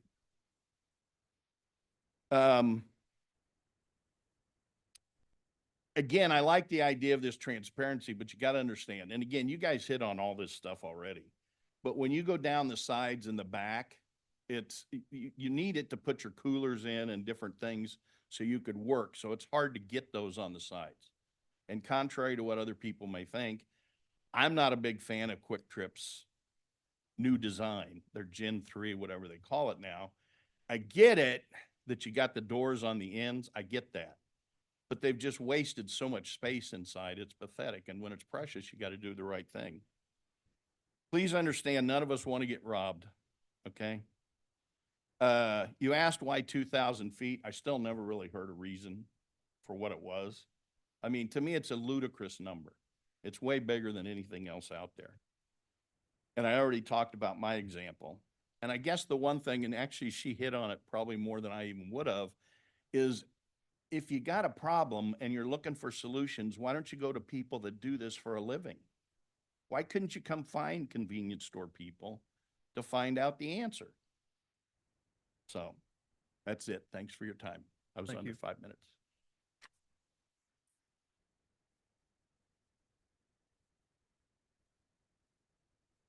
Good afternoon. I'm Gary Hayes with MD Management, 4600 College Boulevard, Suite 102, Overland Park, Kansas. I really don't have anything else to add. Tyler, you're a very smart man. You brought up some very good points.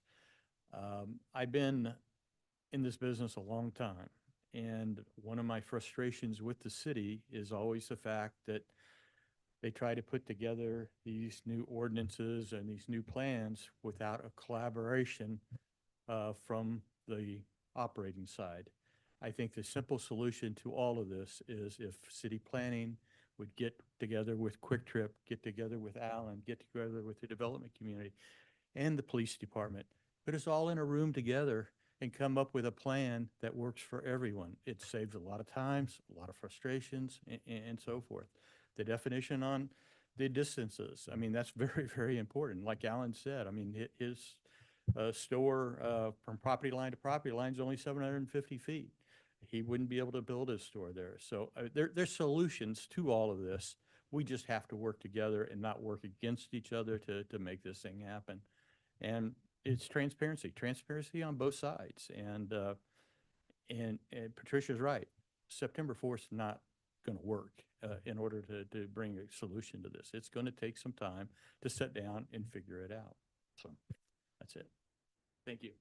Thank you. Should be able to call on Jason Accord. I call on people online in the order they raise their hands, and Jason has not raised his hand. So anybody else want to speak that's here? So let's go ahead and go to the online folks then. First is Aaron Schmidt. Okay. Good afternoon, Aaron Schmidt with Hunt Midwest 1881 here in Kansas City. We are a large developer in Kansas City. We're probably, if not the largest landowner in the Northland. Patricia called me about this and said, "Hey, did you hear about this?" That's my notice. We're required by code to have neighborhood meetings and post signs and write letters. The city did none of that. To echo what Patricia and Gary just said, this isn't the way to do business with us. At least follow your own rules at the very minimum. It's very disappointing that we didn't have an opportunity to comment. I didn't know about it until it pops on the planning commission. So really request that you take this agenda or this agenda item off the planning commission agenda. And at the very least, have city planning and development follow their own rules about public notice and having a neighborhood meeting. I think we can get through this as a development community. I can't speak for the operators. But you know, a surprise agenda item on the planning commission is not the way to do that. So again, respect that this be taken off the agenda of the planning commission and direct staff to have a meeting where developers and operators can collaborate with the staff, please. Okay, thank you. Next is Babir's iPhone. Thank you. I have to use the iPhone for this. Thanks for having me. I think I did give my feedback originally before this, but one of the big takeaway for me as well as an operator as well, we want to be part of the dialogue for sure. But I do welcome the idea of having somewhat of a distance from each other's stores. Like if you look at Independence Avenue, Blue Ridge, James Reed, within 1 mile you have 8 gas stations. So learning from our surrounding city like Independence, Missouri, they have some codes in place that limit their tobacco license, not just gas station. And also they're doing a new thing. You talked about earlier, there was a comment about different industry like CVS or Walgreens being across from each other. They're noticing that too, and they're taking a step further when it comes to dollar stores now. They want them to be almost 15,000 feet apart from each other.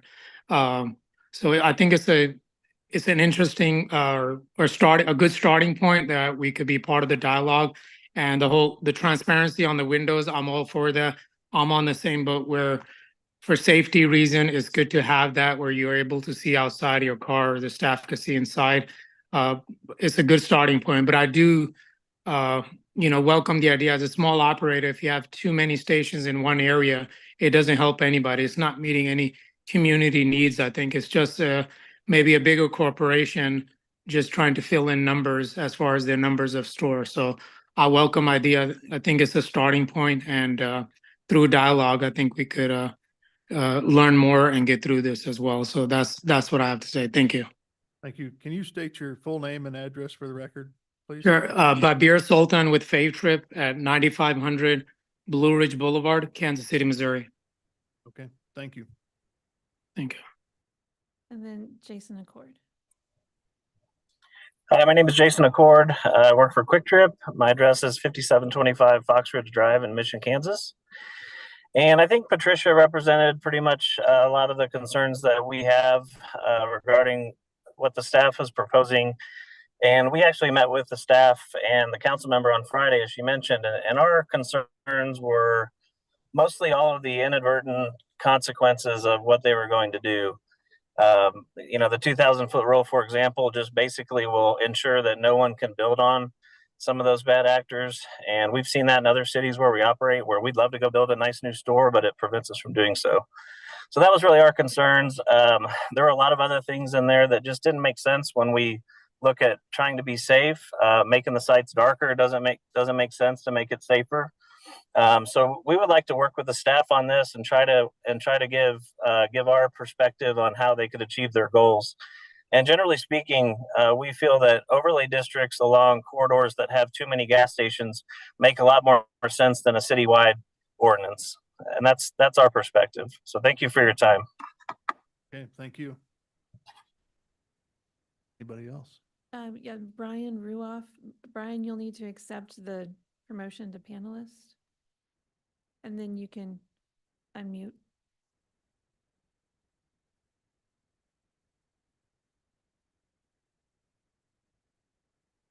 Brian, you can unmute and speak.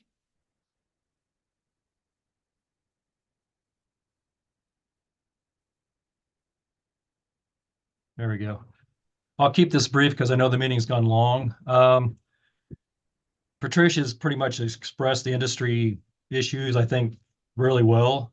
I got a notification the staff shared it with me on the 9th, which was, I think, a week ago Friday.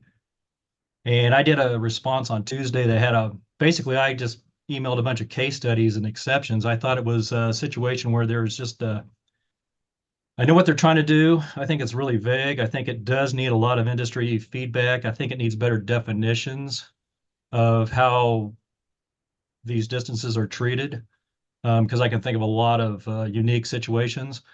I also do these projects in suburban situations, and I do projects that are in urban situations. And my take on it was, some of these projects have been around forever. They're beat up and old. And if you don't give people incentives and ability to improve their properties, they're going to stay old and beat up and operate for years into the future. So I'm looking at this as an opportunity to fix up older stations by raise and rebuild, whatever means is necessary to improve it, rather than them going on into the future. So I would just put my 2 cents in for more conversation, which is what we're all saying. I agree with the extra extended time.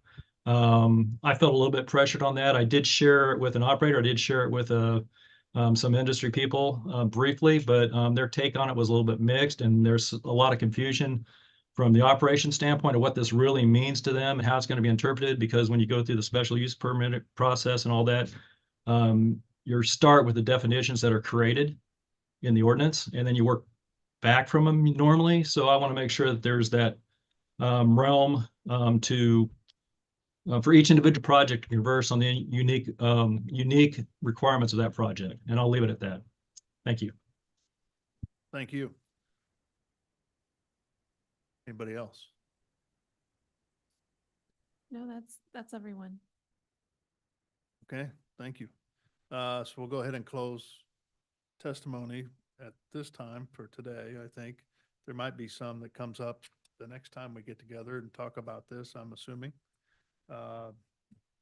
Hopefully that there's time allotted for staff and community to be able to talk a little bit more about this. And then, so I think it'd be good to hear the next time, hey, great process and we love it. Would be nice, but you never know, right? So I think there's obviously some things that need to be discussed and done. Kind of leaning towards, I don't think September 4th is probably the right time. I know that may conflict with the moratorium, and I don't know. I'm just a person sitting up here as a commissioner that I don't know what the harm would be if the moratorium was lifted, as we're still talking about, this particular change in the standards. Is that an issue? Is that something we're trying to avoid? Is that, and I don't know. Or we're trying to make these go hand in hand? Sure. I mean, so the purpose of the moratorium is to put a pause on new permits so that any applications would then have to follow the new ordinances, right, that are enacted. So it's just to kind of maintain status quo while the city is considering these new regulations. Now, I will say that Patricia suggested a timeline that could work. It'd be difficult if I think you're suggesting continue it till the 18th, right? Correct. Is that what you're saying? And that gives the council, I think Councilman Curls could introduce the ordinance then on the 20th and then be in committee the following week. Well, actually, what I was thinking, because it wouldn't be effective by the 7th if we did it that way, but it could be introduced prior to that CPC meeting, then in committee the following week, then voted on. That could work. And I think, I know there was pushback on extending the moratorium with a couple of the council people. If the industry agreed to it based upon the fact that we're still working on this issue, I don't think you'd have that pushback for a reasonable extension on that. Do we know how many cases that are sitting right now that want to come through this process? That is a gas fuel station, but it's on hold until this is over? We know of one, but we may not know of all of them. I would think that it might have had a chilling effect too, and that people might have said, I'm not going to put an application together until I understand how my application will be impacted. Chair Crowell, I appreciate your kind of question about, if the moratorium does expire, because as someone who didn't fully agree with the moratorium, I understand why we put it in place, but I think it's on it's on us as taxpayers, staff, volunteers, et cetera, to do our best to come up with something new, but we shouldn't necessarily freeze business in the interim. We should work as fast as we can to come up with great solutions regardless. And so I don't think an expiration is the worst thing as long as we continue to work on the project, because we're clearly trying to solve some real issues. What are you trying to say? I wouldn't rush our process or change our process because of a moratorium. If the moratorium expires, the moratorium expires, and that's on us we can still do the right work, but we shouldn't hold up other projects or increase the likelihood of someone wanting to sue the city for a moratorium that might maybe caught someone halfway through a project. So regardless of where we go, I think we should continue this conversation, and I personally would be fine, and I understand that staff's in a tough position where there might be council members who want to move a whole lot faster. I do have two questions. One, I know the city's encouraging, any business owner or private owner to accept a bike rack from the city if they want one. I do wonder if our approach is potentially, if we could look at it differently and think about what are we trying to incentivize and how do we incentivize it? And so, hey, here's an opportunity. We can give you a free audit, a free SEPTED audit, and we can give you recommendations. There's actually ways that the city will incentivize you to make these changes and improvements, because that's what we're looking to do. We're looking to make safer places. And so maybe instead of maybe we're taking it the wrong approach. And what we should be doing is going to the 5%, 10% of areas that are the most impacted by negative behavior.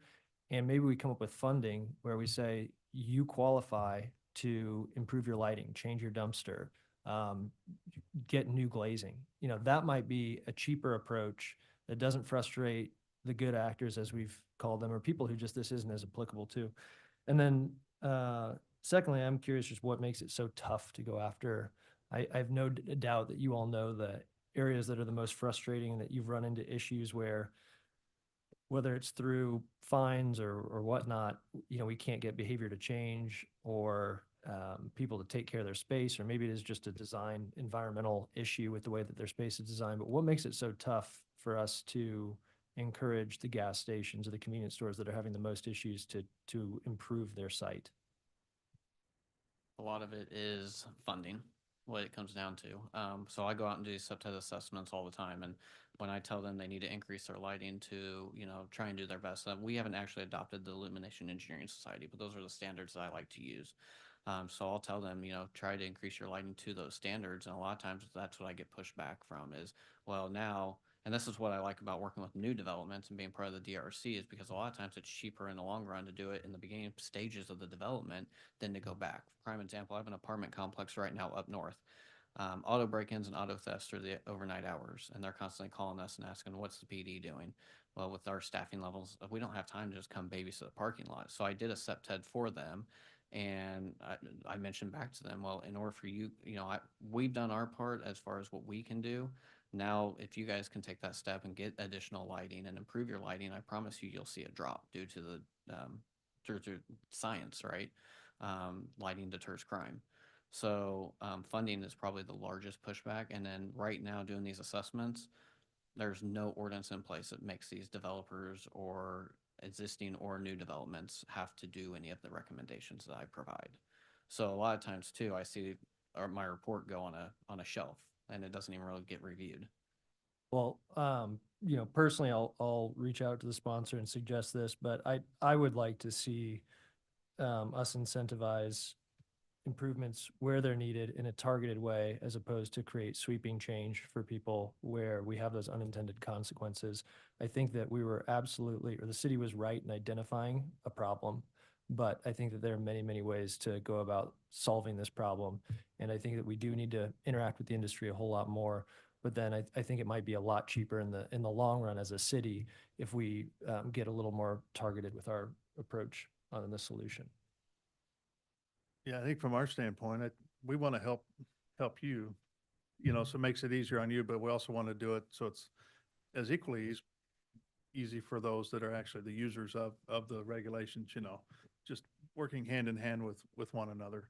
And like Commissioner Enders, I'm just kind of curious on who's the enforcer of whatever happens or whatever's passed on this. Is that the planning department, or is that the police department, or a combination of both? Do you work together with one another? And then you have the regulated industries that's in there as well. Can you pull the liquor license if you're having issues or not? I don't know how any of that works. Yeah, so it's using that multidisciplinary approach. So I would work together with, and getting everybody septet certified too to assist with these assessments, right? We have 168 gas stations in the city.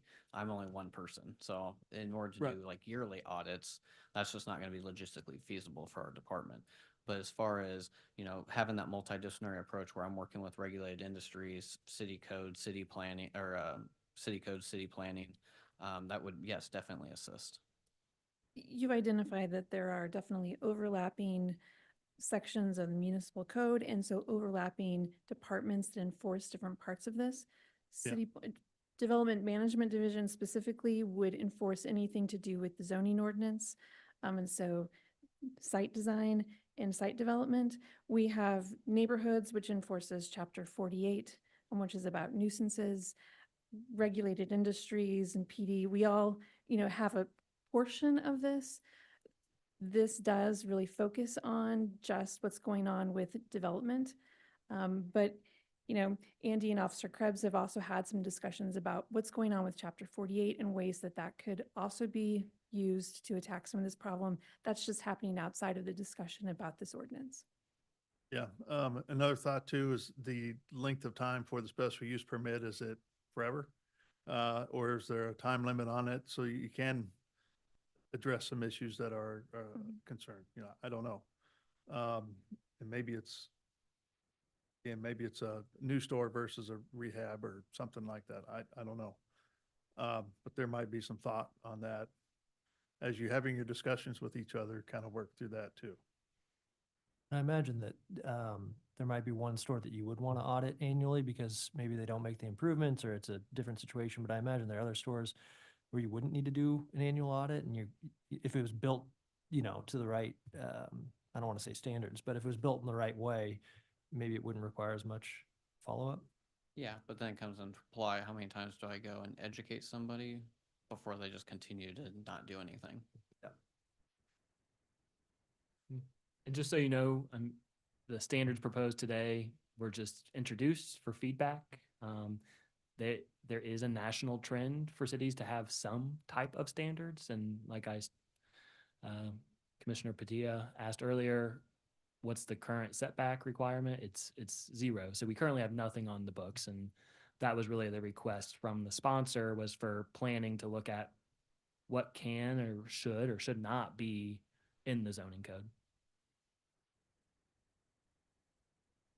Well, I'll go ahead and make a motion to continue to September 18th. Unless anyone has anything else. Chair Crowley, move to continue docket item number 9 to September 18th without fee.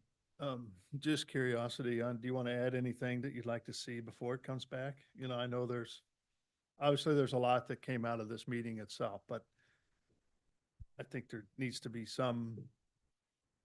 making sure that we have some discussion with It's even possible, like the approach that the city staff can have. Can you have meetings with people in the industry besides just Quick Trip? Oh, of course. I reached out to the design professionals that I work with all the time. So many people were contacted, but we're always available 8 to 5, Monday through Friday, except for Memorial Day. Yes. Yeah, I'm just wondering how what is there, but it will be something planned, or do they need to reach out to you, or or you gonna? I will go through our list again of everyone that's associated with these applications, but it's also dependent upon referral from one person telling everyone in their network. And how do you communicate with them? I mean, if they got something to say, is it a community send you engagement an email, meeting? or is it you're going to have a sit down town hall kind of discussion, which It Ev- seems like there ought to be something of that nature that, I mean, every type of communication, yeah. virtual, in person. Yeah, so I know, I mean, we use this form as one method for the city staff to do, public notices and testimony and that. But it seems like maybe one would be good to have. I'll send Andy all of my email address. Thank you. That's what I was waiting for. Okay. Thank you. Something like that. So does that make sense, Commissioner Enders? Sure. Okay. Do we need to refine that in any way? I can do that. So you're suggesting organize a town hall prior to the 9/18 meeting on top of other one-on-ones? I think you're going to get a lot of comment, but it might be worth just having kind of a presentation of sorts where you have people available that can talk through what this proposed changes are. Here, presentation from you guys, what you're looking for and that, and I totally get and agree having some standards in place so everybody knows what the rules are. But it also ought to be looked through and embedded on both sides to have a good common understanding between the two. So I think, yeah, something of that nature, and we can announce it probably at our September 4th meeting. Maybe we just have just a statement of, hey, I don't know if you want to open up any public testimony at that meeting or not, but We would love to have an opportunity to hear more public testimony, but after we've had a chance to present some revised things. But we do Yeah. hear the interest in having some sort of general town hall. And so we'll take some steps to get something on the calendar and be sure to let the community of interest know about it. It's just, okay. yeah. I just think it's important to hear what they have to say, because like what I hear is like, I agree we need ordinance, but then it's gonna be revised case by case, right? So that then it's gonna be like, you're gonna go back to square one. Yeah, by the way, if you do your public meeting, so to speak, after September 4th, if it's scheduled after that, I think we just have an agenda item stating, hey, don't forget, just to make that announcement at the front of our meeting or something. I've added a lot of stuff to your motion there, Well- Commissioner Enders. Hope you got all that. You're also, if you want to make it, I'm just the chair. I can't do that. I won't make it a part of the motion, but and if you wouldn't mind, and again, I'll reach out to the sponsor as well, but noting that, not speaking for the commission, but just personally, I think it's worth exploring incentivizing the changes and creating some sort of funding so that you don't feel as though you're continually running into the same issues with the same people. I would think that there's support at both, on the staff side and the council side to find the funding to address some of that. All right, so Chair Crowley, move to continue docket item number 9 to September 18th without fee, with the intent of having a town hall type meeting for industry representatives to come and have a discussion with planning staff and to somewhat emulate the same type of public engagement process that we require developers to have. Second. So we got a motion and a second. That was pretty long-winded, but I think we got it on tape. Can you take roll call on that motion, please? Crowell, Aye. Enders. Aye. Hasek. Aye. Lynch. Aye. Pavia. Aye. Okay, so motion passes 5-0. Thank you for bringing it in and discussion. Obviously, it generated a lot of good discussion, I think, and something to talk through and think about, and appreciate all your efforts of doing this and putting it together, so. That was without fee because I don't get paid until next Friday. Okay, It was without fee. great. Thank you, Yes. chairs and commissioners. Thank you. With that, is there anything else? I think we've gone through everything through the agenda. Is there anything else to be brought before the commission? Seeing none, then a motion to adjourn. So moved. All right. Thank you, everybody. Appreciate it.